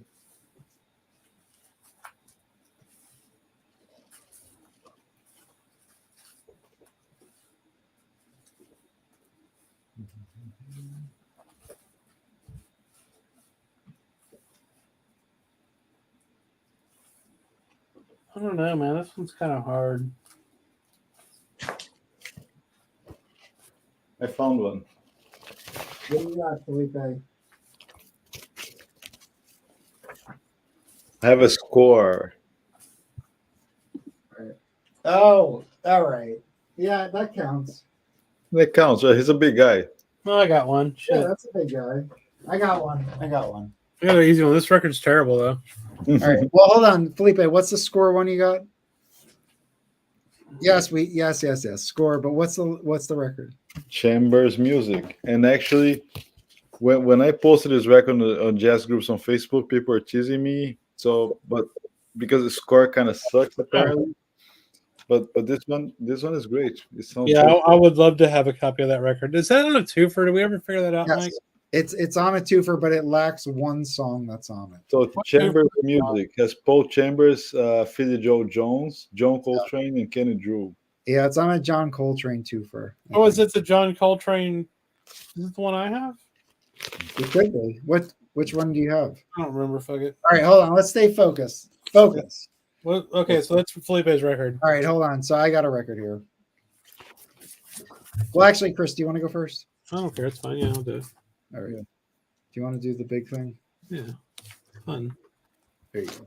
Fun to be big, but not too big. Okay, this is Dave Brubeck Oh my goodness. on a it's just called Direct Disc something. I mean, it's just Direct Disc is the name of the label. Okay. Dude, this record is so fucking bad. I'm telling you. Let me share how awesome it is with you. So this is actually the front of the cover. Yeah. I mean, the record's about like it sounds about as good as the cover. It sounds fine, but it's just not good, man. Yeah. So it's him and like his son, and his son's playing electric piano and shit. I don't know, Yeah. Now. but it is a big name on a small label. All right. Let me finish this up. We'll move on to the next one. Curtis Fuller. What label's this on? There's no label on the cover. Yeah. Okay. Well, it's on Timeless. Okay. Oh, cool. Timeless. We all Yeah. know Timeless. We love Timeless. Small label. Curtis Fuller trombone, of course. Pepper Adams baritone sax. James Williams, Dennis Irwin, John Yarlin round out the rhythm section. Curtis Fuller, big name, small label on Timeless. This is a fairly rare record, actually. Yeah. Not expensive, but just, doesn't come up that often. That's This cool. one- It's recorded in 78. All right, we ready for the next question? Yep. All right. A favorite early morning jazz album. So you get up in the morning, you're getting up tomorrow morning, Saturday morning, you're putting your coffee on. What do you want to hear? Okay. I think I know. I got a good one. What do I got? Okay, I know what I'm picking.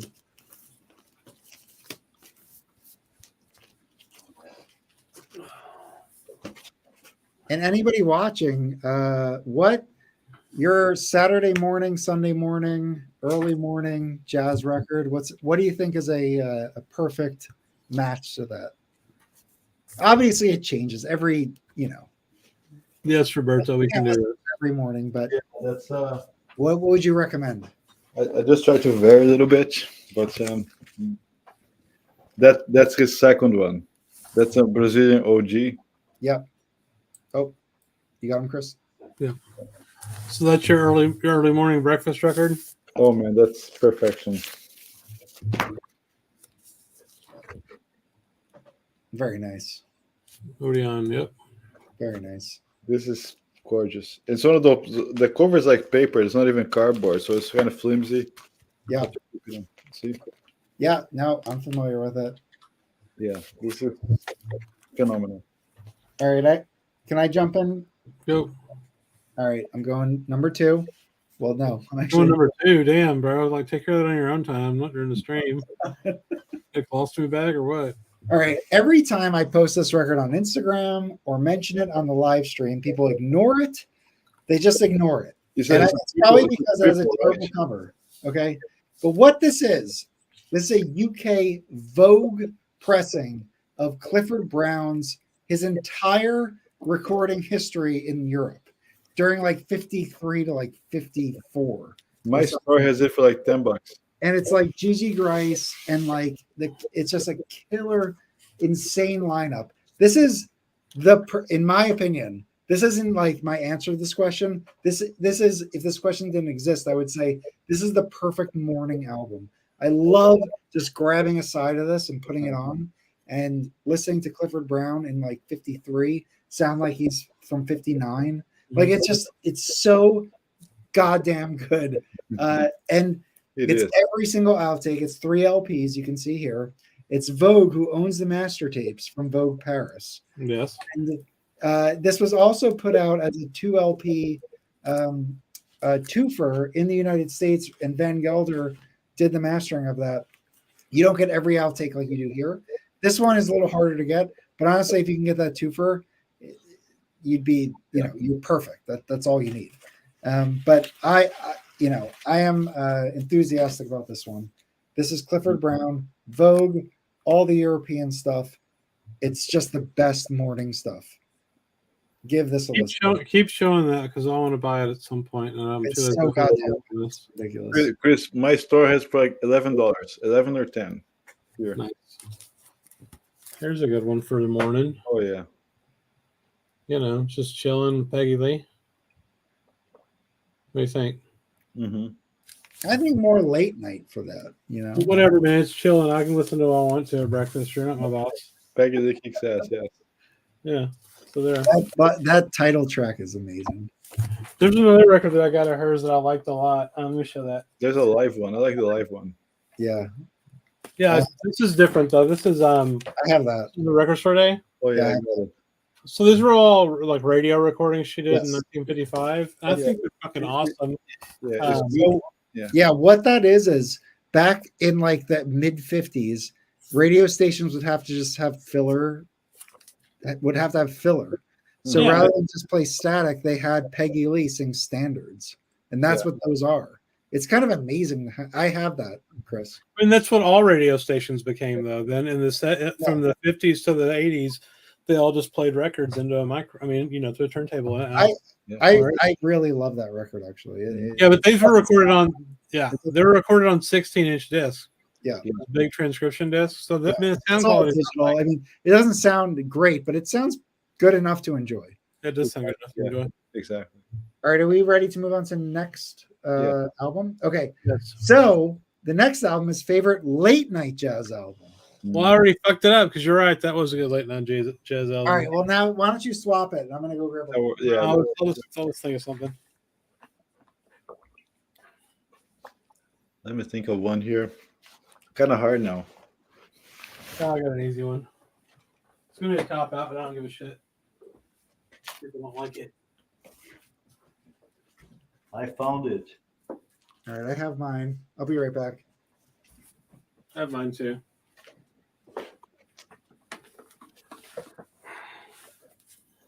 Okay, I found it. All right. You want to show it? We want to wait for Mike to come back. So we got 70 people watching. He can see it later. What you got, man? Hang on a second. It's not working. Victor one. I just like the vibe in here. What is that? We can't see it. The cover.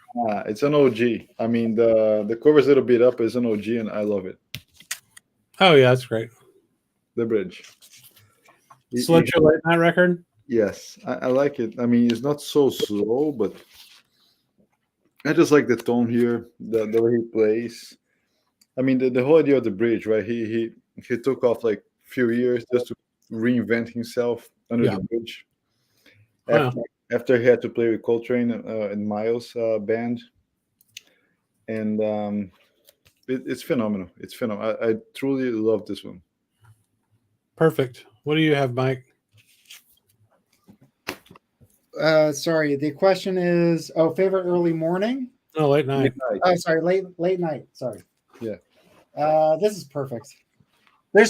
So first of all, for the last question and this question, there are like endless answers. Yeah, but I like these are kind of quintessential. So last time I did the Clifford Brown, those Clifford Brown early European, they're just they're standards. They're like upbeat. They're where you want to be in the morning. There's plenty of other things I could have picked, but this is Kenny Dorham, Roundabout Midnight, Cafe Bohemia, Music Matters Jazz. Nice. This is a good late night. If it's late and you put this on, you're good. Like, this is really good. And it's got Kenny Dorham, J.R. Montrose, Kenny Burrell, Bobby Timmons, Sam Jones, Arthur Edgehill on drums, and it's quite nice. It's, you know, I know a lot of people like studio sessions, live sessions. They don't like people clapping. They don't like just the recording quality. I honestly prefer live sessions, whether it's Sinatra, jazz. I actually prefer it. Like, it's great to have perfect, but it's also great to be in a club, you know, with people. Yeah, this is I love this stuff. This is one of the greatest live albums ever. Yeah. So there you go. All right. Next question. No, I get to go, bro. Come on. I'm sorry. This is mine. It's easy. And the blue. Yeah, that's perfect. I mean, come on. What else you want late at night? Great album. We'll listen to it as soon as the stream's over. Yeah. All right. What's next? Okay, we have. All right, so I think we have just two more. So, a jazz album that makes you think and inspires you. I actually don't have an answer for this. It's an irritating question. Pass. Well, hold on. I'll answer it. I could answer it. No, I am forcing you to answer this. Grab something. Okay. When you think of an inspirational jazz musician, think of that person. Think of a good album that. All I can think of is "You're My Inspiration" from Chicago with Peter Cetera. No, that doesn't count. You're the inspiration. I would say. Yeah. All right, I got something. This is an obvious pick, but it is. I mean, I really do love this man.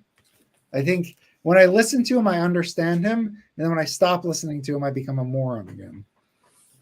If that makes any sense. All right, well, I'm going to jump in. I have no idea. So my pick for a jazz album that makes you think and inspires you. This is the only artist that it actually I think even falls into this, and that's Thelonious Monk.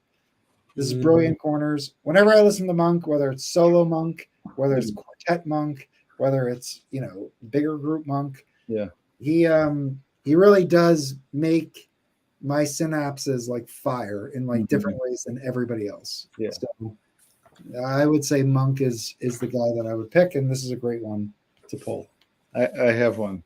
What do you got? It's not his usual traditional record. It's kind of a little off. It's one of the most valuable Blue Note OGs you can find. Oh God, what is it? Tina Brooks? Oh, is it Curtis Fuller Volume 3? Wait. No, I played this record. I said, man, I'm on fire. What is it? Oh yeah! Holy smokes! I mean, dislikes, right? What can I say about it? I know it is a classic cover. But I think just that first like bass line, just like it brings you to life. I think it's a record about, I don't know, it's life to me. I love it. It's great. I feel like this view makes us look professional now. You know, instead of just having one person's face on the screen, I'm happy about it. Yeah, I like it way better. I like that record too. It's great.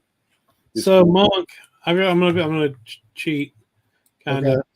You said Monk. That made me think of Bud Powell. Oh yeah, great pick. I love this record. Great pick.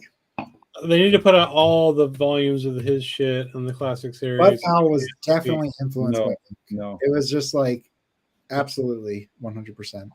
I was listening to T.S. Monk today.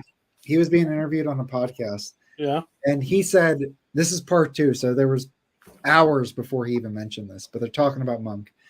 And he said that I love this. And I'm going to botch it. But he goes, you know, Monk and Coltrane came together for a studio session, right? Yeah. That's what fucking the new OGC is putting out. Mm-hmm. So he goes, they respected each other in regards of musicianship so much that after that, Coltrane put together his quartet with a piano player that was brand new. We all know McCoy Tyner, who did not sound like the old guys. Like he sounded more monkish. He was a monkish kind of guy. Yeah. And then Monk went out and he did a quartet too, right? And Monk did not do a quartet. He was doing all different types of stuff. And he got Johnny Griffin as part of his quartet, right? Was it Johnny Griffin? No. It was not Johnny Griffin. It was Charlie Rouse forever. Charlie Rouse. Yeah. That's Charlie Rouse. And Charlie Rouse wasn't a guy like the old school, like deep tenor sounds. No. Right. He ripped a little bit more like Coltrane. So anyway, what T.S. Monk was saying is that his father, that session influenced both of them. And then they went out and they both formed quartets that were similar. And like they anyway, it was just so cool to hear him talk about how they influenced each other. Well, Monk had to do that to eat. Yeah. That's what he said. He went through long terms where he wasn't getting rich at all. Like they barely survived some years, and he made some decent money. I mean, for the time. Yeah, I mean, he put his kids in good schools, but like they were living in a small apartment, and like T.S. Monk was saying, like sometimes I'll talk to people and they'll be like so fucking rose-colored glasses, saying like, well, Monk was such like an introvert and so into the piano that he had his piano in his kitchen. He did. And T.S. Monk was like, he had his piano in his kitchen because we had a small ass apartment. Right. And it was the only place we could put it. Yeah. Like it wasn't like this was some like romantic thing. Like this was a practical thing. Right. Yeah. Anyway, the interview is so good. It's on. I forgot the name of the podcast. I'll post it later. But if y'all haven't read the Monk biography by I don't remember his name, but it's on Audible. It's fucking insane. You should. I haven't. I do want to listen to it on tape if he does it. That's something in my queue. All right. What else? Okay. All right. I think we're last question now. Last question. Name a jazz album that has great music, but a boring cover. Great music, boring cover. I have an answer. I'm just pulling random shit. Oh,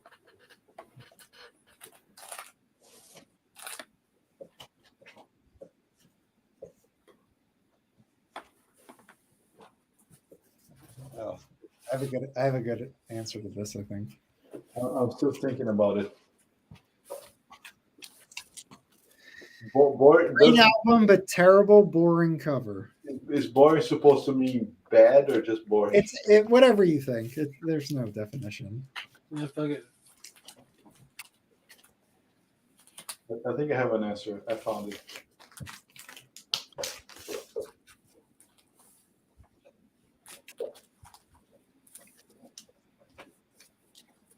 I don't know. I like all the covers. I have one. The record is good. I like it, but the cover just is so All right. That's perfect. You want to go, Felipe? Yeah, it's a Prestige green label. Okay, hold on. Let me make it big. Yeah. All right, go. It has Woody Shaw, okay, Sidney Walton, Michael Holloway, and John Hendricks. It's an Art Blakey record. Okay. He just looks tired. I just feel tired just by looking. Oh, no, I didn't think that at all. Yeah. Okay. The record is great, but it sounds so depressing. Yeah. I think he changed his name on that. Didn't Art Blakey? Yeah. Bohemia or something. No, Bohemia. So actually, he's like in the 60s, 50s. He already used his name when he converted to Islam. Yes. Yeah. All right. Well, that was a great pick. Yeah, it just feels like, man, I played like a 3-hour gig and didn't get paid or something like this. Is that so? That's a really good record. It is good. I mean, he has Sidney Walton, Woody Shaw, Michael Howell. Let me see the year of this one. And I'm pretty sure I'm going to go out on a limb on this. So, experts. Green label 73 sounds amazing, but it's just the cover is so boring. Experts out there in YouTube land, let me know. But I'm pretty sure that is the only Art Blakey led record on Prestige. That's a Prestige record, right? Yeah. That's a late. That's like later Prestige, not late. Yeah, the 73. 73. All right, Chris. What What's do you got? yours? There you go, Mike. I have something. I'll go quick. I know Okay, Felipe has this record. I think Chris, you might have it too. This is a great record, and I honestly think the album art suppresses the price of it. Okay. Hampton Halls, baby. Yeah, that's a good record. I don't have This it, is but a really good record, and I think that people look at the cover and think, nah. Yeah. This is probably best than for Rio, I think. It is really a great trio. I mean, Hampton Halls kills it on this, and it's not like it. I don't know, like it's. I don't want to say it's monkish. It's not monkish, but I mean, this is not like just a simple trio. Like he's like a. I don't want to say he's Herbie Nichols. I don't want to say he's Monk, but I mean he definitely like has his own style and interpretations that are interesting. So. Yeah. Hampton Halls trio. Got to check this out. Yeah, it is like his best work. But I mean, how terrible is this cover? I mean, this cover looks boring. Great, man. It's a nice picture of the guy. Come on. I think this looks boring. Looks It's like a a piece of classic 50s advertising. cover. I think it's fine. But Well, maybe at the time, but no, I think people pass on this. That's why it's not so expensive. well, I hope they do, so I can snatch it up from the step up behind And them. it's contemporary. It's contemporary. Yeah. All right, I have a rebellious response to this question. Go on. I think it's a stupid question, so I chose this instead. An awesome cover. Oh, is that the Record Store Day thing? Yeah, it's Live Evil. So this is awesome. It's Live Evil, the live record Miles did with good Lord, this is the worst the way they put this in here. Oh, it's got Joe Henderson on it, Jack DeJohnette. I can't really read it. John McLaughlin, a bunch of people. Anyway, the cool thing about this one is this was meant to be a picture of J. Edgar Hoover. Oh, okay. Really? Yeah, the head of the FBI at the time. Yeah, well, fuck him. Yeah. I don't know. I'm sure he was important, and he was a complete piece of shit. Racist. No, I know. Fuck him. Yeah. We're 4.5 hours in, so it's politics time. Yeah. So, Okay. All right. So let me tell you about J. Edgar Hoover and fucking Leonardo DiCaprio. No, and Billie Holiday. Yes. I mean, she, T.S. Monk even said this on this podcast. He mentioned this. He was saying she was walking around with a mink, driving a Cadillac, and he didn't like that. Yeah, for sure. For her too, it was the DEA guy. Yeah, the guy that basically made weed. Okay. But yeah. So I think this is a good representation for a lot of the people that are in Washington right now, and and all the legislatures across the South, basically. Yeah. Oh yeah. What's next? Is that the last question? That was the last question. Yeah, that's the last question. Okay. That's awesome. So here's what we can do. We can cut this whole segment out and make it a separate video. We're going to, yes. That's great. Doing one. It's a twofer, real twofer. We'll make it. Watch it again. If you're still with us, you should watch it again when it comes out as a video. Yeah. And tell your friends. Yeah. So that's it. All right. So, all right. Well, we didn't do this in the upfront, so I'll do it now. Look, this is Mazzy approved, man. My political statement is approved by Norman Maslow. So what we were doing, for those, we assumed everybody is aware of this because people who follow us should definitely follow Chris from Tunes from the Man Cave. He puts out a vinyl tag once a year, and it's every year it's a little different. And that was our first video. It got us over the hump where we were chatting and we were like, we should do a video. Maybe we'll create a channel. What should it be? This was the catalyst for us to say, like, all right, we're going to do it. So we highly recommend, if you're interested in jumping into the whole vinyl community, do it. It's fun. Yeah. And yeah, so I mean, Chris has been integral into the origins of our channel. Yeah, which is almost first anniversary. Yeah, it's true. For a long time, that video had more views than anything else on our channel, like for 6 months. Yeah, and it's fun to think about these things. It is. we're vain. We like to think about what we've done in the past. Yeah. Yeah, it's fun. We're getting closer. We do have a video coming out tomorrow too. Yes. Maybe Yeah. it's tomorrow. This week is my kid's birthday, so maybe Sunday. But whatever. Yeah, whatever. We have a good video coming out. Whatever works. Yes. It's going to be a fun video. Yep. So thank you for watching. We are going to continue streaming. So jump onto our live stream. We stream every Friday 8 p.m. Eastern. And we stream during the week with this other character called the Waxed VC. So what happened to him? You want to sub up to him as well. You should have come back. Yeah. But yeah, so thanks for watching. Thank you, Chris, for doing this. And yeah. Absolutely. That was really good. All right, now we can move on to just general talk. So you're gonna cut that out and make a video out of it? Perfect ending. Perfect ending. That's nice. That was a good wrap up. Yeah. Everybody's seeing how the sausage is made. There you go. It's just like this, except it's just like this, except we do the exact same thing. We just call it a video instead. I will say, if you have or thinking about doing a YouTube channel, what Rob told us when we first started, Rob told us, he goes, you need to make thumbnails with Canva. Yeah. It's like online, thing where you could use their different visualization things to make thumbnails. Now, I'm sure there's other things too. There's probably AI thumbnail makers you can use, whatever. But we use it, and we really like it. So if you're just starting out, definitely the way to go to at least start. See, I'm ready for the deep fake AI to get better, so that we can have it just create content with our face. Better, it's there. Yeah, well, we can. Yeah, but we can use Chat GPT to script entire episodes. Oh, just reap the benefits. The several dollars an episode can get us. That just sounded funny, Chris. Imagine like a Chat GPT. Oh God. Oh, God. That's all it says. Automated answer. Yeah. I'm still waiting. Speaking of Chad, though, I am still curious what the announcement that never happened was. Like, it wasn't fucking Bob Marley 2 records. I mean, that wasn't it. The Shit Your Dopper announcement. Yeah. It sure as hell wasn't that contemporary series, because that didn't excite anyone. No. I don't know. I don't know. He could just be doing hype, Yeah.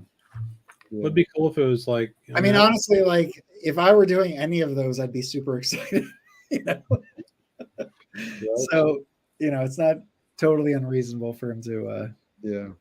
But yeah, he might be overhyping things. Depending, I feel like the bar for him is very high. Yeah. So like, if I were to say like, "Hey, I'm doing something really cool," and came out with like some, I don't know. I think that's it's getting kind of boring.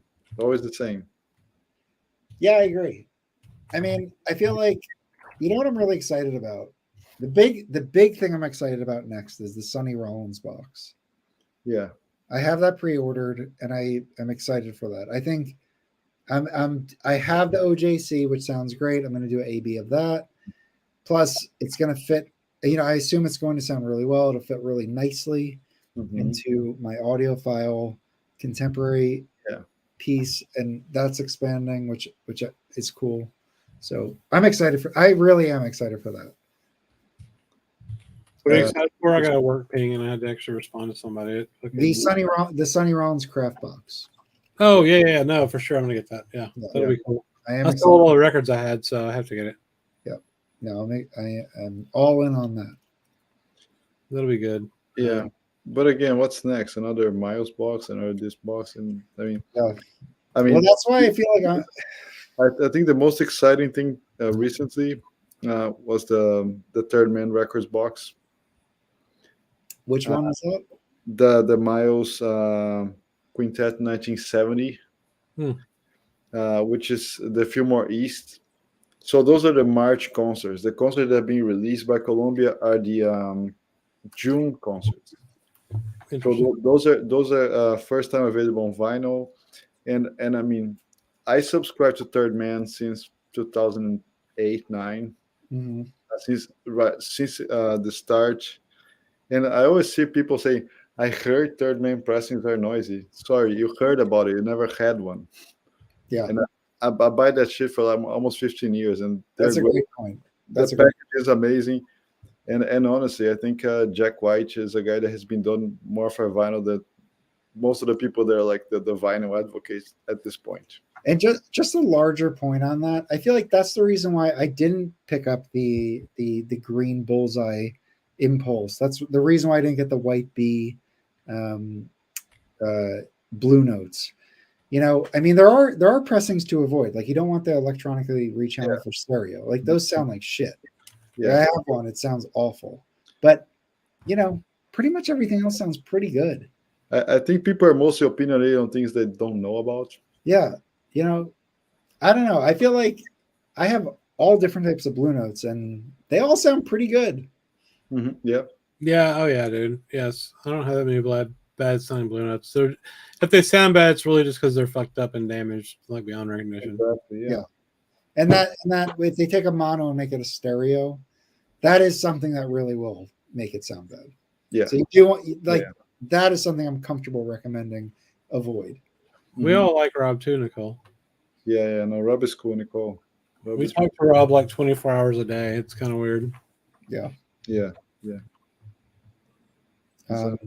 So, well, if you were to do a top 10 tag for jazz vinyl, what's a question you guys would think of? I think your biggest surprise and your biggest regret. Nobody talks about that, especially the regrets. Like for a purchase? I mean, a good surprise that you were expecting much and then blew you away. Yeah. And your biggest disappointment. Not only, I don't really have that many sound wise, but music wise. Super hyped and the body and say, man, this is shit. No, I've had that happen. But I don't have to. We don't have to answer it now, right? No, just a thought. Yes. Mm-hmm. Yeah, that's interesting. Yeah. Chris, do you have any questions?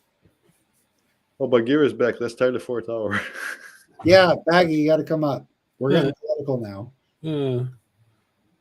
Let me get the link, bro. Come on, Baggy. It's like a requirement. You gotta send us out, bro. I'm gonna ask ChatGPT what a good question would be. All right, let's do it. Started doing some interesting stuff with AI recently. It's kind of fun. All right, hold on. So I'm gonna say, I won't tell you what I'm gonna say, but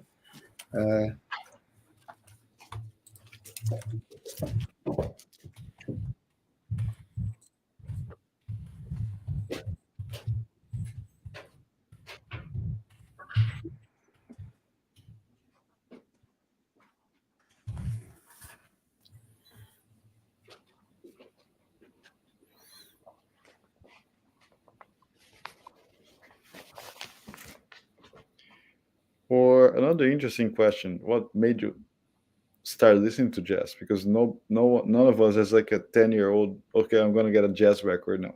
We started other things, and how did you get into jazz? What made you? It was like a spark. You heard someone talk about it.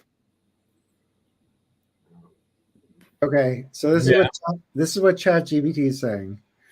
What is the oldest jazz record you owned, and how do you come across it? Oh man, I have no idea.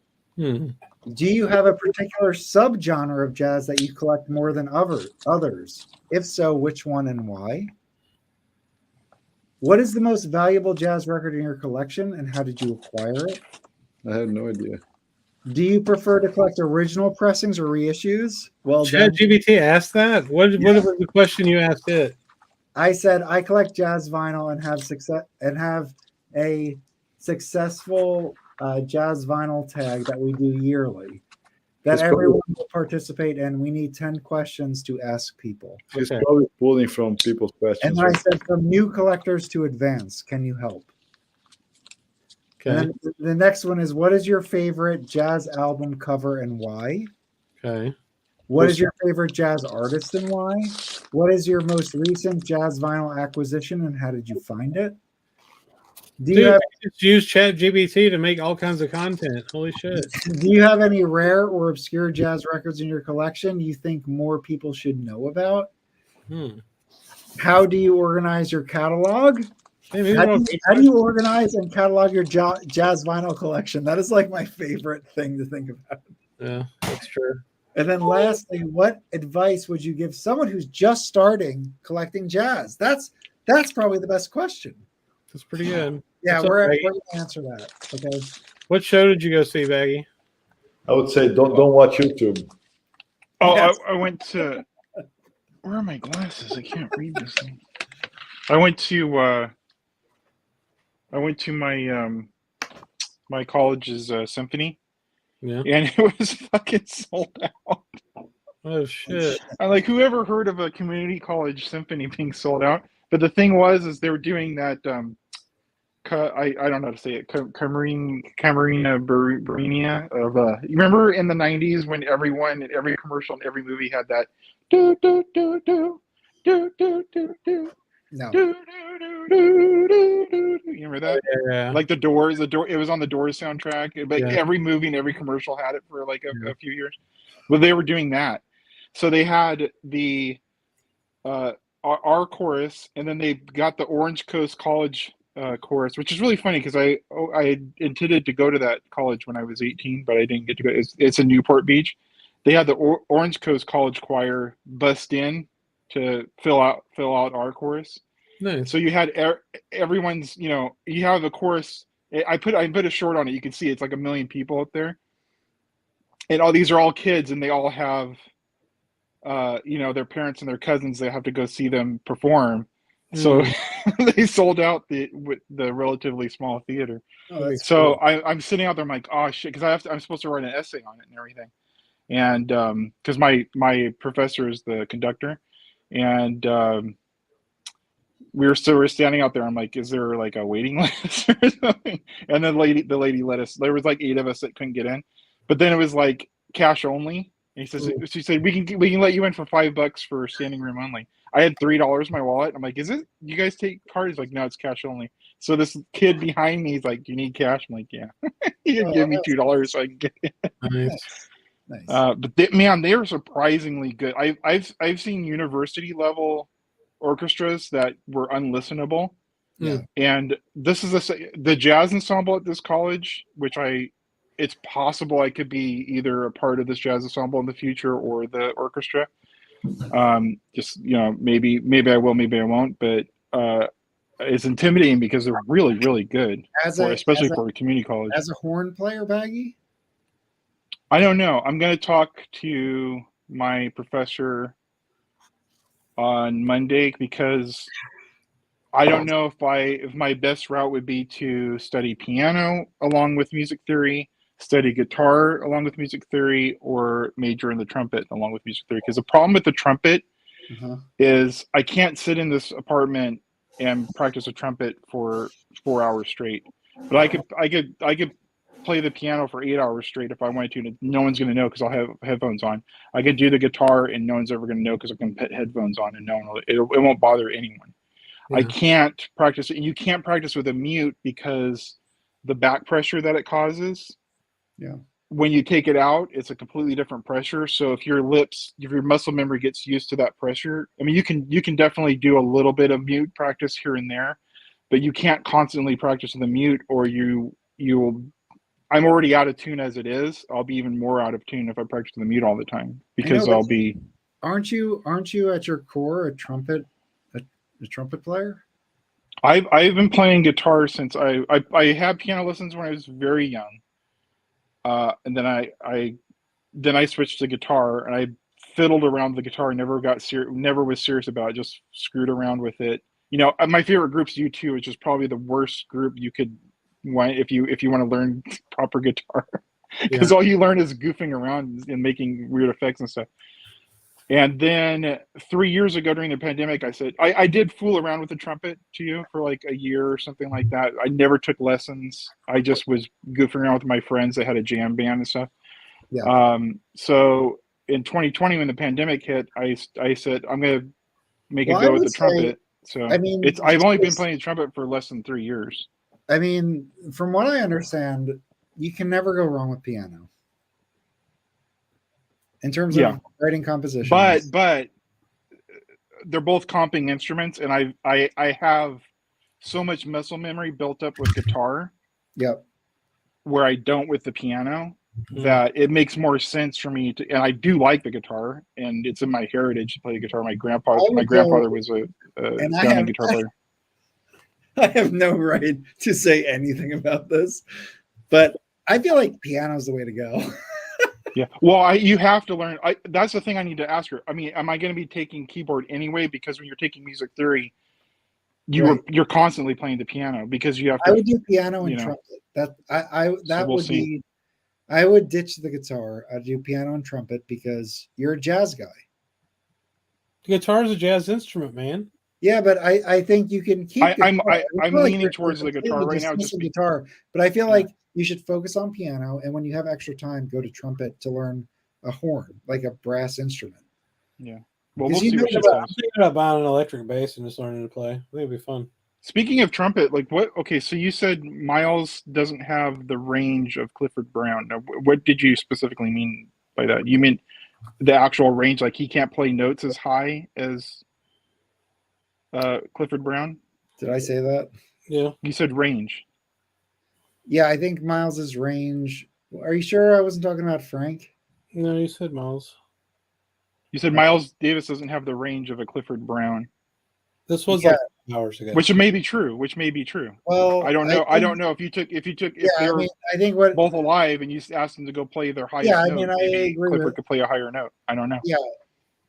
Well, I think that Miles is destroy both of them. What's that? Freddie's probably got.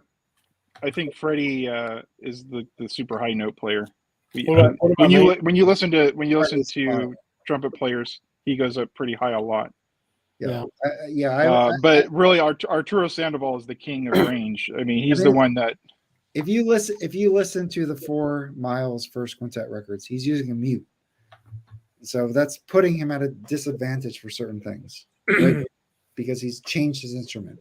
So I feel like when I say like his range, like if you compare it to Clifford Brown or someone who's not using a mute, his dynamics are going to be completely different. Well, I compare. Think of Bing Crosby.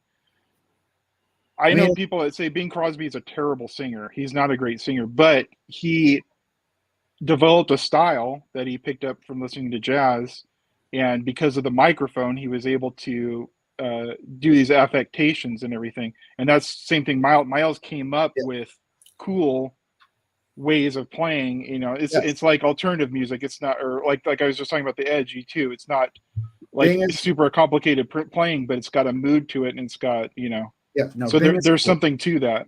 No, Bing is very cool. Bing did songs, and people disagree with us who haven't heard Bing because they're just going to make assumptions. But he has done renditions of songs that are the coolest when he was doing them. Like he advanced the music significantly.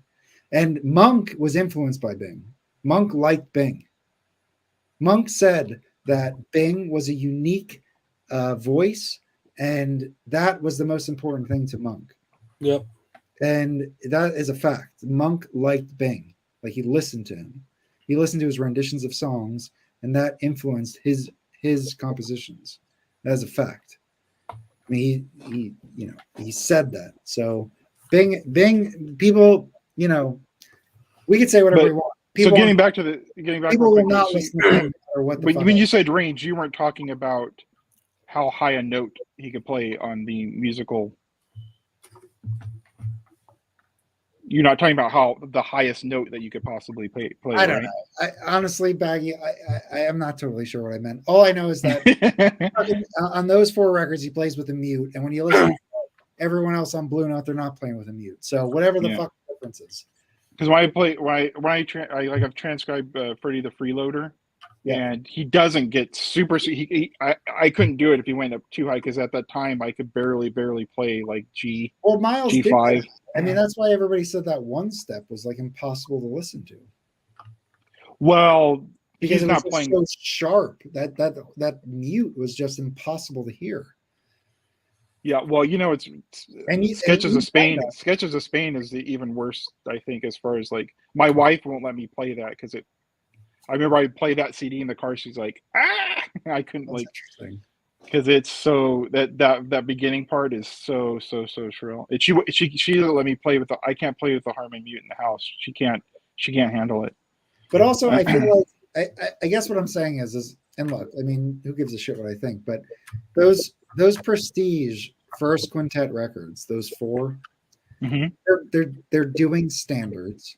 Every single song on every one of those 4 records is a standard. Well, they had to know them all. That's why. Right, and they're so No tight. whatsoever. Yeah. And he's using the mute, and they're playing a certain style. I mean, it's not bebop. It's not. I feel like it's not bebop. It's not post bop. It's in between this bop and hard bop, right? It's just. I think so. Yeah. It's like a perfect bop. Almost. Were those before the Birth of the Cool? No. After, way after. They were after. Was, I think. So the Birth of the Cool is similar. No. Oh no. Birth of the Cool is like a non net. Totally different. It's like completely. It's like what? No net. It's not a quintet. I gotta check that out. I've never listened to that album. It's like more on an orchestra record. So yeah, but that is earlier, Baggy. So it's that is a whole different animal. Yeah. Honestly. Oh yeah. It's like I don't have those records. I haven't listened to them that extensively, but yeah, it's very. I think that Diddy is right. I think it's just straight up hard bop. Yeah. I wouldn't disagree with that. I mean, it's not any different than the. But wasn't hard bop much later than that? Yeah, it's right in the sweet spot for it. 57. That's a sweet spot. Yes. 58. When did Moaning? Oh wait, it was that late? Because I thought all the relaxing stuff was super early, like mid 50s. It's not super mid 50s. You're quite 50s. Okay, my timeline's totally screwed up with miles. I guess. Felipe, what year was it? I think it's 57, right? Yeah. 56, 57. Yeah. I only have relax. I only have that one step relaxing. Cookin' came out in 58. Yes. I think. I'm pretty sure. Yeah. And then everything else came out after that. Yeah, I mean, Columbia came to him, as we talked. He had to cut his records and to end his contract. They demanded him to get sober, blah, blah, and get rid of Prestige. He had 4 more records on contract with Prestige. He pretty much just went to Van Gelder's studio, called the other guy, said, guys, just follow me. I'm going to play. Just let's go play those standards. Dexter had to do that too for freaking Steeplechase. That guy was. That's what they did, and he worked like a charm. They held him hostage. All right. I got a couple of records. I actually got a couple of records. All right, what do you got, Maggie? Yes, exactly. They were recorded at once, but not released at once. Oh, very nice. Mm-hmm. I got this. I had to get this. I'm not supposed to be buying records, but I had to get this because I don't have any Monty. I think I have one on Monty Alexander, but Ray Brown and Monty Alexander had to get. And the track, the list that they're playing, the songs. I mean, look at these songs. Yeah. Okay, cool. Yeah. Honeysuckle Rose. How many times do you see Honeysuckle Rose come up? Frank did it on Columbia. Georgia. It's so funny because my teacher was, before I had to quit my trumpet lessons, this was the song that he was going to make me do, Honeysuckle Rose. So I thought it was funny because I bought this without knowing the track, so I just bought it based off the, it's a Concord, and it's it's the Concord Jazz Festival actually. Nice. What year? I have to read about where this was. 1979 Concord Jazz Festival. I didn't know they had a jazz festival. Is that Chick Corea? No, Monty Alexander. Duh. Yeah. Ray Brown bass, Monty Alexander piano, Jeff Hamilton drums, and Ernestine Anderson vocals. What year is that? 1979, live at the Concord Jazz Festival. Yeah, so those Concord records from the late 70s and early 80s, the contemporary ones, a lot of them are contemporary. Mm-hmm. They sound really good. Yeah. All right, Nico. Monty Alexander. Monty Alexander's awesome. He's got stuff on MPS that's really good. Oh, that's cool. Yeah. That's a good record. Because I got that $40 coupon for getting a Target credit card. Nice. Yeah. So I got this, and I pre-ordered the Albert King that's coming out. Now, how do you like that, Baggy? This? Yeah. Sealed looks like. Oh, I streamed it though. Okay. Mhm. I don't buy anything anymore. You know, because that was a mistake. I really have to go through a lot of these Blue Notes that I bought Yeah. because when I first started, I was just buying them, and Of course. I wasn't streaming them first. You know, So I don't even know if I want all of them. I go out with my buddy, and before I'll grab a stack of records, and before I go up to the register, I will put my headphones in to listen to them, and he's like, "What the fuck are you doing?" And I'm like, "I want to see if I like these records." Yeah. No, yeah, it is good. Yeah. Do that? He's like, "Just buy them." Yeah. Did you guys? I'm like, I don't want shitty records in my. No, yeah, I know you got to check them out for sure. Yeah, I no, don't listen to anything. I also realize that sometimes you got to make a decision. You got to just move. But yeah, no, I hate getting something that I don't want. Well, you guys have. I mean, I've seen you guys sell classic series stuff and tone puts in the auction, right? So, so there's stuff that you guys had second thoughts about. Obviously. Well, no, I think sometimes if the classic series sells, it's because we have like an early pressing. It's not because. Okay. It's not. Music Matters Jazz or whatever. Yeah. Every classic series I sell is because Music Matters are original. Yeah, they're outstanding. Yeah. No, but I'm sure there are pressings that we don't like that I'll sell. Did you guys see stuff like that? Yeah. Did you guys see me talking this morning about the iPhone classical app? No. Okay. Do you guys know about this? No. Nope. So this was a Loki and Alex Dickey were telling me this was another, I forget the name, they told us in the chat earlier tonight, but this company, this classical app here, this is part of Apple Music.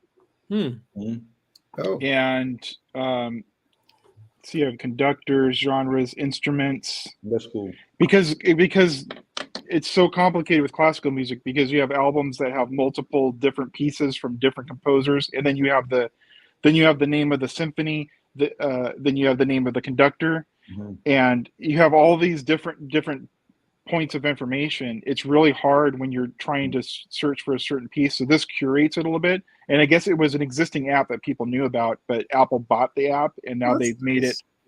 So when you have Apple, I know Rob uses Apple Music. Now, Baggy, have you been listening to more classical because of that? No. This is my point. So this is cool because it's complicated, but guess what else is complicated and needs a little bit curation? Jazz. Because you have all these artists and their sidemen on all these other albums, and you have and when and there's when they have these different names. So you'll go to Spotify, you guys will show a record, and then I'll go to Spotify to find it. It's in there, but it's sometimes you have to. Oh, I didn't look it under Joe Bob Sextet. Yeah, it's under Joe Bob Sextet, not Joe Bob. Yeah, you've got it. And if you didn't search specifically for such and such sextet, it's not going to come up. Yeah, because you pull up his discography, it should be in there. They need to do one of these for jazz or too. search algorithm. Yeah, that even happens in Discogs. Yes, they do. Like you pull up John Coltrane and it'll say, here's John Coltrane. John Coltrane is sideman. John Coltrane doing this and this, or John Coltrane on all his Impulse stuff. Yes. They could take it out so that you could find everything. That's going to happen. That's going to happen. Yeah. So I mean, I feel like it's insane. Sometimes I'll be looking at a label and be like, oh, this looks like a cool record. And then I'll go to Spotify and it's like not there. And I'll go to YouTube and it's not there. Yeah. I'm just like, what do you mean I can't listen to this? I just have to buy it? It's there, or it's under a different name, or just like with jazz, it's under a compilation. Well, it's under, just like you'll want to look for a jazz album. I'll see it's something that was on a 10-inch, but then you have to find it was eventually put on a compilation record, and then that compilation was put onto a compilation CD with a bunch of stuff on it, and that CD is on Spotify. I think Chris, you made an interesting comment earlier about collecting CDs. Yeah, and how that medium will allow you to continue searching for things that you can't get on vinyl, right? And there are labels that in certain years they just did not press. Well, they still don't. A lot of them. They I still mean, don't. so then the Yeah, question is, can you? Then the the question. Cupbearers is one that's only ever come out on CD. It was never an OJC, and it was never. Well, it was an original. Huh? It's an original. There's an original. Oh, it never became. Johnny It Griffin? never. Huh? Is it Johnny Griffin? No, Blue Mitchell, the Cupbearers. Oh, Blue You Mitchell. can only get it as a mono or a stereo OG. Well, ooh, nice. Yeah. Unless it was in a different No. country You're or right. something. It's an expensive record. Yeah. Okay, just catching up with some of the questions that we're having. First, so Nicole says good night. That's a while ago. All right. So yeah, Didi, about modal, yeah. Kind of blue is like a modal, very consolidated experience from Miles. I mean, Now, what the fuck is modal? Can you tell modal? So modal, I know George from Russell's non-musician modal. I from know. non-musician perspective, Yeah. it's when you go just on a scale. You just vary on a scale. So you're not So milestones. That's a modal record, right? So you're not playing like chord progressions that have to keep repeating, going back. Right. So modal, you just have one scale. You just do whatever like there. Now hold on. So when you listen to milestones, you drop that needle. The first thing you hear is dun dun dun dun dun dun dun dun dun dun dun dun dun. Yeah. And it repeats that. Ba-da, ba-da, ba-da, and then like they go into, is that modal? Like what the fuck is that? Well, I can tell you, I can explain to you what a mode is really quick, but I still haven't put together what modal jazz is. But let me just explain to you. This. Let's just say the C major scale: do, re, mi, fa, sol, la, ti, do. Right? Yep. So you take the scales are named with these like Greek names or whatever. So pentatonic scale, you've heard of that, right? That's the one that most guitar players use. So it's pentatonic. Penta is 5, so that's the 5th scale degree. So do, re, mi, fa, so. Yeah. So it starts. The scale starts. Instead of starting on do, it starts on so, and then it goes up and it winds back again. Yeah. Just like it is. So you're starting on the 5th degree of the scale when you do pentatonic. Okay. So and with jazz scales, the only difference is hold on back. Hold on. I'm sorry, Felipe. What were you going to say? So from my understanding, from seeing musicians talking about it, reviewers, it's just like very open.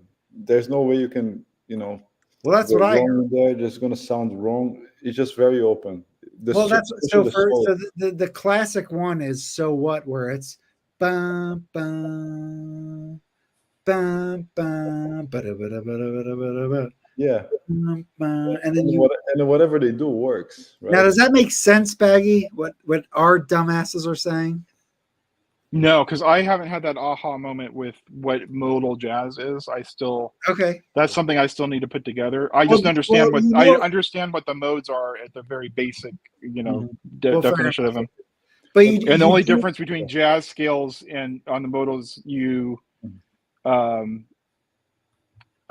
use a dominant 7th, which means that you instead of playing that one note is different, than. Okay, we have 74 people watching. If anybody can come up and explain to us what the fuck modal jazz is, get up.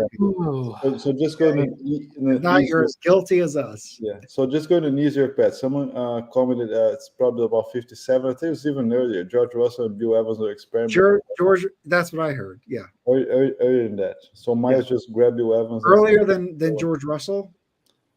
No.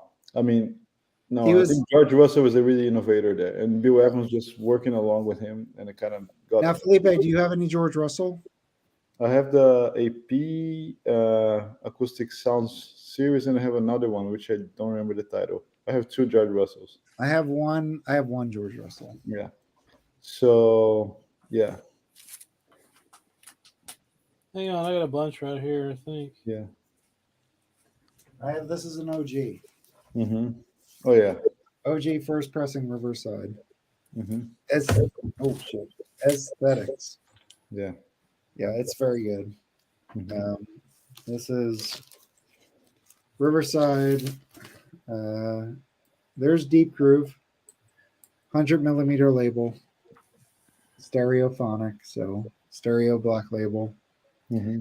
It sounds good. I've heard the Japanese pressing and it's quieter. Yeah. Yeah, and this is clean. So, you know, this is like from, you know, the 50s. So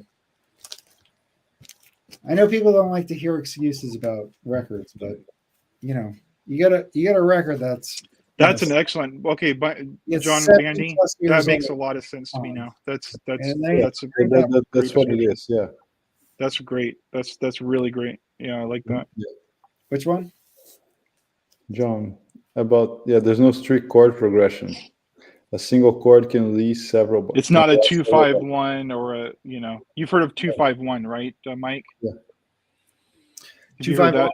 No. 2-5-1. Well, there's chord progressions like blues. You know, has a chord progression. The chords correspond to the numbers of the scale degrees. So the 2 chord is the chord that has the root of the note is the 2nd degree of the scale. Then you go up to the 5, or then you go 5, then you go back to the 1 because that resolves it. You're going back to the first note of the scale. So you're going da da da.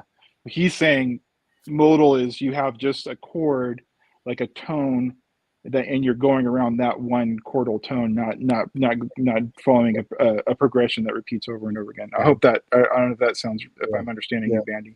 That's really cool. No, that's helpful. That's helpful. Thank you. I got some George Russell records. Okay, what do you got? I wanted this one for a long time. This copy is not the greatest, but it's the Outer View. Stunny recommended this record, so I bought it for $10 when I saw it. It's like a 68 reissue. Yeah, good price. Yeah, Bobby Simmons with this label. That is not the original cover. No, it's not. But for $10, that's solid. But it's kind of beat up and sounds kind of shitty. And there's just some bad spots on it. But beyond that, it's fine. George Russell is blues and the abstract truth, right? No, that's Oliver Nelson. Yeah. Oh, that's Oliver Nelson. Okay. This is a twofer that I got. That's good. It's got I think stuff from 3 different records. What's the Yeah, it's some of the stuff from that record you showed, Mike, is on here. Yeah. This is that's the Milestone Super. So it would have been all Riverside stuff, probably, right? Yeah. There's certain. I feel like there's George Russell is pretty highly collectible. Yes. There's some expensive shit. George Russell's an arranger. He's the player, or both. I think both, right? I mean, he definitely similar to Oliver Nelson. He's or like. So on this, arrangements on this is just George Russell. He doesn't play. Plays piano on this. He plays piano mostly. Okay.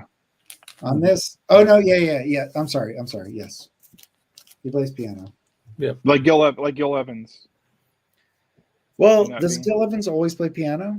No, I mean he's an arranger and he's not just a player. Just play on most of the stuff. Yeah, we were talking about the Miles Gil Evans and how if you look at the lineups, there's Cannonball on those, like Sketches of Spain and what are the other ones? Miles Ahead, which is one of the MoFi did not release. Well, but the point is that just months before he was doing those with Miles, he was doing Pacific Jazz, New Wine Old Bottle, or vice versa. Yeah, with Cannonball, and then Cannonball came over to Columbia to record with him as Miles led session. So so Gil was like, he had fucking Cannonball Adderley and Miles fucking Davis at his disposal. I mean, Jesus Christ. I mean, could you ask for a better fucking alto and trumpet player at the time? Yeah, he's a fucking genius. Yeah. I had you guys on in the car for a second when I was driving home, and I heard you say a jazz album that made you think and inspired you. Yes. What do you got, Baggy? I remember it was like 1999. I was listening to Love Supreme at work on earphones, and I was like, I really got into it. I was like, that was the first one I really started thinking of, like, kind of meta stuff, in the music, and I was thinking, I said, this guy sounds like he's trying, and I don't think I don't think this still today, but at the time I thought, this sounds to me like this guy's trying to unlock. He's at a combination lock, and he's trying every combination that he can think of and the key is to try and reach and speak to God directly, and he's trying every combination he possibly can to unlock the code to be able to speak to God directly, and it blew me away. At the time, it was kind of like one of those light bulb moments. But I don't still feel that way about Love Supreme. I think it's more of like an Eastern, like kind of like a monk, chant, like more of like a which is along those same lines. You're kind of trying to reach a point when you're meditating, that's the whole but that's the first one that made me think in that way, and think about the music. Now today, I think because of my mental illness and stuff like that, I can't get stuff that gets too far out or something that gets me, because I try not to think too much. Yeah. But Andrew Hill is about as far out as I get. That's why I stick a lot with like trad jazz and stuff like that. But Andrew Hill makes me think. Hold on. When you say trad jazz, what does that mean to you? Well, Dixieland or Louis Armstrong and that kind of stuff. But but even I don't. You listen to Dixieland? Oh yeah. And who do you like from Dixieland? It's such a mismatch of stuff. I like listening to Louis Armstrong and Teagard and stuff like that. But there was a revival in the '60s, so there's a lot of really corny bands. There's the Firehouse Five, which is actually a bunch of Disneyland animators. I have some of their albums. Yeah. There was what label? Dukes of Dixieland, of course. Huh? What label were those Firehouse jazz guys on? Oh, I'd have to find it. I feel like it was it wasn't Buena Vista Records like you'd assume. It was like a no. I feel like it was. I can't remember. I've seen them before, like in my searches. No, you know what they were on? Fuck, what the fuck were they on? They were on a label before somebody got big, and then became a new label. It was like a producer. I'm trying to think what it was. It was Firehouse. Hold on, I'll just look. I wonder where I have that. It's Firehouse 5, right? It's like Firehouse 5 + 1 or something like that. All right, hold on. We're gonna get this. I'm on Google. Firehouse 5 + 2. Dixieland Jazz. Oh, they are Disney. Hold on.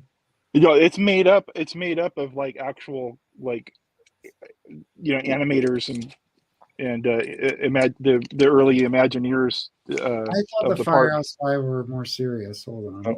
I'm here, John. Well, they were serious about what they were doing, but they were. They're Renaissance men. They did it all. Oh, I guess they can engineer a monorail. They can animate, movies, and they could. Those guys were all like. Those guys all do serious art besides the pop art they did for the company. Yeah, but there was, I feel like there was a Firehouse jazz band.